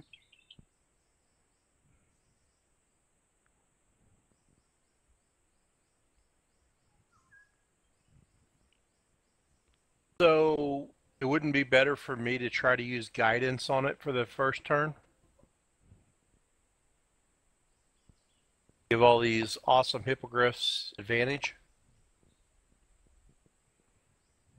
That should be possible then. Alright, in TeamSpeak. Well, guidance only works for one creature, so. Correct. So copy and paste what I just put in TeamSpeak. And what you do is you copy it, then after you have it copied, go to the cogwheel, on the top right of the main page, and then you'll see a thing called macros. Click add, and then you can label it whatever you want it to be, just say hippo attack or hippogriff, whatever. And then for actions, just paste it into the actions area. And then it should be one clump of words, but power should be the very first on both sets of commands. It should copy and paste right in there. So I hit add on macros. Yep. It does it twice? Oh, it's a multi-tag, okay. Yep. So you hit add on macro, then edit macro comes up, label whatever you want, copy and paste whatever, or that command up there into the actions, then you can hit test macro. Oh, you crit! And then also make sure you tick the show as token action. And then you hit save changes. After you test to make sure it works, so then we can continue on. Hold on, where do I... Oh, I see it. So, how do I activate the macro after I save it? Click on your token. It'll pop up top left. It'll say whatever you labeled it. Labeled it? Yeah, like when you labeled, unless you labeled untitled or you didn't label it, rather. I don't know that I did. So it should come up as untitled up at the top when you click on one of your Like a red tokens. circle? No. It'll be up at the top left of the actual like map. Okay, I'm confused. Like click on your token. Alright, I've done that. All right, and then up at the top there should be like a big bar, unless there's a setting. Hold on, let me double check there.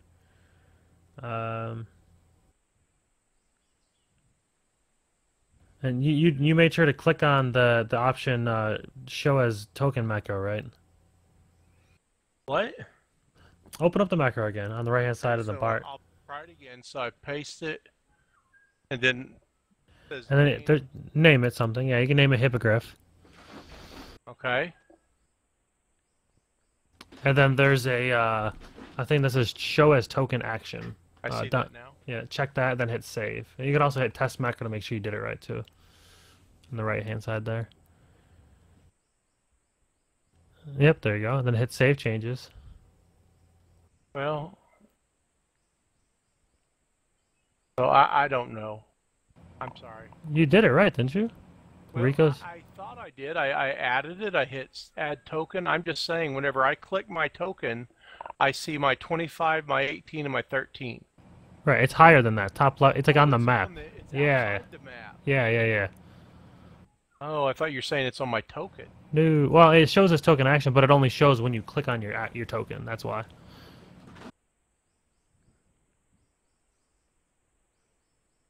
All right. I'm ready.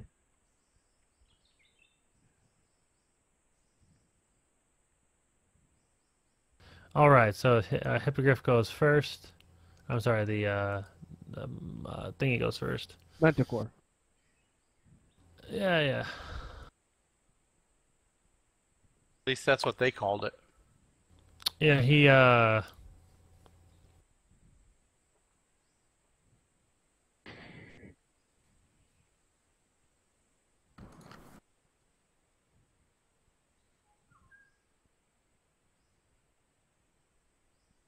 So it's attacking with its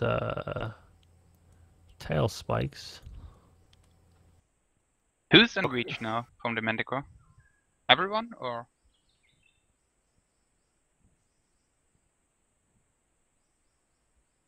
I mean, yeah, I mean its tail spike is a ranged attack, so probably everyone. Everyone within 100 feet at least. So yeah, that's everyone. Guiding bolt was the spell I was trying to think of.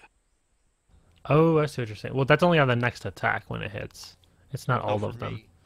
Right. I cast that, and then everyone else that attacks the Manticore has Nope. advantage. Read how it's worded. It says the next attack, not all next attacks. Even if it doesn't hit, it uses it.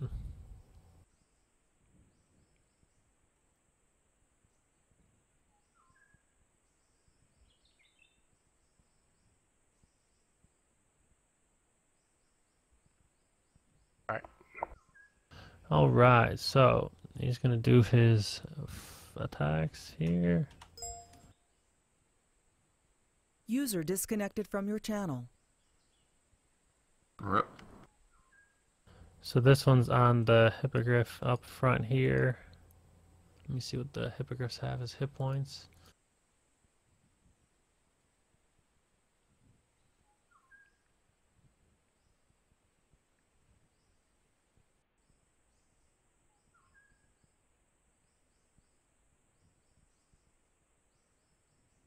Oh, they are not hardy creatures, I'll tell you that. They're not. Alright, so this Dante's hippogriff gets hit for, what was it, 8? Yeah, Yep. 8.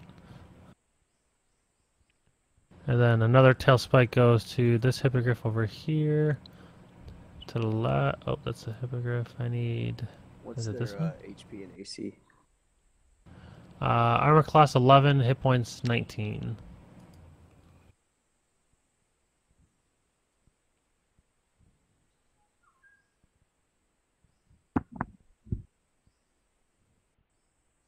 $19, you said? Yeah, the hit points 19, armor class 11.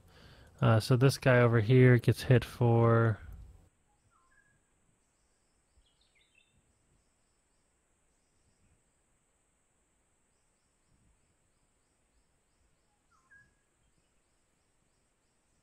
Might as well have an HP bar.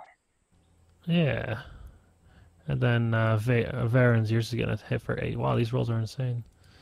So your Hippogriff gets hit for 8, and then it's Varen's turn.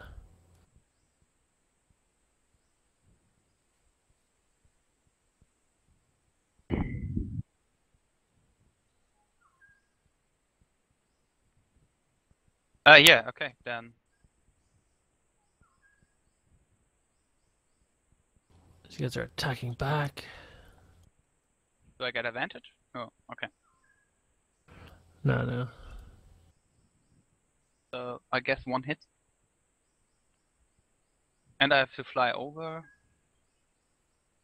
Yeah, you're gonna want to fly next to it, right? You see, the 18 Okay, definitely hit, but the 8 missed. Okay. So, and I have to command my hippo, so that's why Yep. Okay. Yeah. Commanding the Hippogriff is your turn. Essentially, everybody's using their commands or their action to attack with the Hippogriff, unless you want to cast like a spell, perhaps.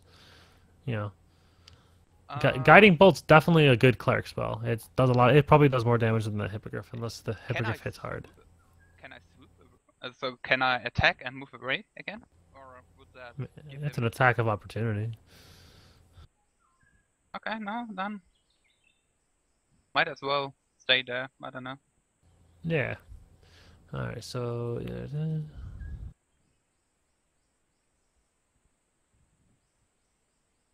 So you hit for 6.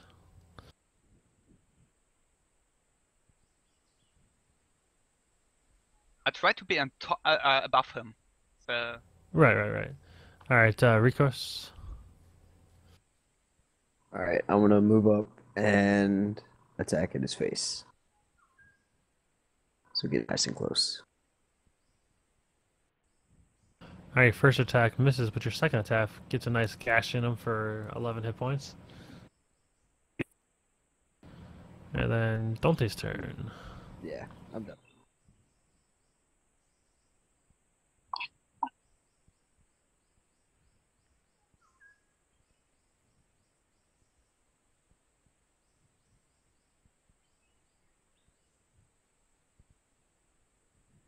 Dante.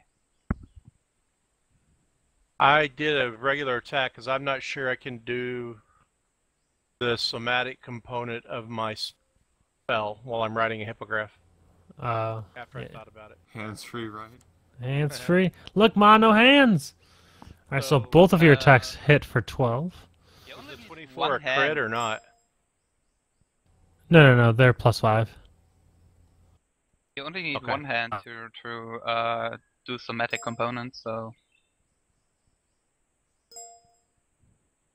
Well, maybe next turn. All right, Ginyu. All right, I'm gonna fly like this. They have a movement speed of like 60 feet, so you guys should be fine.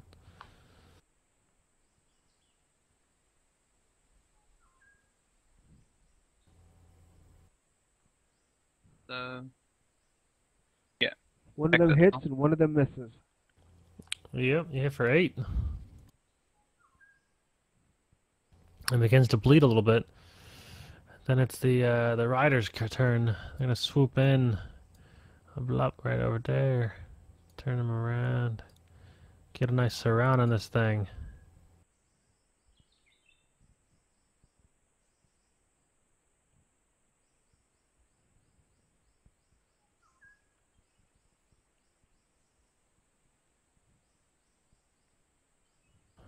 There's a rider missing, but you know what? I'll just copy and paste.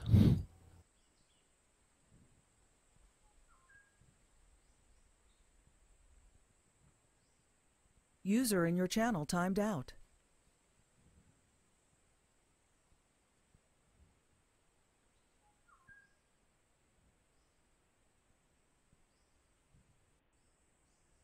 Wow, yeah, okay.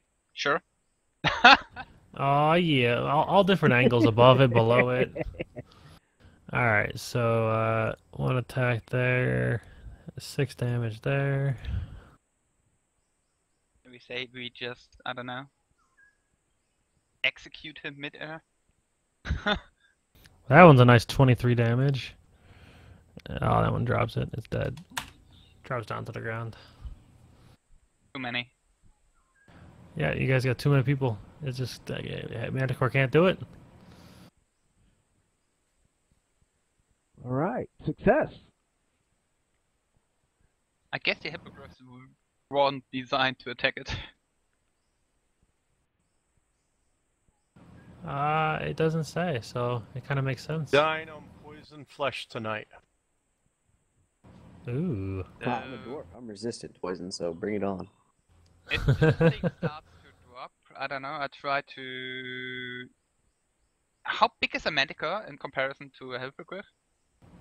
Well, a manticore's a large beast. Hippogriff is Or it's a manticore's a large monstrosity. A hippogriff, I think. So it wouldn't be intelligent, say, to command my hippogriff to grab it and carry the manticore back to the tower, to the spire. We could use teamwork. They're all apparently they're all large monstrosities. Is it possible? We'll just have the talons grip it all over the place, and we'll all carry it back. Yeah, I mean, probably the well, probably the fighters would be, or the warriors would have best handling to handle that kind of stuff there. The knight. Okay, yeah. Yeah, so they'll do that, and then you guys will all fly back to the tower. Yeah. That's a mob.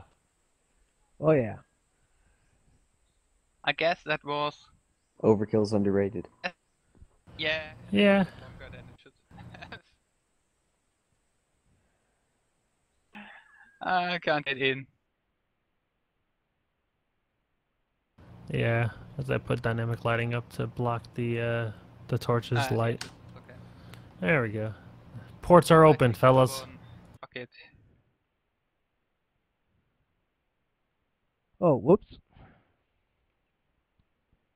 Alright, you guys are back in, and then Okay, it took another one to stay.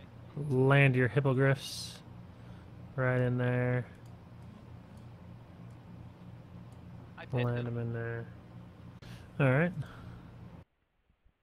Might as well say goodbye and be nice to him again.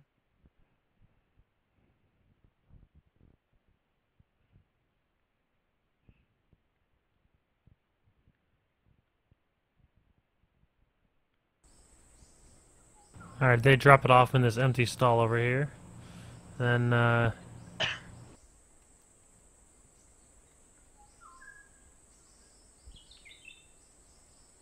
guy over here says, "Good riding!" And...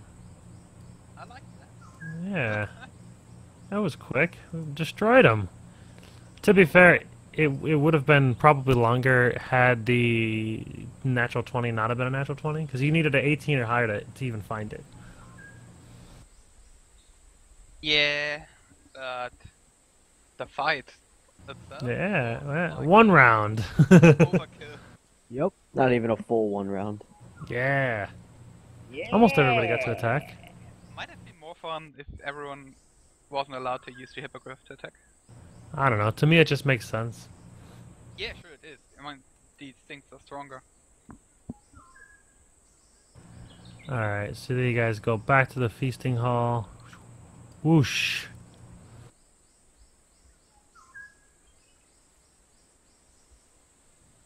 Which is near the bottom left-ish, or bottom middle probably, or left middle.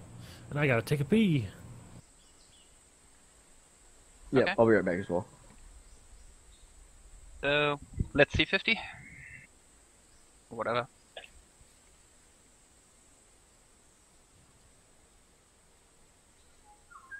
Alright, I'm gonna sit here.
Okay. I would just get myself a second breakfast. Alright, I'm back. Welcome. Okay. Let's wrap this baby up. So...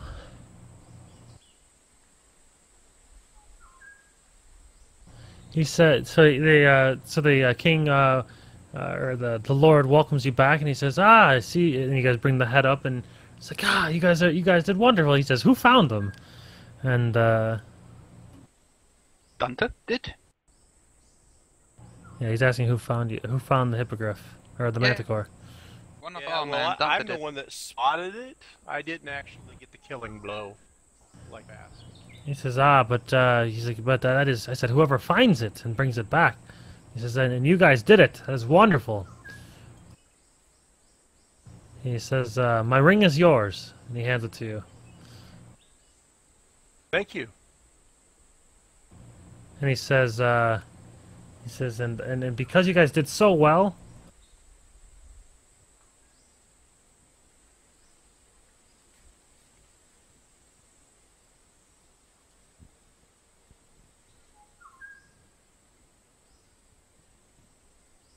he says you also get this bag, and he like tosses a little pouch from his pocket, Might as well grab it. and it's got some coin in it. Okay, can I count it? The Alliance thanks you for your patronage. 17 gold pieces and 6 platinum pieces. A platinum is 5 gold, right? Yeah. Alright, and he says, "Alright, everybody sit back down, and let's finish our feast." And he says, "You know, you guys really don't have to be looking for that delegation." He says, "Lest the dangers of the Somber Hills claim you." He says, "It's probably safer if you guys just, didn't bother with them. I'm sure they're fine. Maybe perhaps just get lost." You may be right. The problem is, we got the order, so it would be bad for our reputation if we won't obey the order. I mean, you probably would be mad with your men if they don't follow your order as well, right?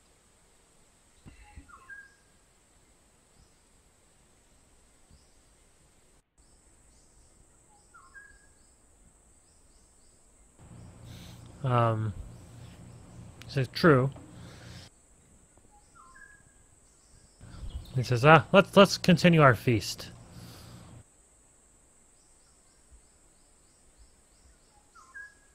And then some time goes by, and the Lord says, he says, "It is time for me to retire to my chambers." He says, "You feel free to stay the night, eat as much as you want, drink as much as you want, and the night's stay will be free on me." Thank you very much. Very generous of you. Can I insight that? Sure. Tried to talk me out of staying on my mission, even though he supposedly supports the Lord's Alliance. Right. You get a feeling that he has alternate intentions.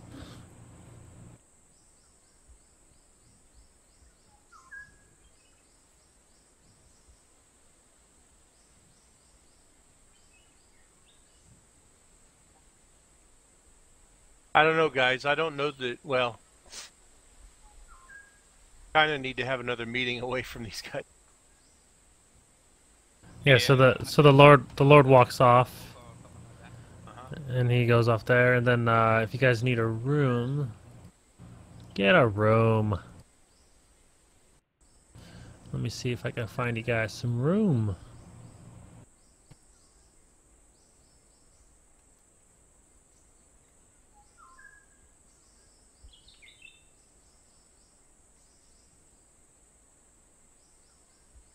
I guess it would be S9. Oh, yeah, so you guys are on the same floor. So, all the doors that you guys see to the left here are all rooms, so...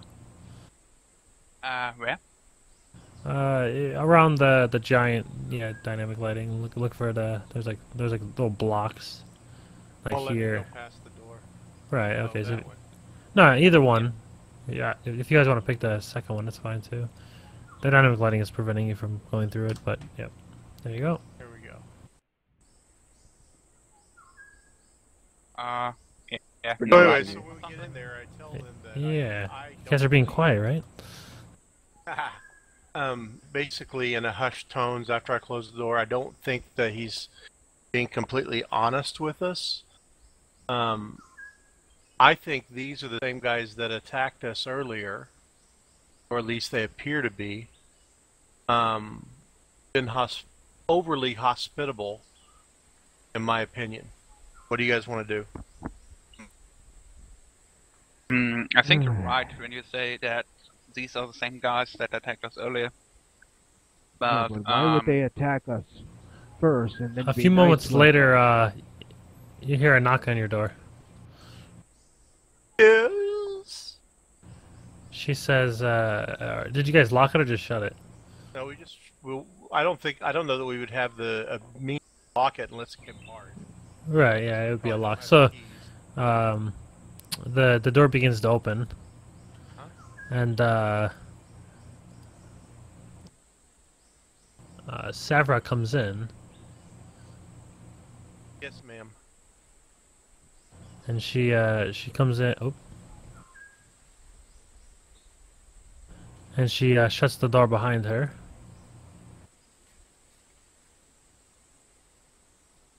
Madame Saffra. How can we That's help you? Savra. She says,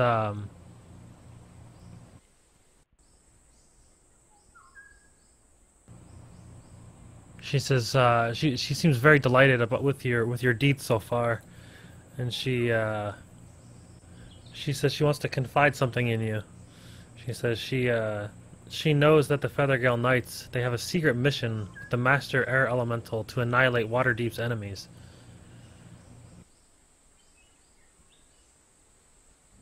She says she was thinking that she could offer to meet with Thurl to request that he recruit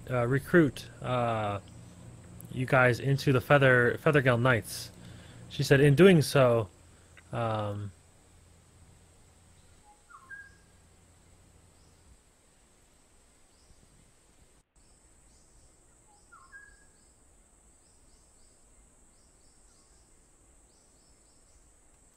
she feels you guys can gain some intel, or perhaps put a stop to them, to the evil cultists. She said they're corrupted. Who's I say no, corrupted? The just because Feathergill we're Knights? Yeah, the Feathergale Knights. Yeah, she said they're not as friendly as they look. Oh, okay, never mind then. Yeah, I retract my statement. Okay, so the role, was he the guy that we were just talking to, or is it somebody else? This is the entrance, or the chick that brought you guys in. Right. Yeah. But she said that she wanted to talk to Oh, somebody else Thurl about was it. the Lord. Yeah, the Lord Commander. She said she would offer to meet with Thurl to request that he recruit the character into the Feathergale Knights. If you say that the Knights do something unjust, why would you recruit us? She says to gain intel. That way we can try to stop him. That's what it's trying to do. I think we have to stop them. Take I him don't down from the know. inside. These things down in the kitchen trying to, I don't know, commune with air. Girl, you should flee. You're not supposed to be here.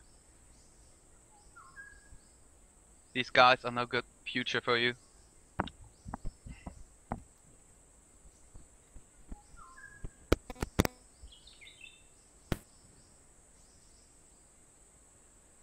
Well, I think that we should I'd like to, I we don't know, should break or investigate. something like that. You know, show her the bad side, the guys. I look around to the other. Do you Didn't trust one of you her? say you saw something in somewhere else in the secret door or something? I saw some Cultists. acolytes and priests that were, I don't know, strangely absent-minded. I think we need to make our way there. You hear another pounding on the door. This is much more louder than hers. Her knock, rather. I grab Sephiroth's hand, the girl's hand. Alright. Throw her behind me, so in the corner of the room, below the torch or something like that, and stay in front of her as fast as I can. Alright. I want to move in front of the door. Alright. The door begins to open. How can we help you? Who's there? And the commander of Feathergale, Jesus Christ, I can't get to him. He begins to walk into the room, and he says, "What is this private meeting I hear you guys are having?" Das nicht ein sorry, English. Isn't it a double beak room like the one below? So there are 4 beds in here. Yeah, there's 2 beds in this one. Oh, there's only 2. I thought Our double beak, venture group like has things that they need to discuss. What's your business in it? He says, "Scouts have told me that you guys were the ones that killed some of our men." Well, if they were your men, they attacked us. He says, "Lay down your arms, and we will spare your life." For what purpose? Refuse to lay down your weapons and your gear, and we will take them by force. Making threats doesn't make me want to surrender my arms. Makes me want to defend myself. He says, "I feel as if you are endangering." How does the girl react behind me? She's just laughing. What kind of love? Kind of maniacally.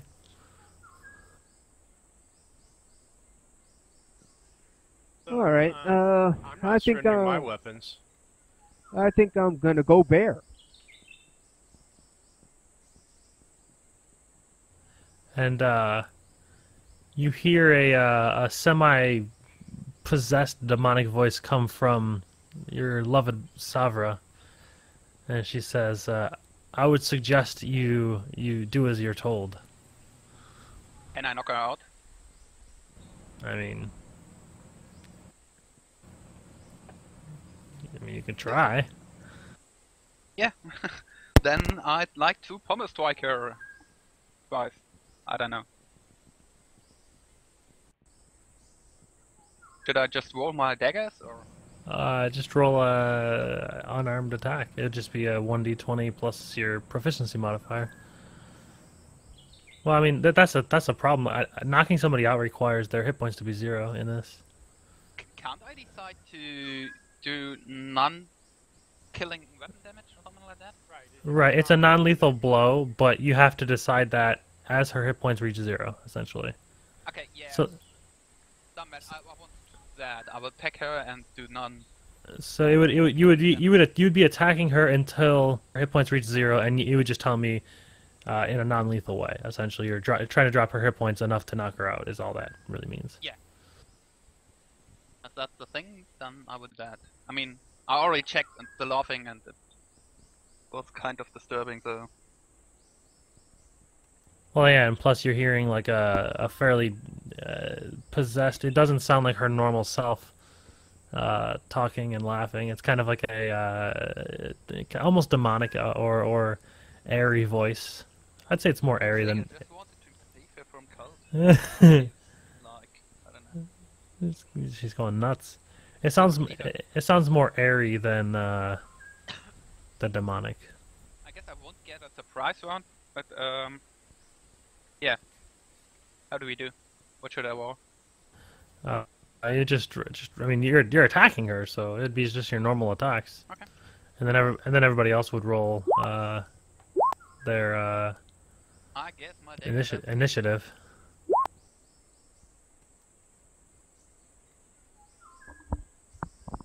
I'm just gonna have myself sat in this doorway.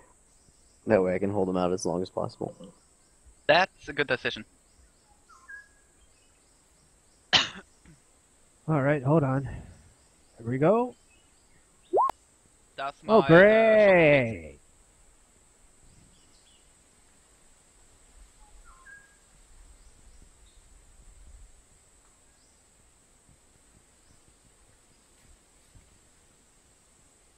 I mean, she's not carrying any stuff, right? So I guess my short sword does hit. So 7 damage for that.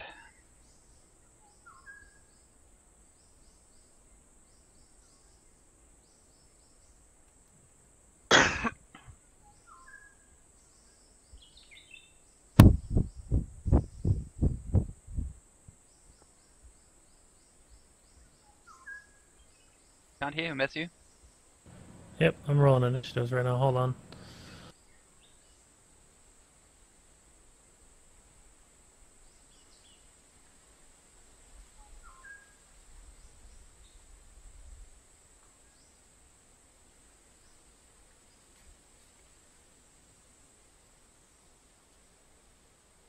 Yeah, your short sword does hit. I rolled the wrong dagger anyway, so.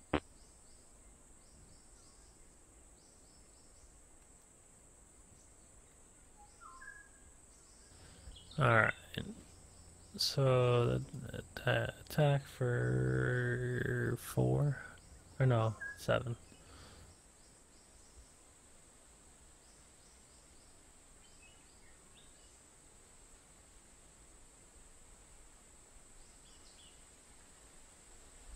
Alright, and then it will be Thurl's turn. And whoop.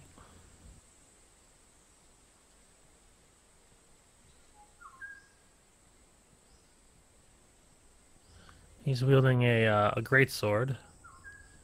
And I don't think he can wield that in between the door frame. I don't see why not. If he, I mean, maybe if he stabbed. he's more. He could do it like an upward slash. It's probably the only way he could swing. He wouldn't be able to swing side to side, but maybe upwards.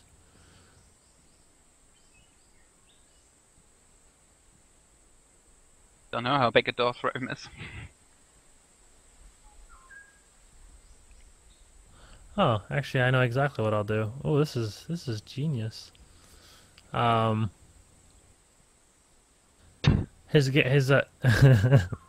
his hands begin to glow a little bit, and silvery mist begins to surround him, and in a flash, he's behind Ginyu. Great! And then he swings his greatsword right behind Ginyu. Well, let's see what happens. Okay, hit him. And misses the first swing, and misses the second swing. He has 3 attacks. So 1 cast plus. What the fuck? Nope.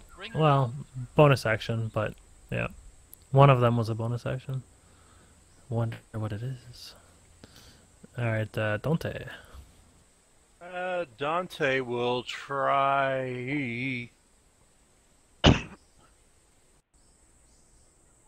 Yeah, I'm gonna try to hit him with my mace. The guy that just stepped back there behind us.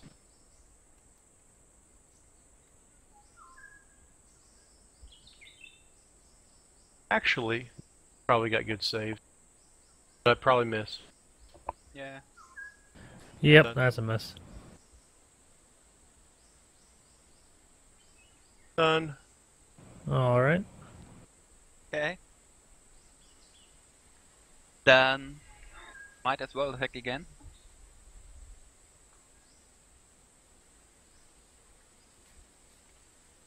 15 non-lethal damage.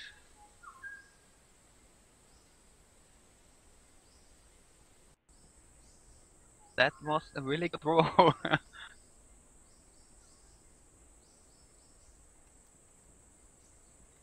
Oh, the offhand is wrong, I guess. Yeah, the offhand is wrong. Okay.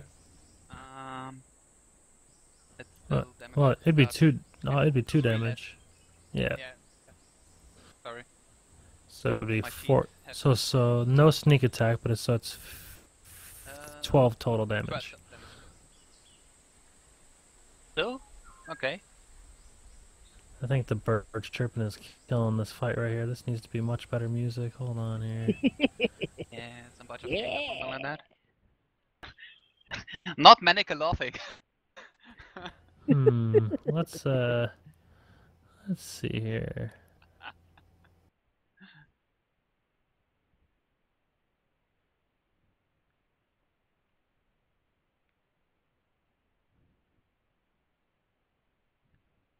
I actually don't even remember what this is. What is this? Oh, it's just evil, creepy music. The red dot means she's nearly down, right? It means she is bloodied, yes. Sounds like something from the first Doom. No, it is actually from Darkest Dungeon, House of Ruin by Stuart Chatwood. Okay. Alright, so it's Rickro's turn. Alright, I'm going to step more into the door. And attack Can this you just dude. close it? Yeah, I'm gonna close the door. We can bar it, right? I mean, it's not a... No, he was saying... No, it's just a normal... It's like a room door. Ask if you have closed the door. It can be closed, but it's not barred. It's not a barrable door. It's just a handle for opening and closing for like a... think of like a hotel room, I guess is the best way to describe it. Might be able to Okay. lean a bear against it. We could. We could put a bear against it. Yeah, remember, a bear is 10 foot. Yeah, it takes up 10 foot worth of space. You guys are fairly cramped. We might need to push out. Let's see here. What do you do? So are you opening and closing the door? What's going on? I'll just leave it open. Because we're gonna have to Alright. move out of here if we want to go bear. So I'll put it there and attack this guy.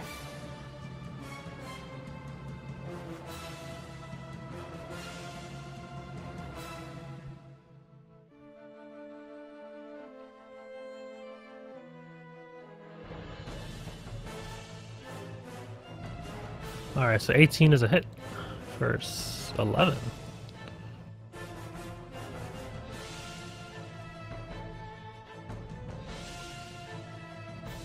Nice. No, I didn't. I hit the minus and just hit enter. Whoops. It was like Nan. Alright, and then it's their turn. The guy that you just hit is attacking you back with his sword for 3. And this guy here will move forward, and then attack you with his sword. Oh, I'm sorry. The second guy gets an extra swing, so that'll be for the first guy. This will be the second guy, and then he'll swing his sword again. And a hit. And then 18 damage. no, he only took 7 and 3. He's taken 10 so far. And then this guy back here is gonna chuck his spear. This guy's gonna chuck his. Oh, that's not it. Oh no, that is spear. Yeah. And then this guy chucks his spear. This guy chucks his spear. This guy chucks his spear. And the last guy chucks his spear. Wow, every spear missed. That's nuts. And then Ginyu's turn. You have enough spears to barricade the door now. Time to bear out, y'all. I'm just gonna set them all up and have them poking out. They'll never get through. Ginyu, go ahead. Yeah, I'm gonna bear Get out. big and nasty.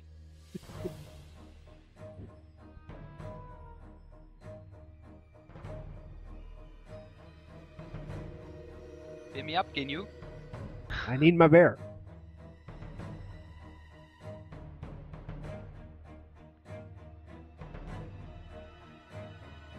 Alright, I'm gonna attack the big guy.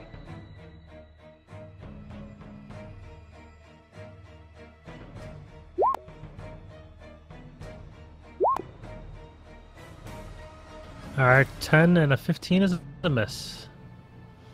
So he has at least a 16 AC. Max damage, no hit. Alright, his turn again.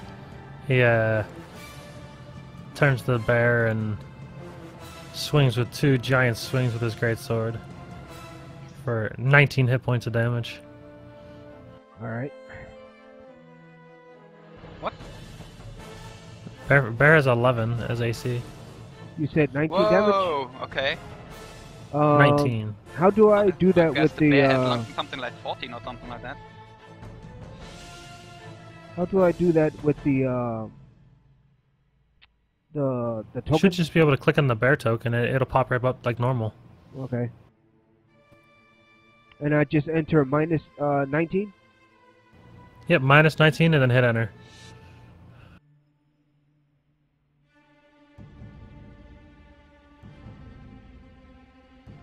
Okay. Alright, then it's Dante's turn. Alright. You can use them heals, yo.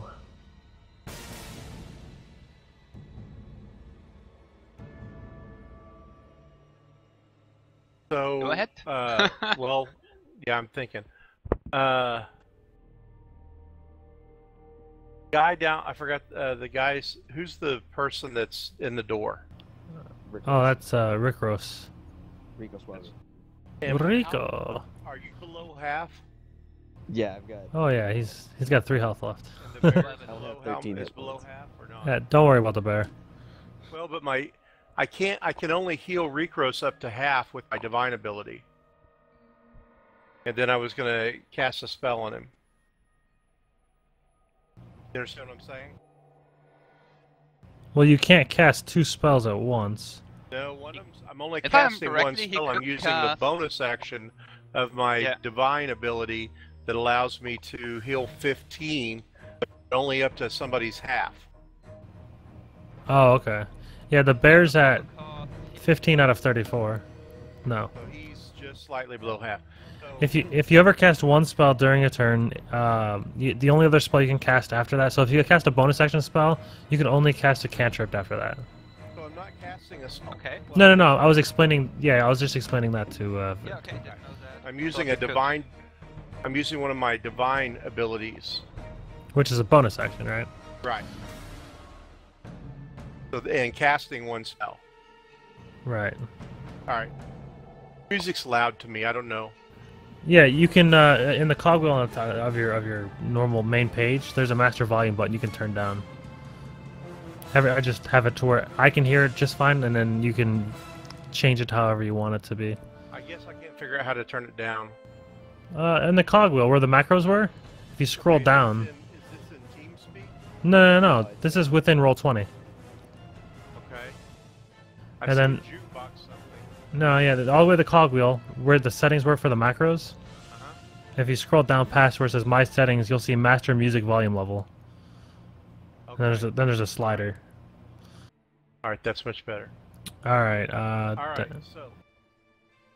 so I can do 15 points, split between up to 3 targets for my divine ability. So I'm going to put. How far are you from half, Ramos? Ricos, yeah. How far are you to half? 3 or 4. I don't know. It's 13, so. So it'd be 6. Yeah. So he'd be Okay, 3 so I'll away. give you 6, and then Well, I'm no, gonna- he's half would be 6, so he'd be able to go up to 3 or by 3. Okay, so I'm splitting whatever that is to the bear and him to go both of them up to half, and then I'm doing a cure light wounds on. Well, the bear's only. I mean, I don't know if that's worth using because the bear's at Yeah, one point away. okay, The bear's at 1 point away from half, and then Alright, Rick then Ross I'll is just- 3. All right, I'll just do a cure wounds on Rick Roast then. All right. Yeah, the bear, you don't have to worry about the bear. Once he drops out, it goes back to Ginny's normal form. Then as a bonus action, he can pop right back into another form. Yep. So that's going to be 7 healing for Rickros. I posted you something. Like, you can add it. And TeamSpeak, Dante. I whisper something about how you could add it to DD extra healing as well. And then are you done after that? Yeah. Alright, Varen's turn. I still have something in front of me, a girl. A girl don't like to try to kill, but yeah, she has to get down. At this point, I fart in the girl's face. Brrr. Non-lethal damage. Plus, I think the bear is big enough so that I get my sneak attack as well. Oh yeah, it's definitely enough damage. So 14, 17. So she goes down to unconscious. And can I? Oh no, hide is a full action, right? Because I'm not level 2 yet. Right. So Rogue's cunning action. Cunning action rogue can move and hide. I'm not level 2 yet. But he needs to be level 2. He's only level 1. Oh, I didn't know that. Sorry. Yep. Yeah. So as a free action, bonus action, whatever, I'm gonna switch weapons. Alright. And then it's Rickros' turn. I'm gonna hit this guy again. Alright. Don't you want to come in and let it fight against one only? No, because then they could sneak right past me without me getting an opportunity attack. This way I can at least defend the door. Step here, only one can attack you because I don't know. They don't have reach. You fight only one. If you step in Alright, the well, door. I will move back there after my attack. Well, hopefully they don't all have 2 spears. Oh, yeah, oh, no, it's okay. I understand now what you mean with attacks. Yeah, if you step back, you get the face.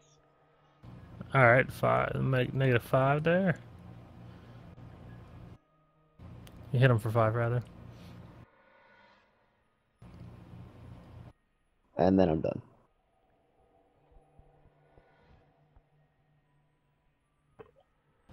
Alright, their turn. This guy moves up into the doorway.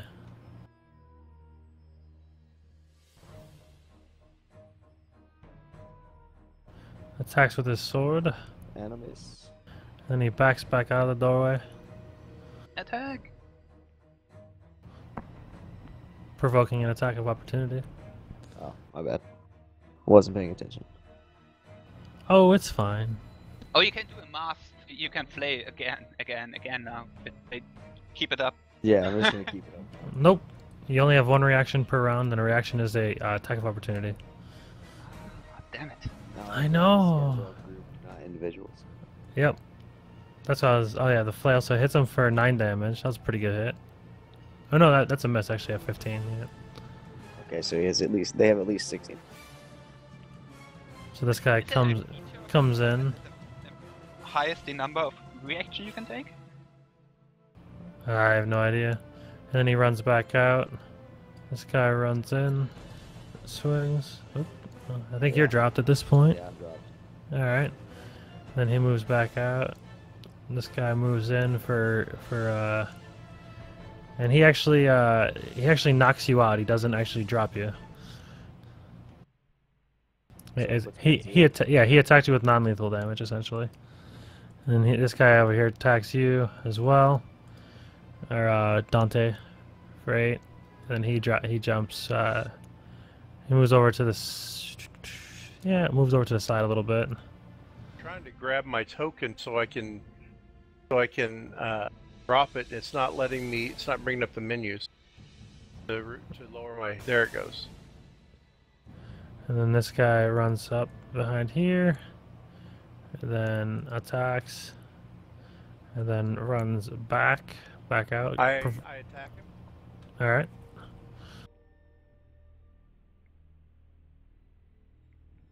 I missed. That's a miss.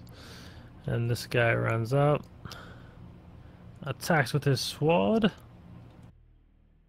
And Now, misses. I'm curious, how are they moving up and attacking and then moving back? You can. Can't do that. Yeah, you can. In 6 seconds. They all do it in 6 seconds. You can always split up your attacks, as long as you have the movement to do it. So it's 15 feet there, 15 feet back. And that's their 30-foot movement. Even if you have 2 attacks, you can actually attack once, move 5 feet, attack again. Okay. Yeah, you are able to do that. You're always able to split up your attacks. So he's like coming up, attack, and miss. And he could probably only make it here. This guy will run past all of his dudes and attack. Uh-oh. And crits. For 11 for the crit. And then I think that's everyone, and it's Ginyu's turn. Alright. Well, this is not looking good. Nope. But, well, we'll see.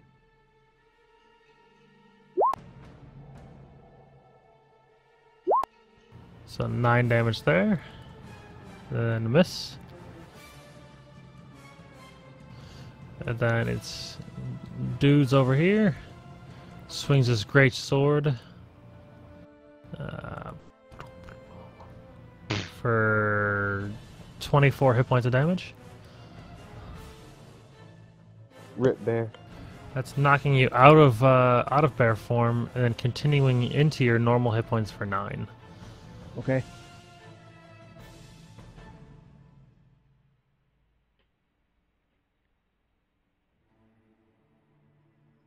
And then Dante's turn. Hold on a second. How come it didn't do anything? Hmm? There we go. I don't know. I was able to do it. Oh. So I know that they put. Can I tell that they put Rikruros down non-lethally? Yeah, they hit him with the hilt.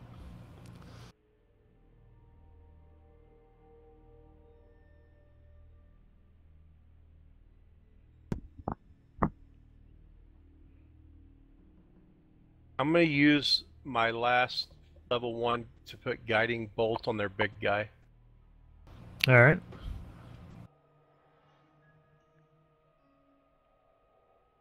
I missed.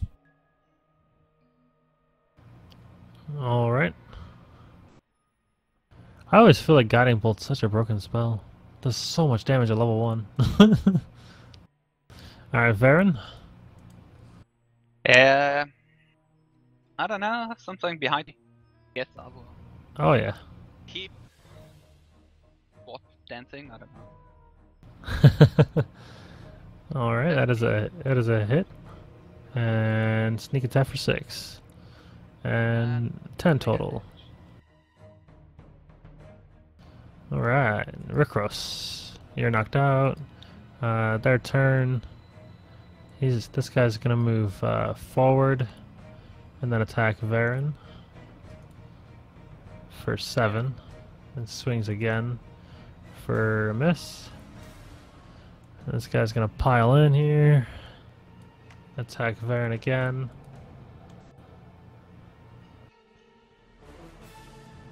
And also non-lethal blow here. 14 doesn't. Oh no, sure. Yeah. It hits just enough. And this next one comes in to attack to finish the party. Blah. Oh, he missed. Oh, he missed again. So then he moves back out. I attack him. Alright. That is a miss. This guy comes in, swings his sword twice and misses both times, jumps back out. This guy comes in, swings twice, for 1 for 9, and then moves, non-lethal. He moves in. This guy moves up next to Ginyu. Drops him. Oh yeah, there's too much shit in the way. Hits Ginyu for 8. All right. Then moves to the side here.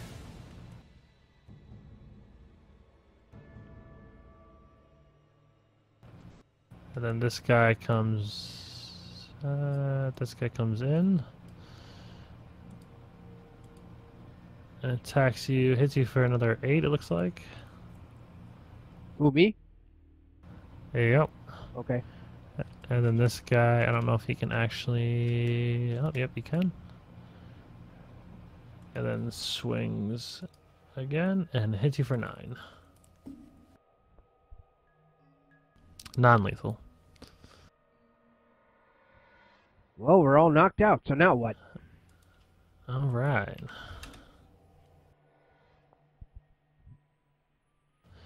So, what happens now is the guy. Oh god, that didn't work at all.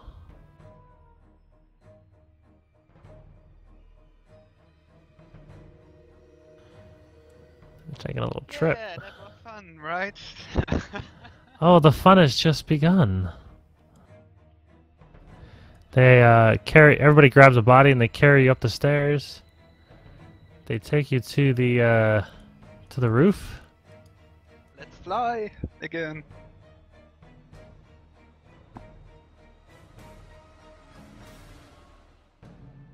They take 2 people and they carry Ginyu's corpse, or his body rather. Sorry, and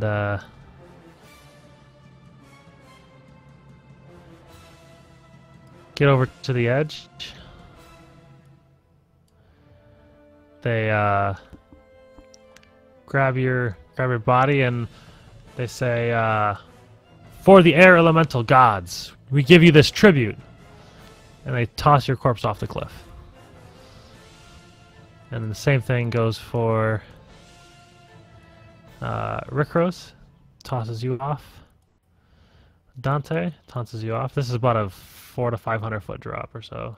What the fuck am I And listening then to? Varen, it drops you off. And there's no... hold on here. There would be Moon here. Oh yeah! Thank you for ending this. Hold on. Hold on. There's a method to all madness. So, as you guys are falling and unconscious, some time goes by, and you guys wake up. The fuck? And you see in front of you, as you guys begin to wake up, you see bird-like creatures. Humanoid bird-like figures. Kind of all looking at you. Hello. Hi. Thank you for having. Let's see And let's see what I roll for this. I don't taste very good.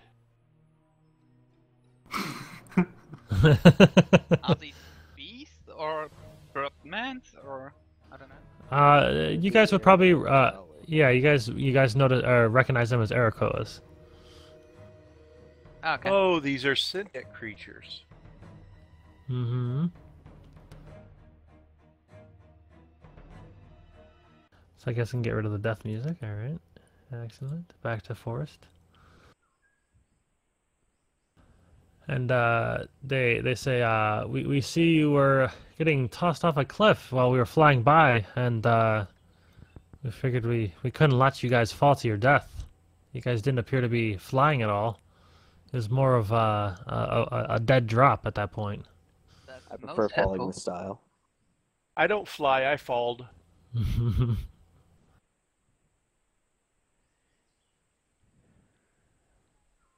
We were thrown out by Thank you for saving me. The feather people. However you call those band of Arakoas. weirdos. No, the Feather Brigade, dude. Yeah, guild. The Feather Gale Knights. Yes. Yeah, they were a little bit rough. Those cats that got upset with us and threw us out of their tower. And you guys awaken. Hold on a second. Let me copy your character tokens. All right, who wants some good berries to regain HP? How long were we out? This question. A couple hours.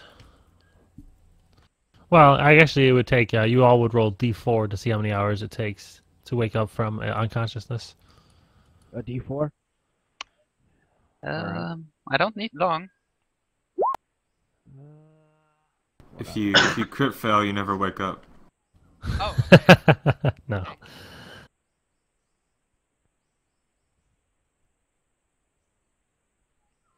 All right, so after a few hours, you guys wake up, and then I knew it. I knew there was going to be a 4 in there. 1, 2, 3, 4. It's perfect. Yep. So, if I'm awake first, and I'm alone with the others, I guess I would just friends. I don't know where I am. You would what? Take my long rest as an elf, so only. Oh, okay. Yeah, that's what Right, I was right. gonna say. If these guys are friendly to us, I'm going to turn over and take more of a nap.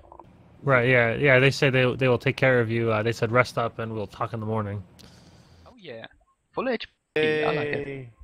Did we ever get experience for the Manicore fight? Not yet. No, all experiences divvied out at the end.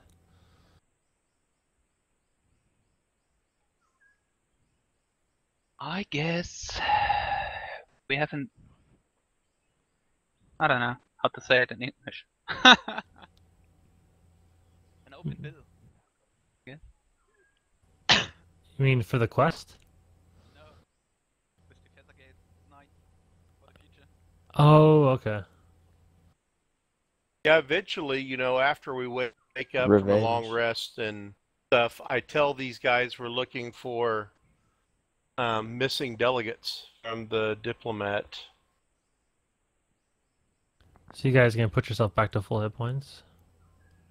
Well, yeah, if I can rest that long, and I don't know. I would read them and say who I am. Hello. My name is Right. Baron Mindor.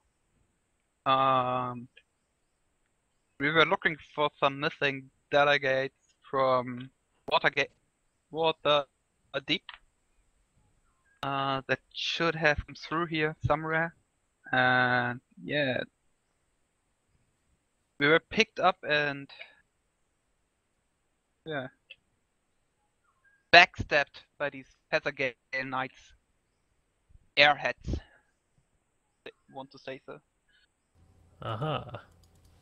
Said yes. We don't much like those guys. I'm on your side. If that's your opinion, I'm on your side.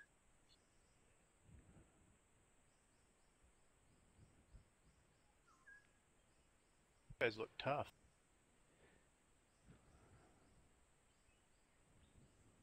How big are these guys? Like, I mean, right now you guys aren't a proportion because obviously this right here is like 100 feet. yeah. But for map purposes, they're human sized.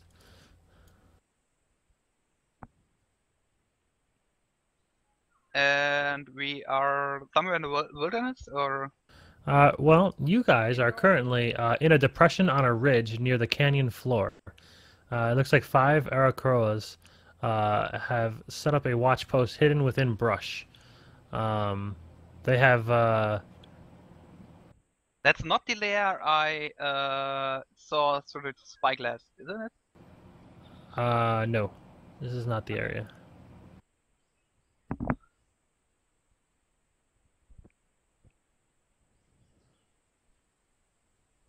I think we should ask the Eric if they know about that cave. Not yet. Last time asked for the delegates before, right? Because, I mean, if the big bad dude had an interest in it, we might need to have an interest in it. Are we sworn with all our gear over the things? Or? They said they've witnessed other sacrifices from the spire, but they're not sure who, and they weren't able to save those folks. They feel as if the forces of elemental evil have taken over the canyon, and they're not sure what to do next.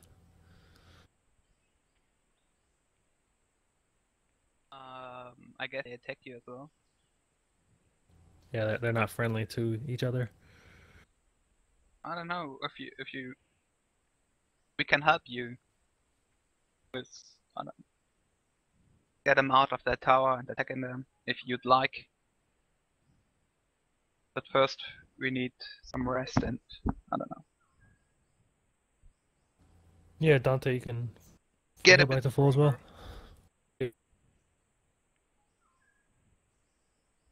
But as far as stopping points are concerned, this is a pretty good stopping point. Yep. Right. All right. All right, so let me see what I can divvy out to you guys.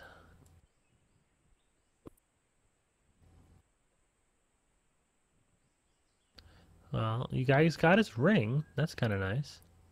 That's worth 250 gold pieces, so that'll help with the gold. Yeah.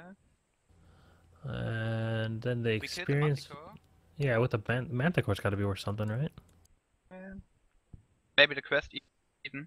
Is the gold ring magical? No, it's just a Oh, it's just 250 shiny. gold piece. Something, yeah.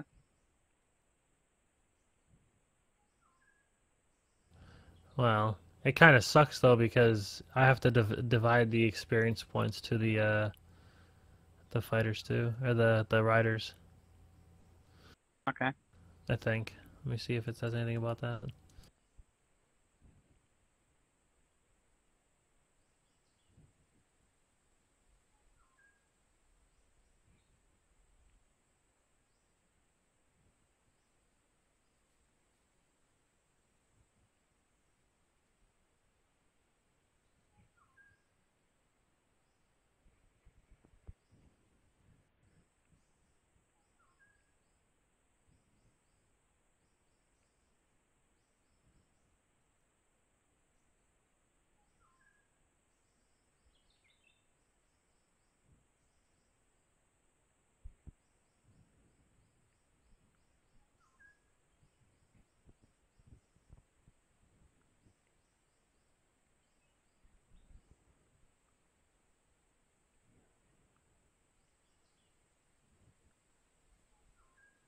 You each get 175 experience points.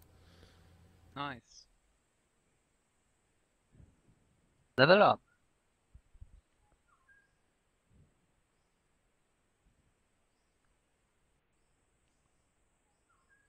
Do I do that now? About the level now? Or Well, it'd be at the end of the adventure. Yeah, you'd level up, and then we are wrapping it up now, right? yeah.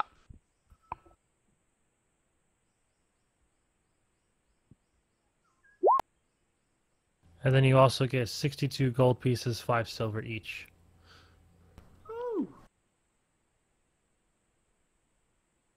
Where is it?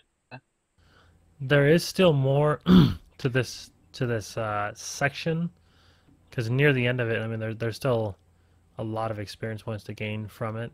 Because this is actually it's a whole scenario technically. How much is it then? Again? How much is a what? The PBs you posted already? Oh, platinum pieces. 100 gold, right? No, platinum pieces 5 gold. 5 gold. 6 times. 1 platinum is 5. Yeah. Plus we get the gold value for the ring. That's what is the 62 gold is the gold value from the ring. Okay, but we got also gold from the guy. There was a pouch, right? It was like 12 gold and 17 gold and 6 platinum pieces. Oh, that is true. He would have. He Yeah. might have taken it back before he threw you off the cliff. I don't know. I mean, it's his ring. Hmm. You never I said don't think anything so. about You it. didn't say it. That is Yeah. true. I Yeah, didn't you say didn't it, so say it. I'm not going to. So, all right. But we get a pouch as well, so it's 17 yeah, I'm looking. gold, 2 silver, Yeah. 5 copper. All right. What Put again? it down in the chat. Second. Yeah. Silver pieces. Second silver piece, sorry.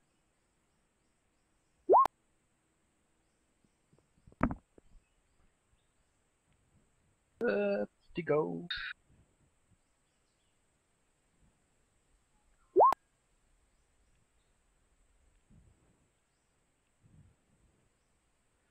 All right. So how much is the total in gold that we're getting? It's right there in the chat. Yeah, 74 gold, 2 silver pieces, and 4 copper pieces. Well, you put GP. Yeah. Oh, I see. Oh, yeah. You fixed it. Yeah. Okay. I see.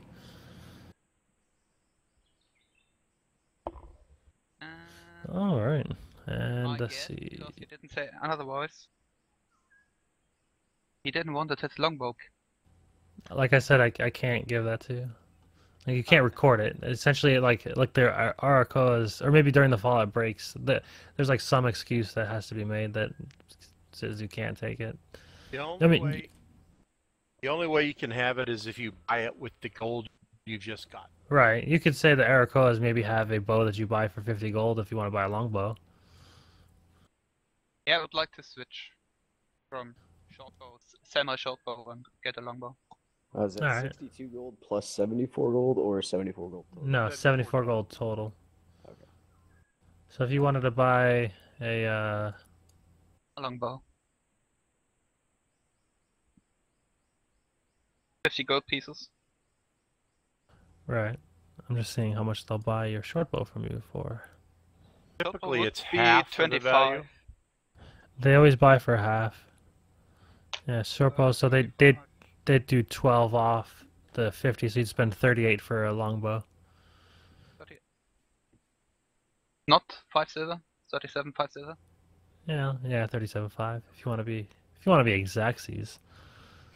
Sure. I mean, maybe they're trying to get an extra 5 silver out of you. I don't know. I can lie. Maybe you didn't negotiate well with them. Yeah. Nah, 37.5 is fine. Okay. And Matthew, thank you for running this for us. This is my first experience using Roll20. Yeah, I'm sorry it wasn't as fluid as it could have been. A lot of times I'll have everything fully set up so it actually does run more smoothly, but with running 3 games a week as well as I'm in school full-time and work full-time, it's understandable. There's not a lot of time available, and it sucks that I'm wasting your guys' time. So I do promise to I'm going to try to work set at least a day a week to set and do everything all at once so I could just have everything set up, because it sucks having to do it in a rush. I hate it. Things don't look as good as I want them to be and all that jazz. Is there any idea when you're going to do the next session of this? Going to be next Sunday morning? So, I mean, it would be, yeah. So I think how I'm supposed to do this, I don't know exactly how I'm supposed to do continuations of things. I think the new party that signs up just joins in at that point. I think it's just a continuation. That's typically how they do it when you're running this as encounters on Wednesday nights. So that should be fine. Okay. Yeah. So then, if you guys show up, then then you guys will resume where you were. Right. If not, you guys might be farther in the storyline later on or whatever. Right. But yeah, I mean, I thank everybody for coming, and I do apologize that it was a bit longer than. It was way longer, actually. Holy shit! I got to ride almost extra 2 hours. Yeah. If the and then again, if the battle was more planned out, I think the Griffin fight would have been a lot funner than just a half a round of attacking and being done with. That stuff's going on my adventurers log. But yeah, I mean, it's definitely something you can say. It's something you can say, like, "Hey, I rode a Griffin and fought a Manticore in air." Like that was, that was cool. I just wanted it to be a little, like, it sounded much cooler until it happened, and then it was over. But if you guys are more than welcome to come around sometime throughout the week. I do stream pretty much every day, just about. Well, I work nights, so I won't be available again until next Thursday. Right, which is fine. Anytime you guys stop in, I pretty much start at about 1 a.m. till whenever. Oh, that's the next adventure, actually, Friday morning. Is I do a Lost Mines of Phandelver group, a module. And then yep. No, I only do 1 day of Adventure League, so I have a group for Horde of the Dragon Queen on Mondays at 9 p.m. Eastern Time. Then I also have a group of Lost Minds of Phandelver, and they are on Fridays at 3 a.m. Eastern Time. They run a couple hours. I think it's like 3 till 7, and those are standard weekly games. Eastern Time it's I don't know. Okay, it's 9 a.m. Okay, I like it. Okay. 9 a.m. is way better than 7 a.m. Yeah, those groups. There's 4 guys in both groups, I think. I don't know. I forget. We've been playing for weeks, and I don't remember exactly how many. My brain's fried today. But yeah, I mean, it was fun. Nice meeting all of you. Also, just a standard plug. If you guys had a good time and would like to donate, there is a donation button on my stream. Not necessarily required whatsoever, but if you had a good time and you feel the need to, it is available. And you guys have a good one, man. All right, you too. Later. User disconnected from your channel. Well, that was fun. And on that note, I'm going to bring an end to my stream. Yeah. I'm not ending my stream.